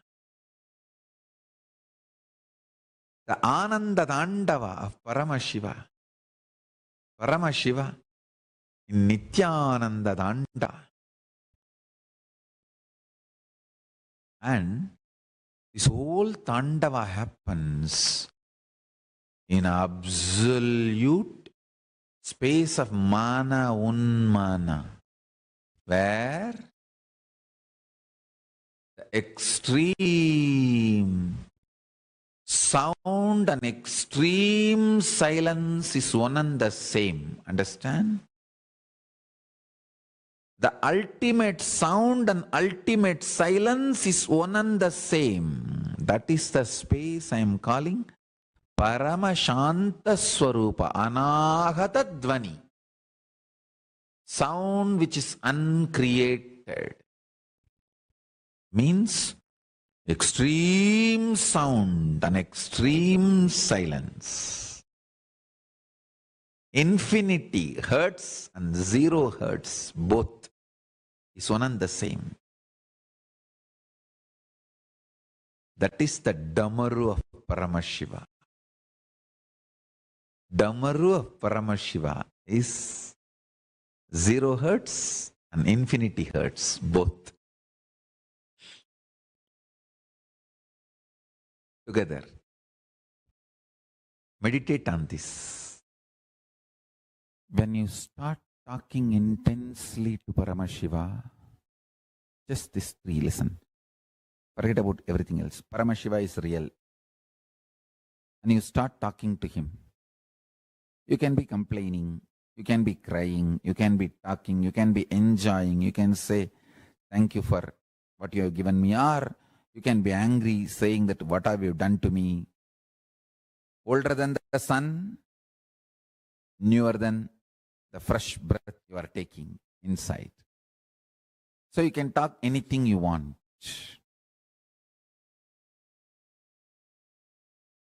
Remember one thing, cognizing is real, and then whatever you talk to him and whatever response he does, sometimes he will give verbal response, sometimes he will fulfill your prayers, sometimes he will pour intense Paramashanta state in you. All is his response. Anything you do will only wake you up to the reality he is real and he is ultimate. That's it. I have given the essence of everything. State, space, powers, being, super consciousness and Sri Kailasa of Paramashiva. All the 6 aspects I have given in this 1-3 line. Paramashiva is real. The ultimate is real. And start talking to him intensely. It can be sweet, friendly conversation. It can be fight. It can be demanding. It can be aggression. It can be surrender. It can be screaming. It can be anything. Know that he is real and go on internally talking to him. Before sipping cup of coffee, tell him, Swamiji, here is a sweet coffee. Enjoy. Before falling asleep, tell him, I am resting in you. Make my brain fall in tune, so I manifest you. Go on and on and on. I tell you. Listen to this. Once you feel you are dreaming, and after that, even if you slip into dreams, all those dreams only leads you to waking up state.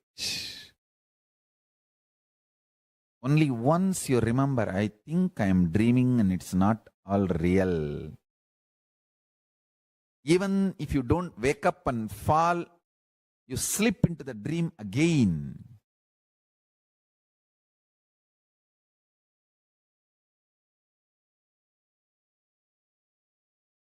After that, every dream you go through,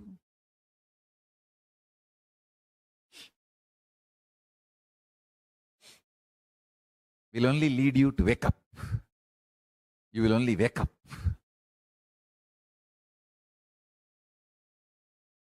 Understand?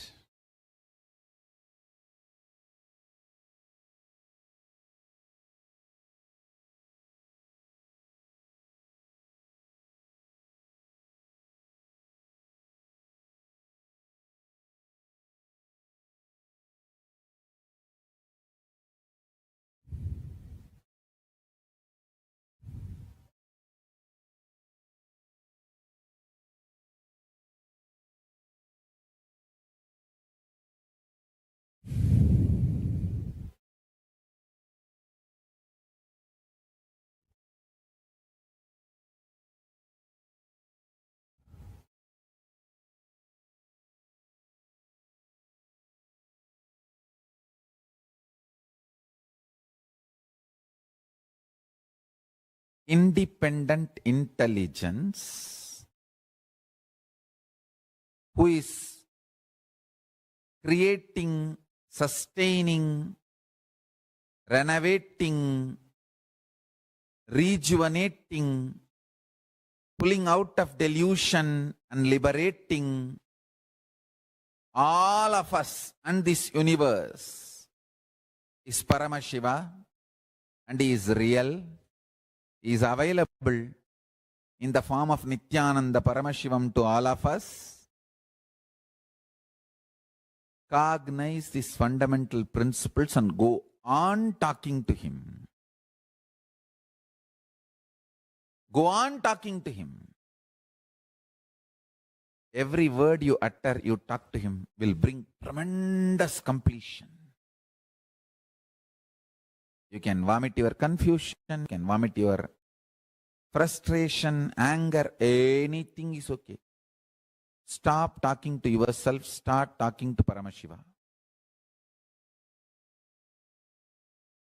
Maybe this is what I will give us today's essence of satsang. The title for today's satsang is Stop Talking to Yourself, Start Talking to Paramashiva. Talking to yourself, you will create more and more guilt, anger, confusion, frustration, incompletion. Talking to Paramashiva, more and more you will feel intense Paramashanta. Your whole nerves will get intense Paramashanta, extreme joy, patience, activism. Understand? Activism in life. Paramashanta gives you activism in life. You all mistake aggression as activism. No, aggression is activism in the negative direction is aggressiveness. Paramashanta flowing in positive direction is activism.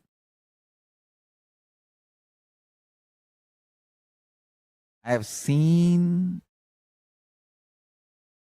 in my own life activism and aggression from people. I have seen active people, I have seen aggressive people.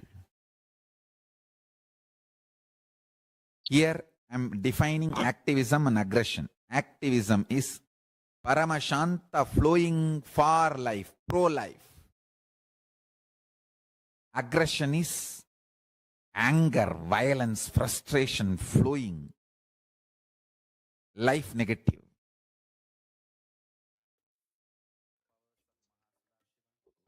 Yes. So we all have heard from the Supreme Pontiff of Hinduism now about the science of Maunam Vyakyanam.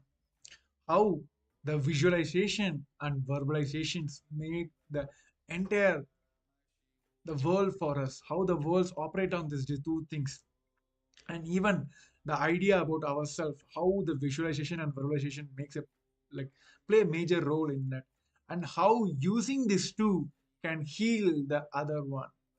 So now, as we heard the knowledge, the science of the Supreme Pontiff of Hinduism now will be manifesting that as into a reality through this exercise now. So now we'll be entering into internalized this exercise where we're going to make this science as part of our life.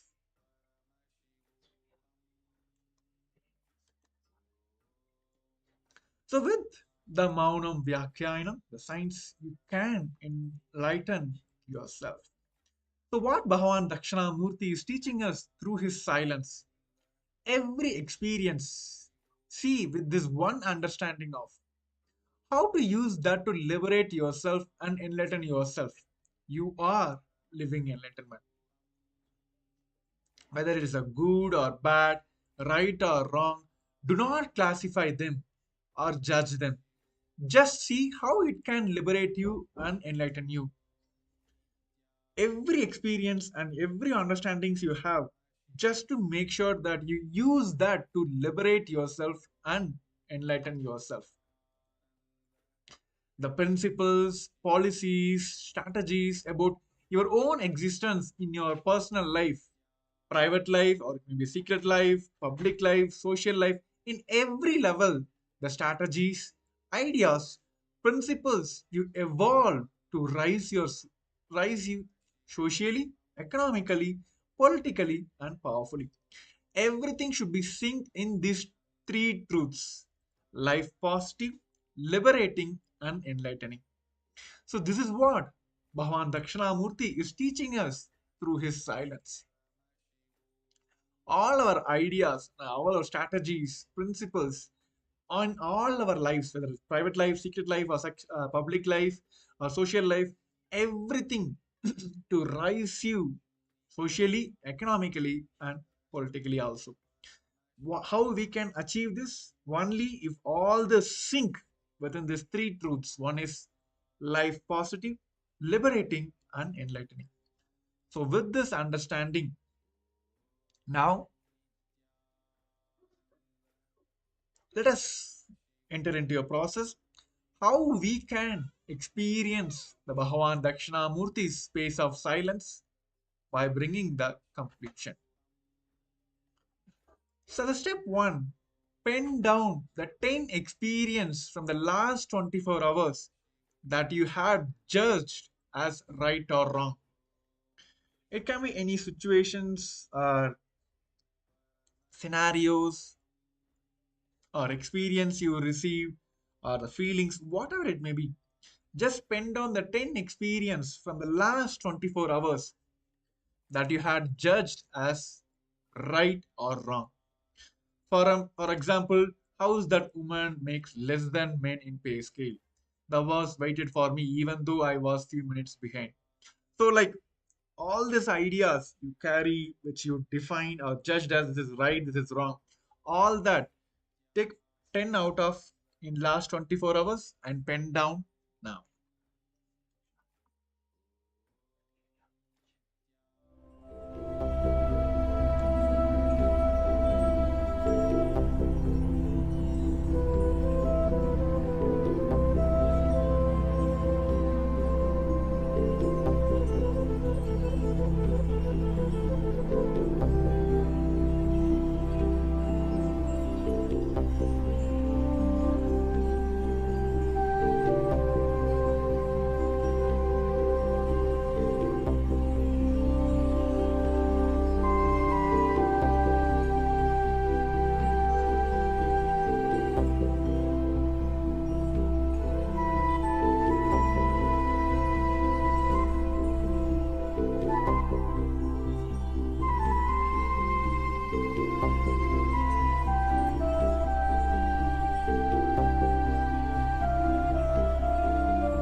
Yes.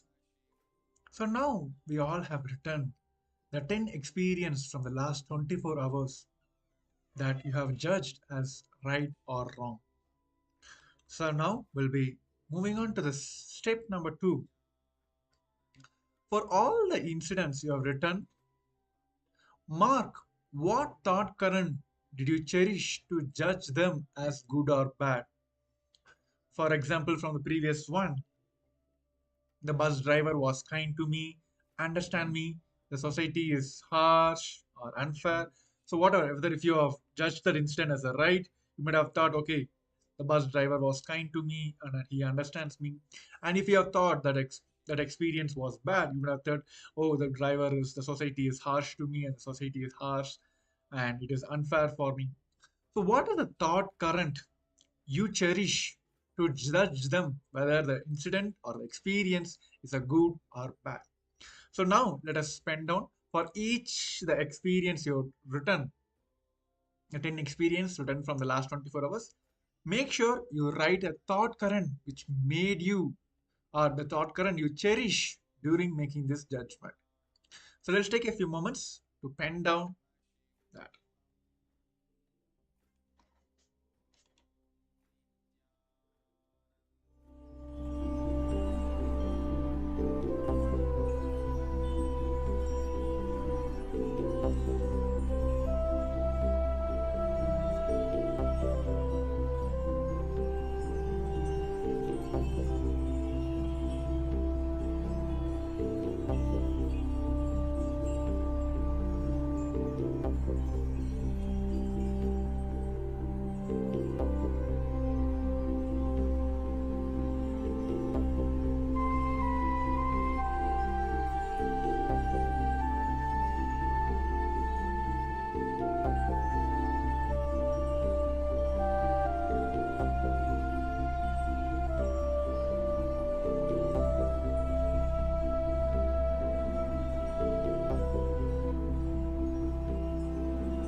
Yes.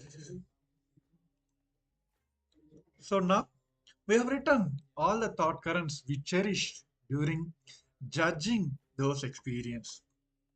So with that, let us move on to the step 3. Now look back at each of these incidents from the liberating principle. How often have you experienced the same thought current inside you will just bring the completion. So now for all the incidents, for all the thought currents you written now, just look back to each of those incidents from the angle of liberating principles. How often have you experienced the thought currents inside you? It just brings the completion inside you. Let's do this process intensely now. For all the 10 experiences, incidents you have written now, let's go back and look at the incidents from the liberating principle.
Yes. Now let us move on. See, don't be worried about something being removed from your life. He is rejuvenating you. So now pen down the 10 aspects where you experienced rejuvenation in your life. So by doing this, always remember whenever something happens in your life, don't feel or worried about that something is being removed from your life. He is just rejuvenating you. So now, to bring the intense completion inside us, just pen down the 10 aspects where you felt or experienced rejuvenation in your life. While finishing this, we have a wonderful meditation for all of you to experience this Nirvikalpa Samadhi inside us. So now let us take a few minutes to quickly pen down the 10 aspects where you experienced rejuvenation in your life.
Yes.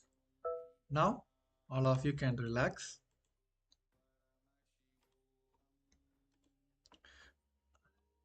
So now we'll be entering into a quick meditation.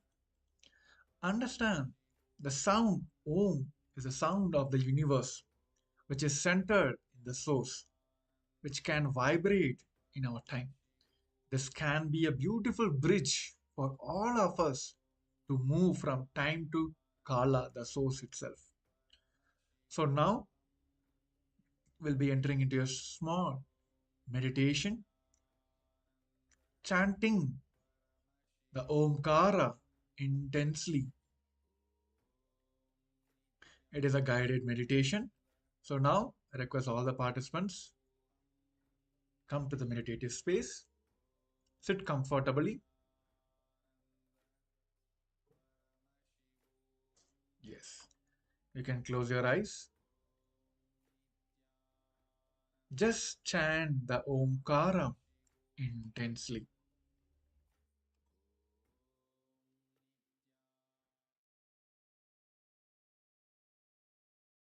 ஆதியெல்லாம் இதற்கொவ்வாதே முந்தாடில் வருமே கூடிச் சேர்ந்து மூலமதை அறியாட்டால் மூலம்பாரே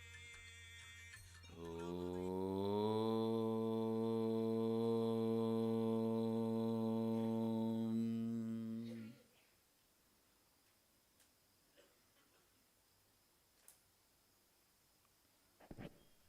Chant the Omkara intensely along with me. Om is the sound of the universe, which is centered in source, which can vibrate in our time. This can be the beautiful bridge for us to move from time to Kala, the source. So just chant intensely the Omkara along with me.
With this, I bless you all. Let's all radiate with integrity, authenticity, responsibility, enriching, causing, living, Shuddhatvaita Saivam, Sada Shivoham, the eternal bliss, Nityananda. Thank you. Be blissful. Yes. All of you can relax now. With this powerful space, let us enter into the power manifestation. Now again, in this round, we'll be manifesting the power of Sarvanyatva. So in the level 1, we will be scanning and describing the artifact. Yes. With the intense powerful space, let us all manifest the power of Sarvanyatva now. I will be projecting a autograph for all of you now. Please scan and describe this autograph. Let us sit straight, head and spine in the straight line. Visualize Swamiji in your third eye.